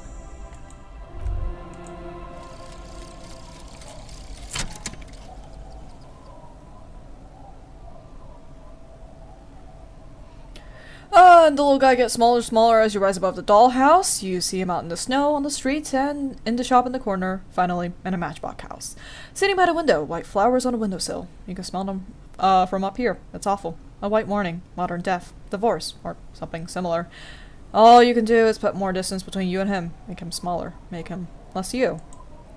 Zoom out distance. All motorics learning caps raised by 1. Ooh.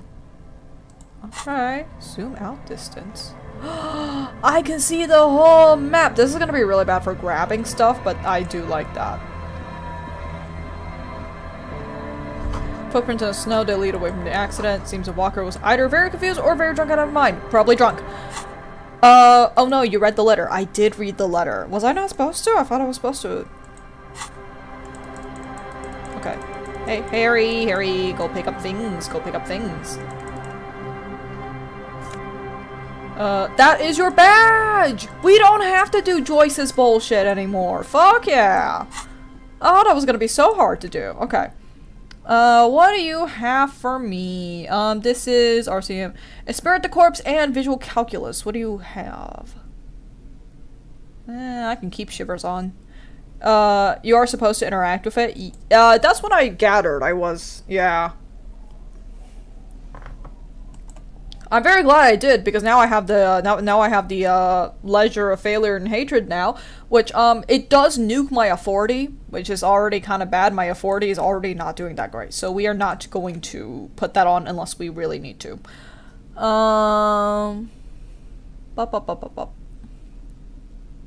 Plus 1 logic, minus 1 suggestion. What do I have right now? Ooh.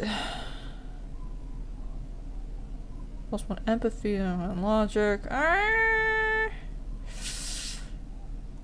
We can keep these for now. I can keep my current setup and then we can play dress up later. That's fine. Let me grab... There's a boat tucked underneath the tarpaulin cover, okay. Oh, Fing.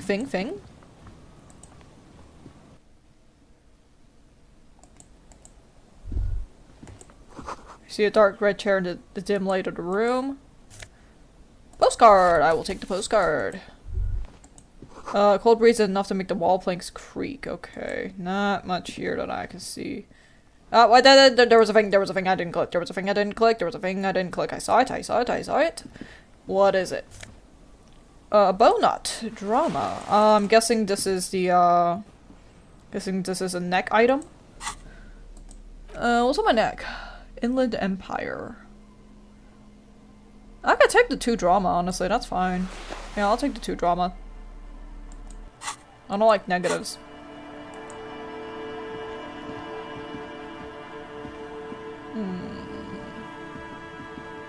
Anything here? Further book of glass, dusty shelves, and a forgotten chair. Okay, very good, very good. Up. How do I get there?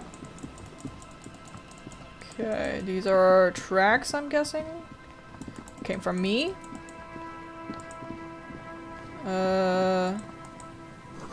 Someone broke down the fence and the barbed wire. Swing is missing. No one's been here for a long time. Okay. Up. Change? Was that change? Yes! Money! Glory, says a graffito, to the ghosts of us. Alright, fair enough. I see more things. Someone left their music collection beneath the tarpaulin. Thank you. I will take that. Ooh, give me that. That is money. What's that? Money. Okay. Is that everything in here? I'm not seeing anything else.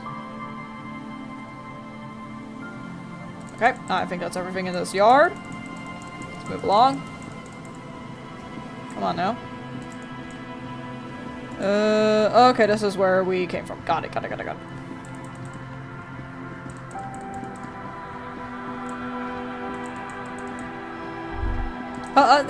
Great news. The boat is big enough for a grown man like you to fit underneath it in a supine position. Great news! I found somewhere to sleep. Huh? I said great news. I found someone to sleep. Under this book here. It'll be free. Sarcastic self-pity is not what we need at this moment, officer. No, I'm serious! I understand the situation looks grim, but we must continue with our investigation. You have a home somewhere. All cops do. When this is done, you can return.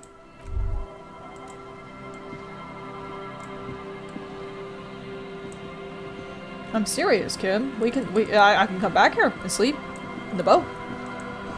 Understood the boat has been recently tarred. Okay.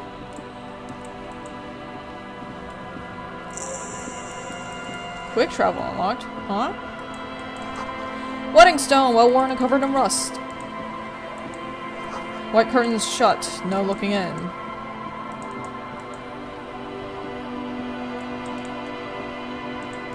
Come on. Dust-covered linens, dry tulips on a bed. Okay.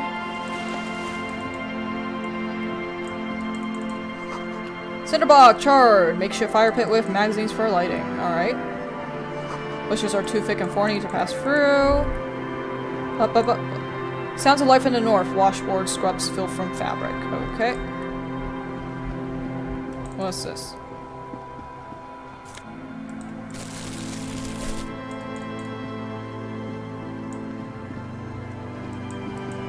I think that's just a bench. The worn and beaten wooden.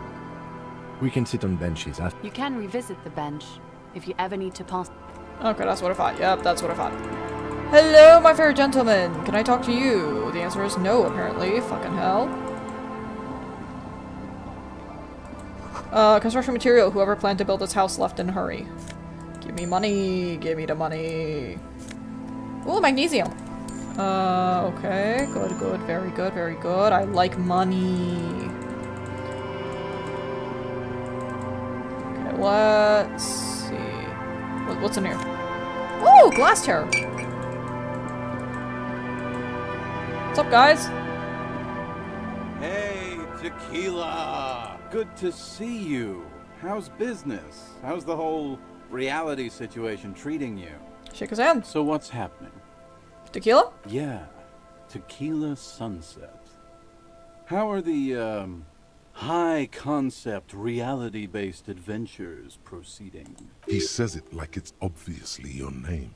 Like you call someone Billy Brunel or leader of the 4th Street gang. 50-year losing streak. That's harsh. I'm like 3 or maybe 4 years into mine. Wait, no. Make it 5. Things aren't going super well for Idiot Doom Spiral either. Haven't found those keys yet, haven't won that great piece of ass back. No word from my business buddies. Idiot Doom Spiral, huh? This is bound to be a good, high-concept conversation. What are you guys doing around here? We are saving the world. Please. Please don't go. Okay, we're drinking. We're drinking alcohol. That's what we're doing. I tried to save the world once, a long time ago, with enterprise, creativity, and willpower. But that didn't work out. So now, it's a pirate's life for me. You want to sign this document? What's it about? I'll let my hand address the situation. Maybe you've heard. I used to be a very successful businessman. I've signed more than a few lease forms, or whatever the fuck they were. Anyone's got a pen? The pro's gonna do it. Yep. Alright. I need to. Hey, Abs. Hey, don't you? You call Abigail? I need you to sign this document right here. It's important. Don't call her. Don't call Abigail. Great job, Abs. Nailed it. Gonna have the pen. Don't know if I've mentioned it, but I used to be a businessman. And as a businessman, I'm going to keep the pen. Ah! No, that was my favorite thing of all the things you have. It was my favorite thing too! Lena gave us that! My favorite is the gun he lost. Oh, true. Fair, yeah. Guess that's it. Glad to have been of assistance. After all this time, I feel like I've made a difference. Feels like a 1,000 fucking real, man. Doing good. Don't call Abigail. Thank you for your services, gentlemen. Should we go and mail these? I think I saw a mailbox on the plaza. Okay, what's on your mind? It's a Tequila Sunset. It's you. You're Tequila Sunset. How you know? We've met before. Don't you remember? No, you sure don't. Maybe? Maybe. You look like you want to know how Tequila Sunset came to be. You look like you want to hear the tale. Go ahead. Mm-hmm. Let me take a sip to moisten up my chords. Tequila Sunset rolled into Martinez last Friday. And by Tequila Sunset, I mean you. The man, the myth. Did we meet on Friday? Hey, let's not jump ahead of ourselves. This is your story. Stop interrupting. You got here on Friday to solve a case. hoping to be the early bird who gets the worm. And by the worm, I mean the buzz. Because as far as I know, all you did was get piss drunk. Word on the street is you went around the local hostel telling people that you're a police officer, and that it would be really fucked up if you shot yourself in the head, right in front of them. That's pretty high concept, if you ask me. It is. The lieutenant's brow is furrowed. He's listening as casually as he can. Oh yeah, not the first time this came up. Hey man, I'm not judging. This life's a valley of woes. Some of the highest concept people in history have killed themselves. And been drunks. Either way, it was a late Saturday night when we, the Union of Moribund Alcoholics, got our drink on. Nothing remarkable about this. We get our drink on 24/7. Makes everything warm and glowy. I trust you know the feeling. One moment we hear the sound of a motor carriage revving up somewhere on the plaza, followed by a series of dings and bangs. Do you remember the sound of wood cracking? The billboard? Naturally, loud noises pique the interest of anybody owning a pair of ears. That's just the reality we're in. Naturally. Anyway, there was a brief silence. A gasp of silence, if you will, followed by a real commotion. We heard the carriage careening towards the coast at top speed. Sounded like someone jumped the canal. We grabbed our brewskis and rushed to the jetty. Never underestimate the speed of an alcoholic. What we saw was a sight to behold. A beat-up police carriage containing you. Right there on the beach. You revved the engine and screamed at the top of your lungs, "The time hath come!" So, naturally, being the curious cat I am, I asked what time hath come. To which you replied, "The time hath come for tequila sunset, the end of all things!" Oh god, what happened next? Your reality contracted. You jammed the pedal, plowed right off the jetty, and through the ice. We ran towards the ice, whilst you crawled your way out, miraculously unhurt, covered in seaweed and shit, like some kind of sea monster. When we finally got there, you were sitting on the beach crying. You said that your badge and uniform were in the car. It was too late to get in there, though. The carriage had sunk too deep. Recognizing a brother in need, we offered our condolences and invited you to party with us, which you naturally agreed to. We asked about the whole tequila sunset thing, and you told us it was your name now, and insisted that we all call you that from then on. Sounds pretty good. Yeah, I agree. How long? Hours. It was an all-night drink-a-thon. Then, at some point, I think it was Sunday morning, you got belligerent and wanted to talk about Revacholian women.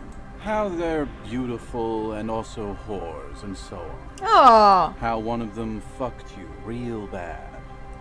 After a short while, you crossed the event horizon, looked sullen, got up, and left without saying anything.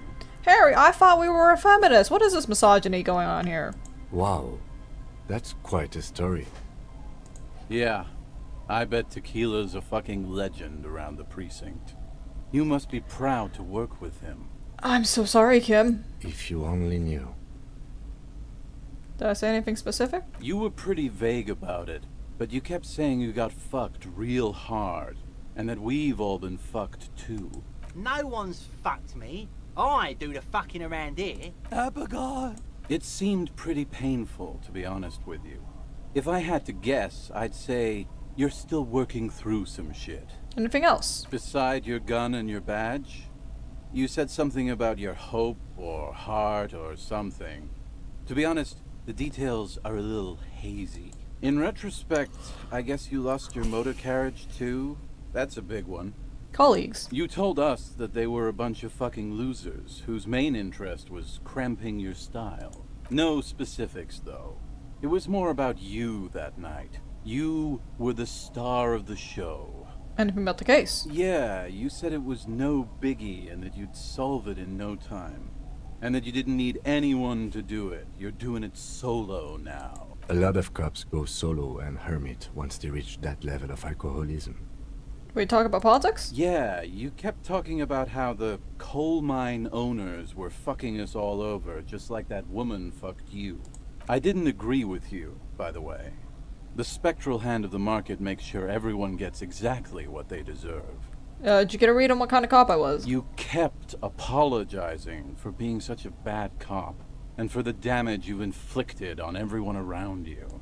You also kept pausing to knock the heel of your hand against your temples, saying, "Stupid, stupid, stupid."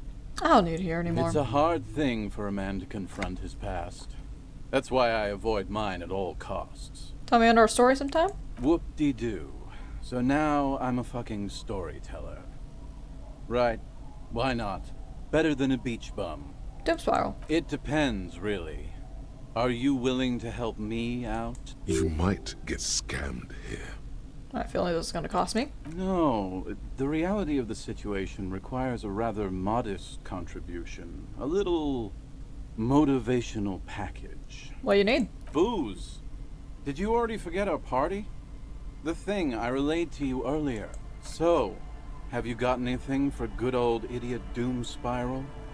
A bottle for a story. Seems fair to me. None on me. Then I will see you again once you've procured some.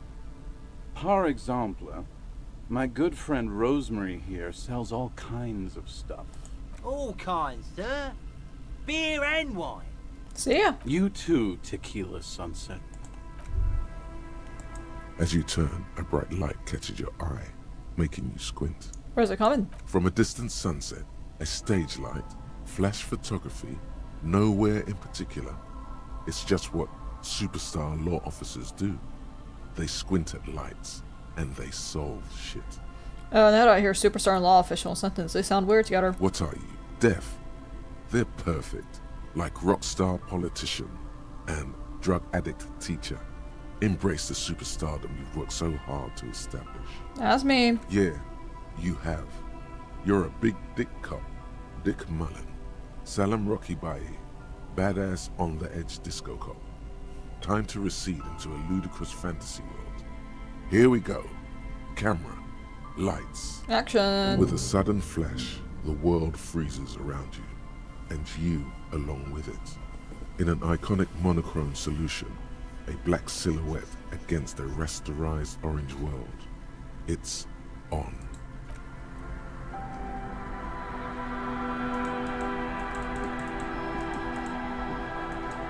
No, Kim, sorry, Kim. I need you to move out of the way so I can grab the money, because I'm fucking broke. Okay, up. What? A drop in temperature, an easy flow there. An empty street. Before you, a thoroughfare unjammed with lorries. No more drivers smoking on hitch steps. Just silence. What'd it smell like? Chemically sweetened. Across the road, a forgotten bus stop. Corrosion has opened a hole in its roof. An elm tree watches over the building. Its branches are dripping with rain and snow. The road is smooth and motley. Craters filled with a black asphalt. The asphalt, first laid, is grey already. A row of tenements are under construction in the distance. Where are the people? A tub warm with water, white with soap. A man bathes while radio waves transmit the lottery numbers. 4, 18, 21, 4, 1. A modern washing machine rattles a drawer full of silverware. Bus stop. Number 312D. Young girls used to come here, huddled up, hoping for more warmth than their thin coats give them. The bus took them to school. It has not run for 8 years. There were not enough girls to sustain its cost. Road. Craters pocked the surface. Children played in them until heavy trucks full of black pitch rolled in. The landowners have filled the craters with money. It is a vital artery of the flow of trade. There's one bump on the road. A dead dog lies flat about 200 paces away, right at the turn. Dead dog? Tragedy comes from the wheels of a fast RCM vehicle, hurrying to work. The cold washes over you. The sound of the sea has grown distant. That's enough. The wind moves the aerosol. A detective stands behind the boom barrier. A breeze moves a curl of his hair.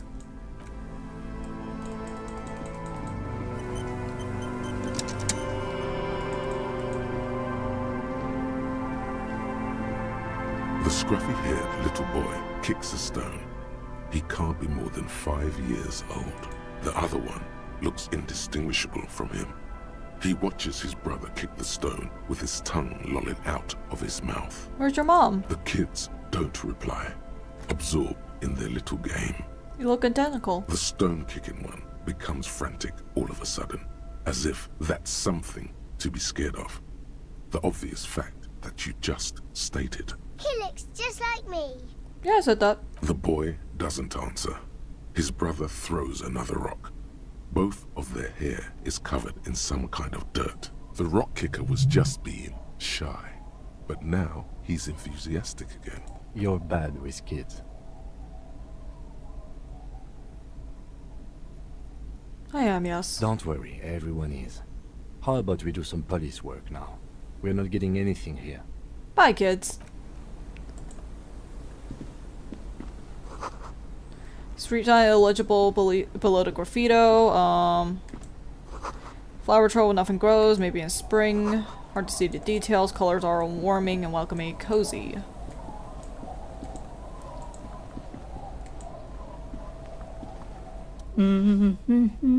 You're not sure about the melody, but it might be South Samaran, possibly Sigayan. Welcome to the fishing village. Please lean in closer.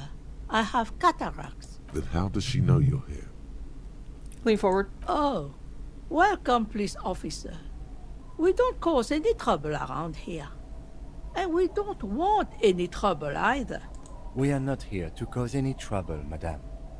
What he said, we're cops, we don't cause trouble, we take care of trouble. Oh, of course. Last time we saw you around here was 12 years ago. You also came to take care of trouble then. Wish you did. But still, in Martinez, you're considered an ill omen. I've been here before? No, not you personally. I meant the RCM. Some of the men got into a fight. One of them killed another. Locked himself in that woodshed over there. He was brooding, needed some help opening the door. You got it open for him and took him to think about what he'd done in a more secluded place. Somewhere more quiet. She says it as if he was on some kind of spiritual retreat. What kind of moment? Oh, the usual. Dark tidings. Black hound. Why hasn't anyone told me that? Maybe they are afraid. Why? Because you're an ill omen. But you're still welcome here. As long as men with guns aren't chasing you. And maybe even then. Because that's the kind of fishing village we've built. I'm sorry there's not a lot of room to park the motor carriage. And not a lot of houses. Or a lot of people. My kids are long gone. Searching for treasure.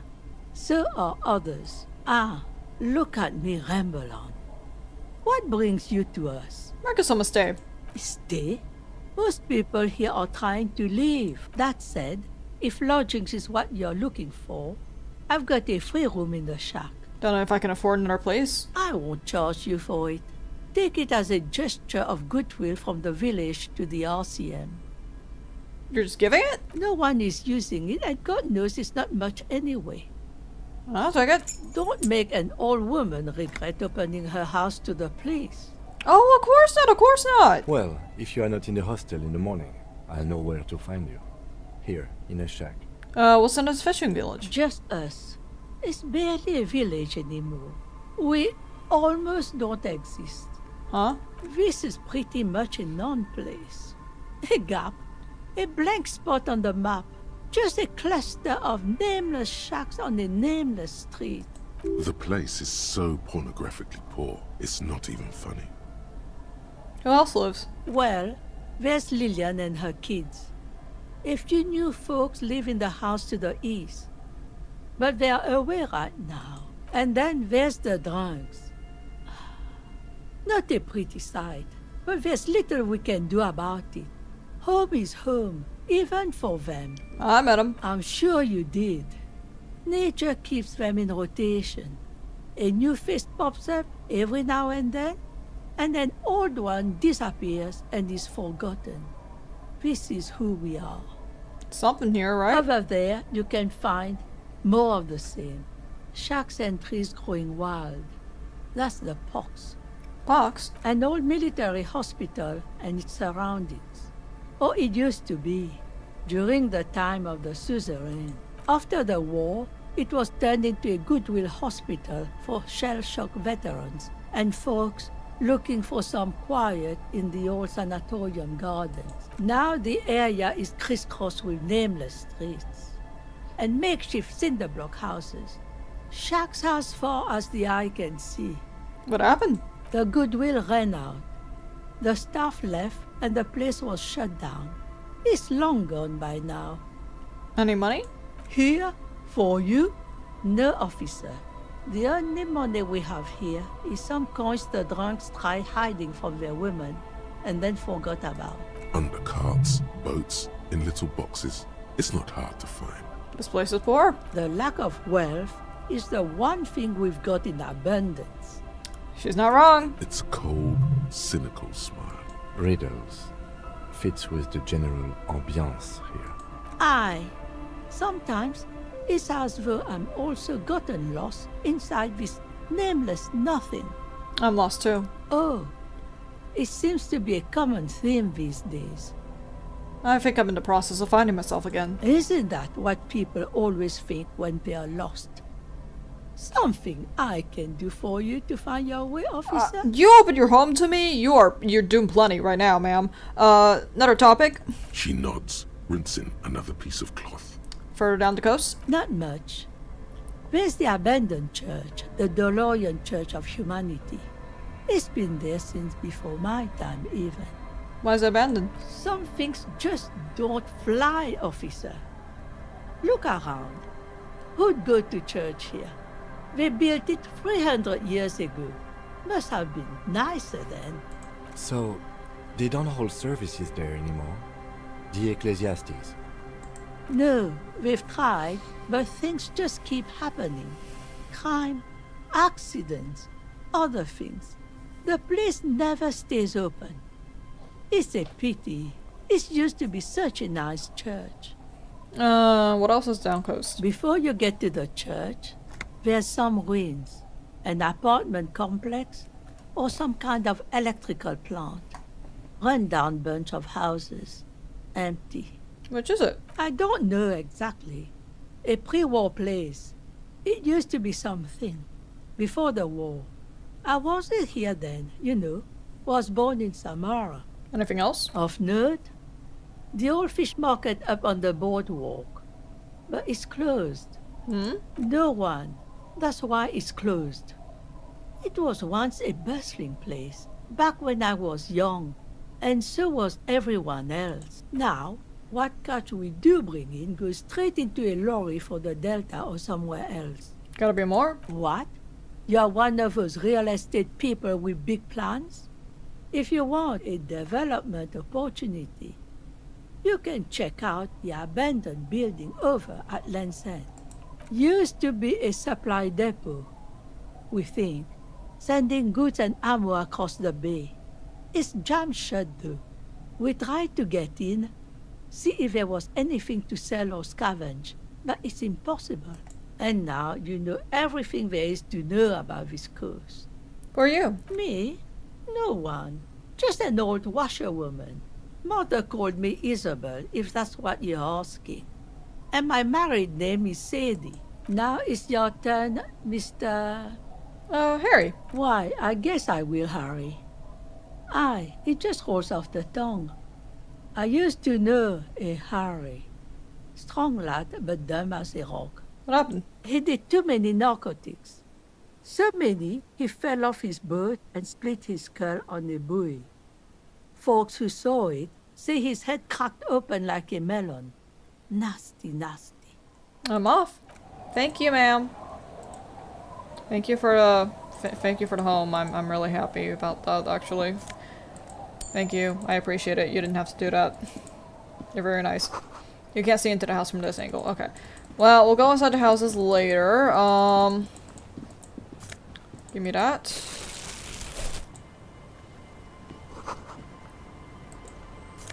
What are these doing in the fish? Okay, very fun. Boat is flowing freely in the water.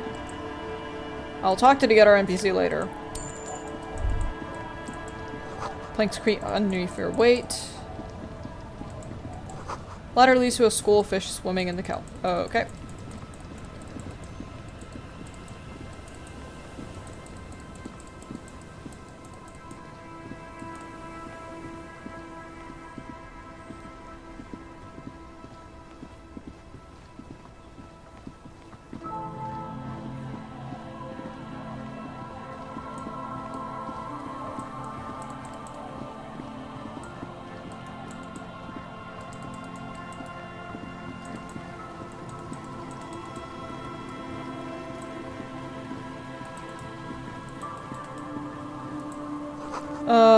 Rusty and letters say Mazet.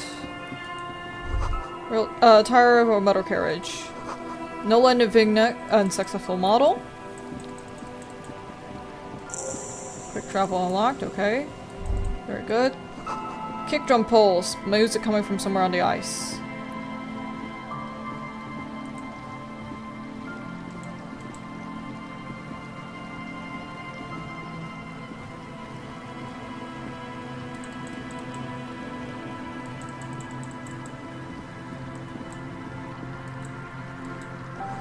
Back at you from the rust colored water. Are you?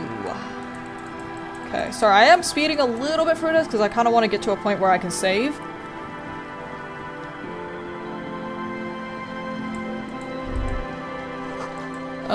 School of fish huddle around the fence post. They scatter into the dark. Before you, a drawbridge. It can only be lowered from the other side. Hi, Paradox Apple. Thank you for the follow. Okay, things. Okay, so this kind of looks like I need to do a lot of talking with NPCs to progress now, so we're not gonna do that right now. Take a quick moment. Let's see what I've got. Dice, fuel canister, postcards, white envelope. Badge, interact. A police badge on which you see the photo of a man. You. Some seaweed is stuck to the back. I found it. At least something good came out of all this. So did a badge. Encased between two durable plastic sheets is a bluish card with lines of information and a watermark in the shape of the street grid of Revachol West. You see a photo, a name, a rank, a document number, the date of issue, and in the lower right corner, your precinct. Photo. The man keeps winking at you with his green-grey eyes. The photo is old, no doubt about that, but the badge is new. You used an old photo for a new badge. How old? 8, maybe 10 years. The guy in the picture is rather good-looking. He's got a nice haircut and is distinctly lacking in massive sideburns. Why winking? What do you think? His face is already contorted by the expression, although it looks less grotesque on him than it does on you now. The badge in your hand shines as you rotate it, catching light. You see lines of information on it, and a shining watermark. Harrier Dubois. Harrier? That's long for Harry. So you are Harry. Evrard was half right. Probably not a lot of people know your full name. Whoever told him you're Harry Dubois didn't. What kind of name? It's a wartime name. Revolutionary. The kind mothers give their sons during troubled times. Like Undying or Boxer or Ironhide. A name like armor. I want to be Harrier Dubois. Why? It's a cool name. I like it. Besides, you're Harry anyway. No one's ever called Harrier. The badge in your hands shines as you rotate it, catching light. You see lines of information. Rank LTN to JFR. Lieutenant W. Freighter. What's up? The lieutenant is a rank above sergeant and below captain. It's the highest rank in the RCM that still does field work. I am a lieutenant. W. Freighter. The title of Freighter is added to your rank when you decline a promotion to a higher rank. In your case, captain. You have declined twice, thus you're W. Freighter. Huh? There are many reasons one would do this. The rank above you in your precinct's decomptage might be taken, or sometimes promoted officers do not want to replace their superiors, out of respect. And sometimes they just prefer the type of police work available to their current rank. In your case, lieutenant. What's décompage? Décomptage is the hierarchical system employed by the Revachol citizens' militia. It means counting down to twos. The countdown is modeled after the dual leadership system employed by the left during the revolution, which in turn was developed by last century experimental psychologists in the University of Königstein. The lowest rank is junior officer, usually teenagers. Then there are the patrol officers, then sergeants, lieutenants, and then a captain. That's basically it, except for a few kings. What kings? Kings like satellite officers and the additionally a freighter rank I already explained. Satellite officers? You are given the title of satellite officer if your partner is quickly promoted through the ranks and you rise with him. You don't seem to be a satellite. So you've been putting on me because we're the same rank? No, I've been putting up with you because despite an unconventional approach, you are doing good police work. It matters more than driving your motor carriage into the sea. And now we've even found your badge. Ah, he's trying to encourage us. Ah. He trusts you, for now. Try not to spoil it. I thought my rank was drunk. Yes, apparently you've had a rather successful career in the past, and this leads me to believe maybe your current situation is only temporary. That gives me hope. Good. Back to document. Such a small yet precious thing. Expensive paper caught between thick plastic, like a fly in amber. It reads... Serial. That's just the serial number. Revachol, Jamrock, Precinct 41, with some numbers thrown in there for good measure. The numbers are not there for good measure. They have an administrative purpose. One that's unfortunately been erased from your memory. Date of issue 7th of November. 4 months ago. I'm guessing that's when you were promoted to the rank of Lieutenant W. Freighter. A new badge usually comes with a new rank. You seem to have been doing well then. You're pretty sure you weren't doing well. But better? Probably yes. 41? Yes, it's the designation of your precinct. 41. Like mine says 57. The 57th is mostly industrial harbor. A lot of asphalt. The 41st is... it's a tough station to work in. You have all of Jamrock to cover. That district should have 3 precincts, but money is what it is. But then again, it's a legendary district, and a hell of a station too. It must be an honor and a curse to work with people like Price, McCoy, Berdiaeva. Roberts, Feuerbach, Dimitri. Suddenly, names from your decomptage flash in your forebrain. He knew all those people, although they're not from his station. They must be big. The badge in your hand shines as you rotate it, catching light. You see lines of information on it, and a shining watermark. Put it away. Okay. Interact. It's the ledger you found in the trash. A cabbage of papers hanging from the board. With the permeables drawn. Look at the clipboard. It's made of dark blue plastic, hard enough to beat someone to submission with. With your hands, you 4-sized pages hang from the clip, screwed check to the top of the board.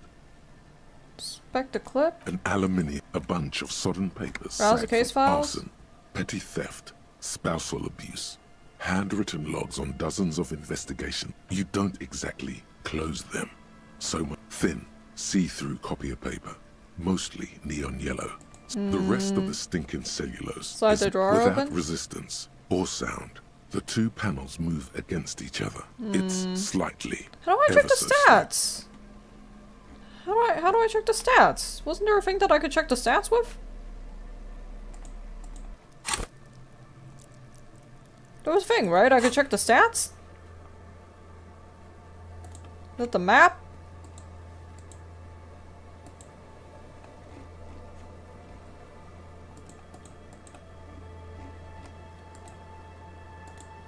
I don't understand. There was a thing I could check, like, my police stats on the thing, right? Am I going insane? It's the ledger you found in the trash. A cabbage of paper, thin, see-through, It's conduct fine. a monetary penalization ranging from 20 to 250 real. But they appear pleasantly vague. Station call. These are quite sinister in turn.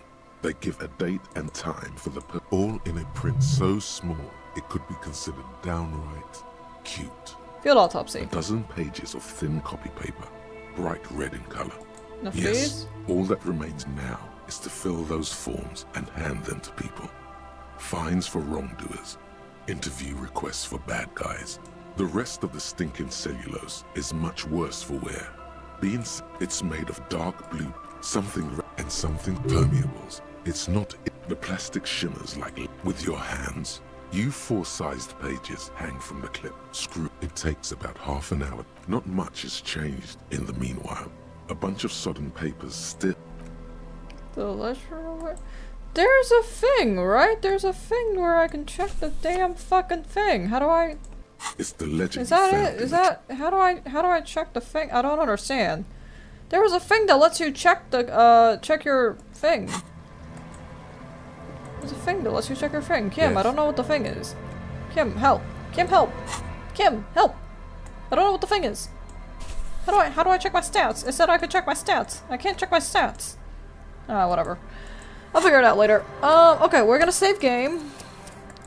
We are going to save, and then I'm gonna quit to menu because I am EP. I'm gonna go to bed now. It is late. Thank you all for coming. I don't know what I'm gonna do tomorrow. We'll see. Okay, see you all later. I'm not even gonna do an end.